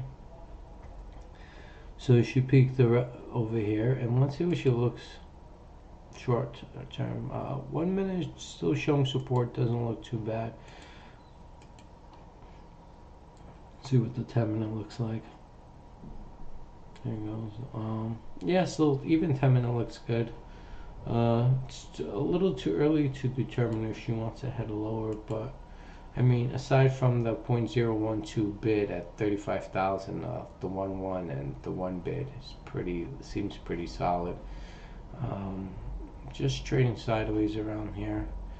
I don't think she's ready to trail back down right now. But let's go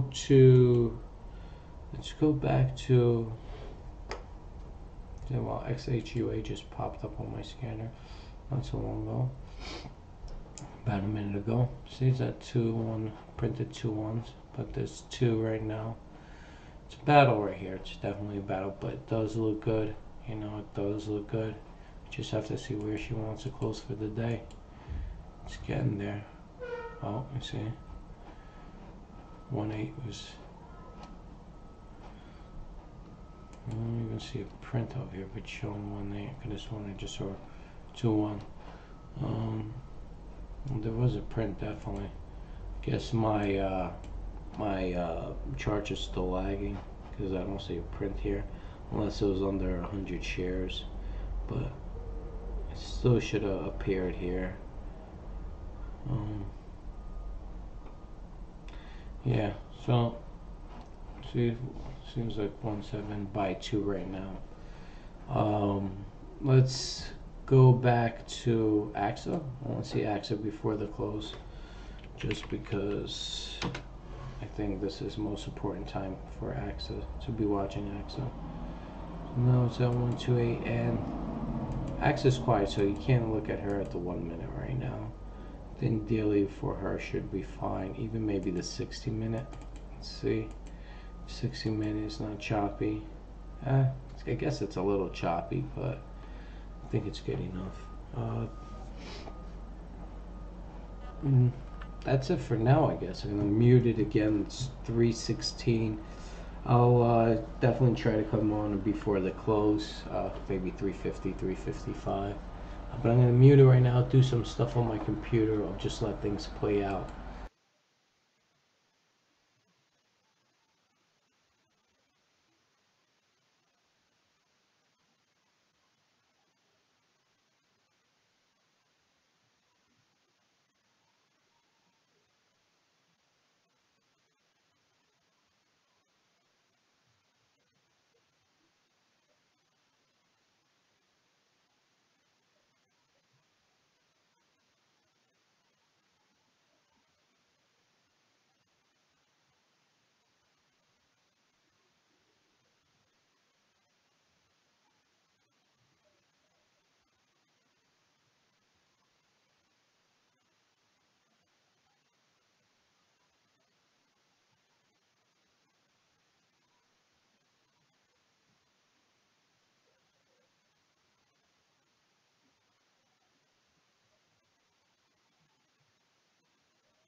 Looks like there's something going on with ticker symbol AFTC, Alternative Fuel Technologies.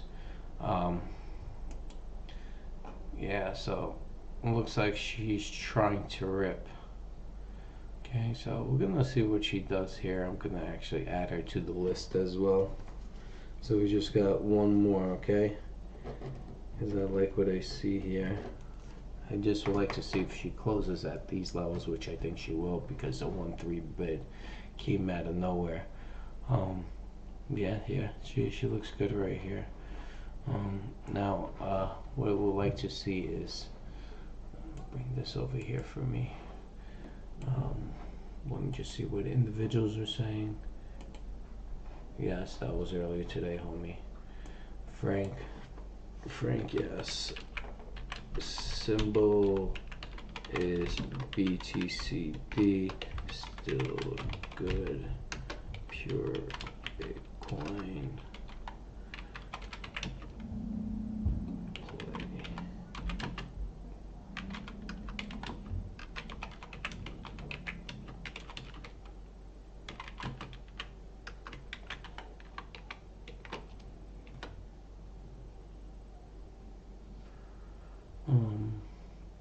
So let's see the share structure for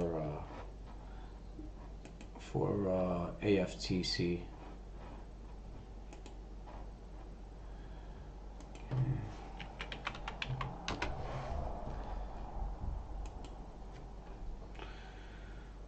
Okay. See, the share structure over here is ridiculous. You got 100 million. Not even, I'm sorry, excuse me. Yeah.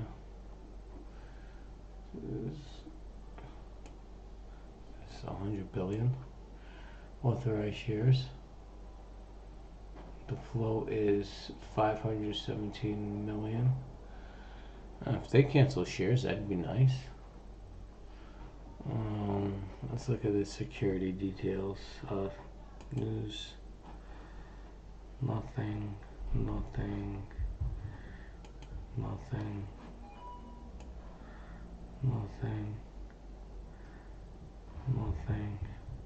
See, this being Prince, right? Let's see if we can find any. Neck is killing me right now, sorry. For twitching. See what we got here. Don't even see. No. I mean, I see people smacking her. You guys see that yourselves, right? I mean, she's appearing to cause some noise right now with all these buys right here, but I don't know for what. Okay, see the volume just recently picked up. Okay, right here. That's where the volume picked up. Okay, out of nowhere there was, I'll tell you,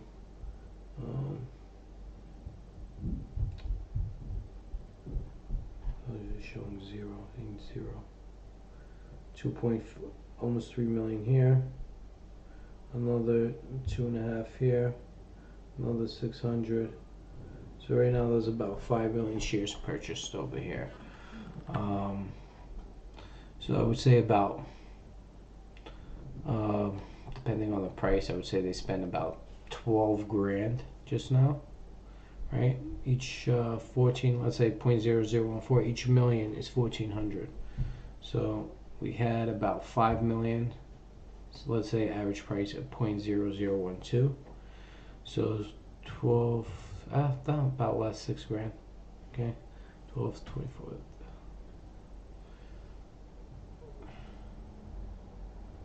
Yeah, about 6 grand, let's say, give or take.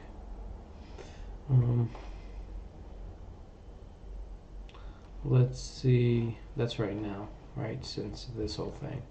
But you see Prince, right? Look at that, 04. I just don't know why. And if I don't know why, I don't like it. See what RNVA is doing. Oh wow, piece of crap. See what happened. There you go. Sells. I'm sorry, RNVA, trip ones. There's a lot of volume here today. Might be a great place to jump in. Don't know for sure, but look at the volume. Alright, it's coming back to life. This is a great pig play. Trip one play, if anything does happen. Let's take a look at, just taking a look at a few things. Keep it entertaining, I guess. EDXC, let's see what she's doing right now. 5-1, 5-5-1, almost 5-2. BTCSD 129.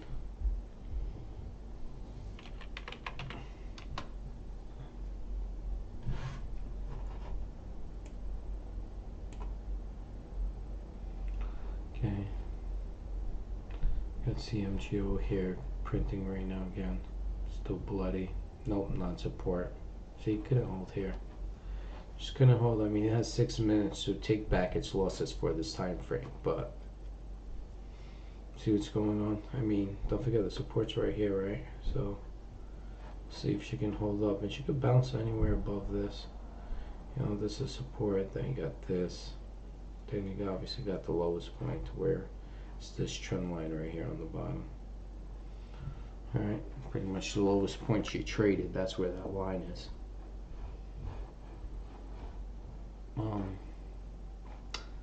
Let's see. Oh wow, BioAmber's on the move again. BIOAQ. Here, this is like a CMGO story. Okay, and here's your BioAmber gap play. You see, fill this gap. It's trying. I mean, definitely wouldn't be in this. Not anymore. But try to form triple bottom. See, maybe try to test these quarter again. Yeah, that highly unlikely. I would just stay away. Don't throw them anyway. Could happen, but don't do it. AXA. Alright, I'm gonna mute it here. I'll be back in about 25 minutes or so. A couple of minutes before the close.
Yeah, my iPhone charger was tied down to my seat for some apparent reason. Had to loosen that up.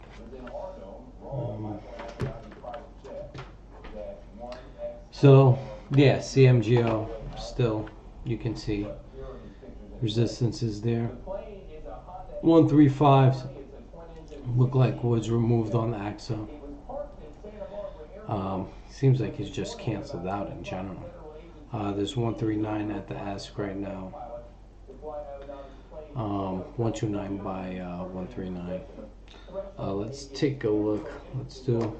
Just give me a sec. Let me mute my TV real quick.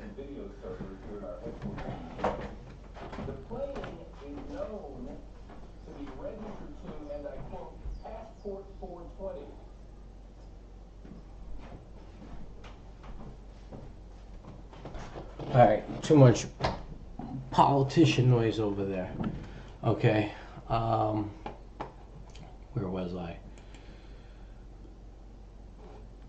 So right here, CMGO, right? We're gonna see if she could bottom here. It looks like she's still, still in the shitty area, but she bounced by the resistance area, and this is its range. 100 times I said it again. So we can see if she bounces over here, and I think she will just, I don't think she's gonna break through 7.7 today. Let's go through everything once again. I want to look at AFTC. Just see where she's at. See 1.4 by 1.5 right now. Okay, look at this. This definitely, and now I just flip 1.3, 1.4. I have 1.3, 1.4 over here, but this is a 1.5 print. Not sure if my computer's still lagging a bit, or somebody just came in at the ask right now. 1.4. This about 5 million at the ask right there. Okay, at 1.5. Let's see what. Let's take a look at XHUA. Okay, she's trading at 2.1 right now. BTCSD 133 right now, up 13%. AXA just did her bull do again, about down 5%. It's at 135, but the bid and ask is about 1/10 of a penny. Okay, hemp. See where hemp's at. Hemp's 2.4, pretty much even for the day right now. Has this hammer that's trying to be created. Could form that support that we're looking for. It's still a little early to tell. GLCO. See that 1.3. If she closes here, that'd be nice. A break, a 1.3 break, and closes at 1.4 would be better. But like I said, you can see her tick. Every 100th of a penny, move up trip 1s to trip 2s until news comes out, and this breakout can maybe actually make it move up about 0.003 to 0.005 if it does happen. Excuse me, breakout can happen to trip 3s to trip 5 up movement if it does happen. But I will look for constant increase of trip 1s and trip 2s every single day until news comes out. If she does pop, for example, if she does pop to about, let's say, 0.002, look for, I think, some people to sell out of their position. I would say a good, I really like the way she looks. I would say 0.0025 maybe might be a place to exit out. 22225 would be a great exit strategy. Yeah, that's for GLCO. I really like the pattern that's being created over here. PCLI. See what she's looking like right now. She's at 2.5, 2.5 by 2.7 right now. You can see she's ticked down just a bit, and the spinning top resistance apparently it's holding true. Like I said, I think she'll like tick down to around 2. Create another base just about above the support level, and possibly trade sideways and continue going up. But she went up so high, so hard. Um, you know, profits are eventually going to be taken. This could be the beginning of the profit taking right here. I mean, there's profit taking across these areas as well, but one begs to differ. How high can something go before it does a true correction? Okay. Let's take a look at HMNY right now up here. Okay. HMNY still at 4.4. You can see yourself it's up 2 ticks right now, 200ths of 200ths of a penny, and you can see just in this trading range slowly up about 5%. Now you got the 310s right there, 4.5. See, slowly creeping up. It's been creeping up, I think, since yesterday. We spotted this pretty much yesterday, right? We saw some type of support area. Look at that. Okay, let me just change the time frame because there you go. All right, so she does still look like she wants to head higher, and remember, we're looking for, I want to say 0.007 to 0.0075 as the first exit strategy, and I think 1 cent swing trade. Okay, I would say this trade may be a week maximum. We spotted her yesterday. I don't think longer than a week. And if you see her create resistance prior to and you're in the money, it's smart to smack out and take your profits and find something else. It's a swing trade. We look for a particular number. If it doesn't happen and we're still in the money, seems like it's going belly up, smack and get out. Let's take a look at right now EDXC. Let's see where EDXC is right now. EDXC, and this is still at 5195, and she I can't even say anything because she does look good after this, and she does look like she's headed higher, but don't like to chase. Ken, good eye on this. She definitely does keep giving. You can see these stairs just keep going up, but like I said, I feel like a pullback would be due eventually, so I wouldn't chase here. Day trade her, nothing more. Let's take a look at, let's see TTCM again. Just curious what she's doing. Yeah, still stable, trading sideways. The MAC histogram is getting out of negative territory. That looks good. It's showing support. Still looks good. And let's just see what she looks like right now on the hourly. Yeah, pretty much the same. Daily. Okay. I don't like the 1-2s. I like her for her to close at 1-3. Don't like this daily move, but she does look strong. I think I wouldn't be surprised if she gaps up tomorrow and then rips one more time before there could be some trail back. But we'll see. We'll see what's gonna happen with that. And there's about 5 minutes left before the market closes. I'm just gonna put CMGO over here and AXA over here. I'll put this on the, I guess, let's see, 1 minute. Let's see how she runs before the close. Okay, we'll put both of them on the 1 minute. And this is where she is, and AXA. Put you on the 1 minute as well. There's about 5 minutes left. I'm just going to mute it here, see what happens, and then I'll provide an update on whatever I think is going on. Oh, and remember this morning I was looking at ASKH. Look where she's at, right? See, she just popped on my radar. So it's 2.9. See, the ask is now at 3.24. It's just very, very quiet. And you can see she didn't even hit the ask today, the bid today. You just straight up, if you wanted to get in, you had to hit the ask. And right now the ask is 461,000 shares which traded, and this is pretty much just smacking the ask. There was no bids that got smacked. It was just all straight up on the ask from 2.9 to 3.24, and you can see right now the ask is 3.24. Okay. Yeah, so right now I'm just going to put this back on AXA. Oops. Oh, what symbol was that? I really like that. Oh, that was HMNY. Oh, that makes sense. Okay. All right. That makes sense why I think this is a nice swing trade. All right, so I'm just going to put this on AXA, and I'm also going to put this on the 1 minute. There's about 4 minutes left. And you see she just broke 3/8 and now testing 3/9. I'll mute my mic right now for the next couple of minutes, and I'll provide an update on everything.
All right, guys, market just closed. Let's see how everything did right now.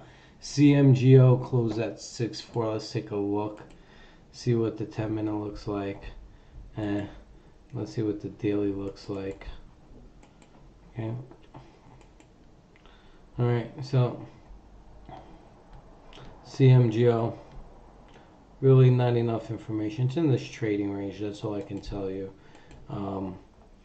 You know, it's where she closed. It doesn't look good, but you know, what do you expect? She's down a whole lot, right? But remember, she breaks through those 7.7s. It's in this trading range. Break through those 7.7s. She's headed higher.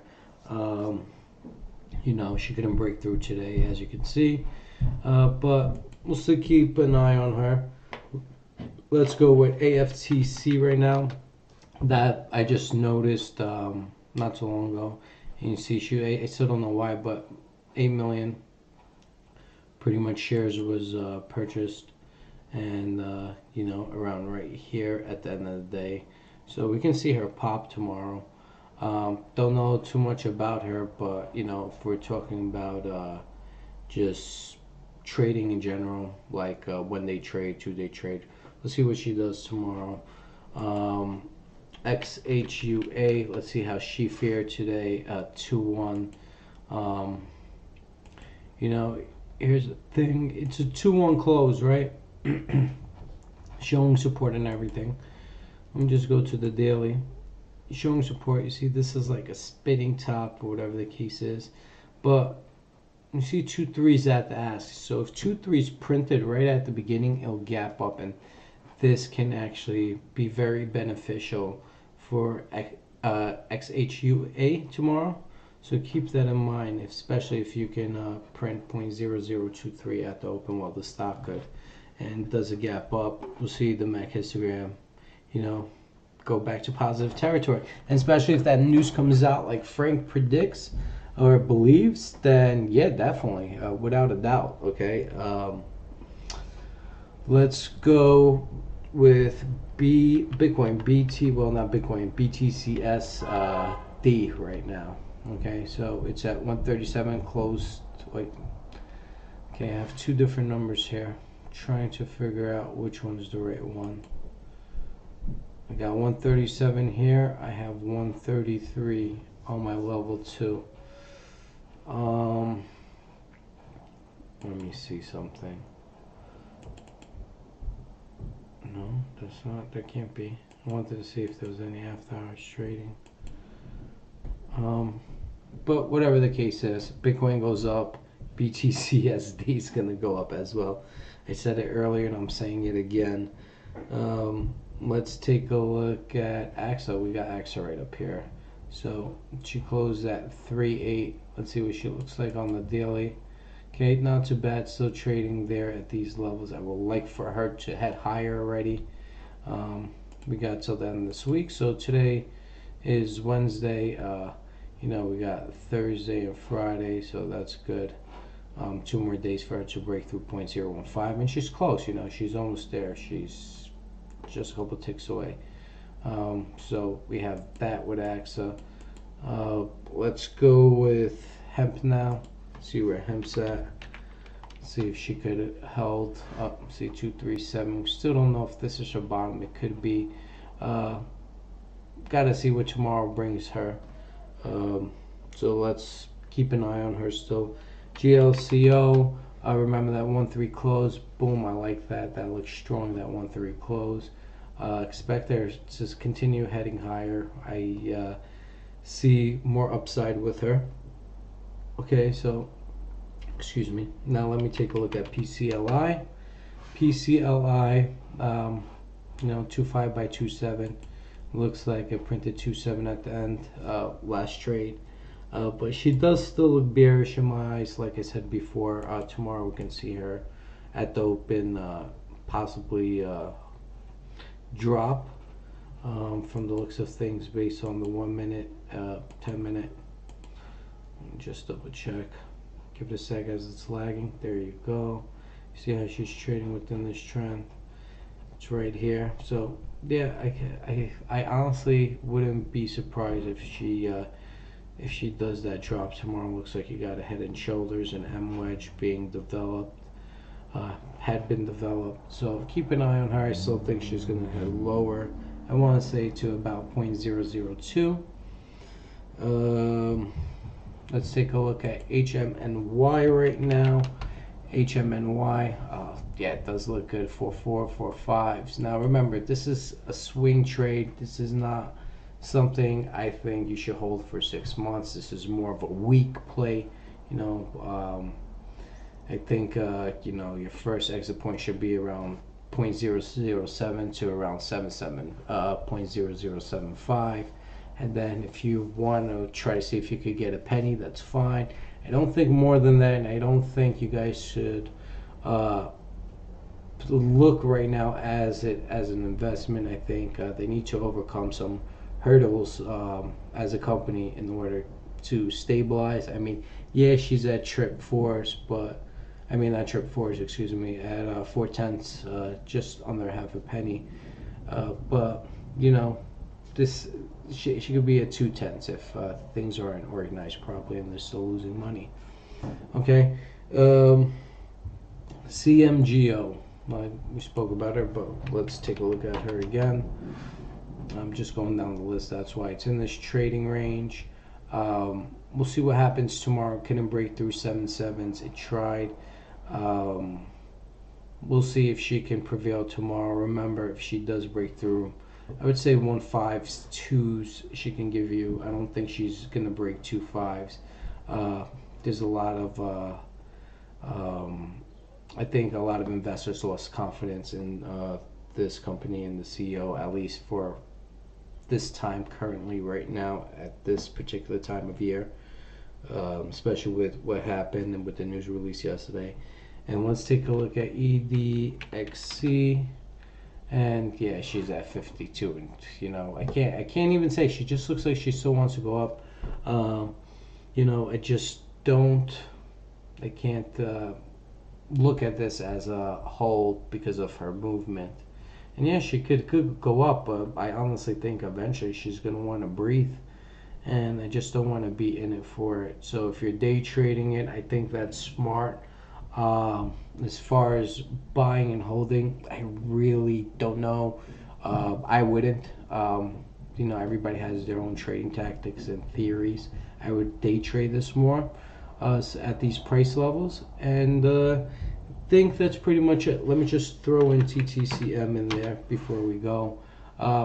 Close that 1-3. This looks like a little resistance, but if she gaps up tomorrow, she could head higher. We'll see tomorrow. It's a little too early to tell. Let me see if I can see on the time frame. Yeah, I would say if she gaps up, you know, prints even 1-4 as a gap up, just 100th of a penny. I think that would be sufficient to try to keep her up. We'll see. I just don't like. You see, the 1-3 is good. I don't like to see a 1-2, and you see the last trade over here shows 1-2. The 1-3s is good. I like 1-3s, but showing a 1-2 print here, and this is 1-3, so I don't think this is accurate. Okay, but anyway, I would think she needs to gap up to head higher, or it could be just a minor bounce before she continues going higher. But she still looks healthy. It seems like she wants to go. You know, I want to say out 0.0027 at the least right now. Give it, you know, we'll see. This is this particular trade. It seems like I'm a little bit confused on. But you know, short term it looks like higher. On the daily, she based on 0.0012 over here. That to me looks like resistance, but over here shows me 0.0013. That looks like some type of support. I want to say she could get a breather if she doesn't gap up, but I really think the momentum for her is up, so she might take a breather tomorrow. Pretty much that's it. Okay. Once again, my name is Zelman. You can follow me on Twitter at Trading Teacher. Watch my live streams. The market is closed. It's 4:10 p.m. or excuse me, April 10th, 2019. I was about to say August. Have a great day. I hope you guys had a great trading day, and you know, my live stream was beneficial to you guys. Hopefully, in a sense. I'm gonna stop the stream right now, and tomorrow I'm not trading. Excuse me, I'm not streaming tomorrow. I got things to take care of, but I'll provide an update based on pretty much most of the stocks we talked about today after the market closes, whenever I get a chance. Have a great evening.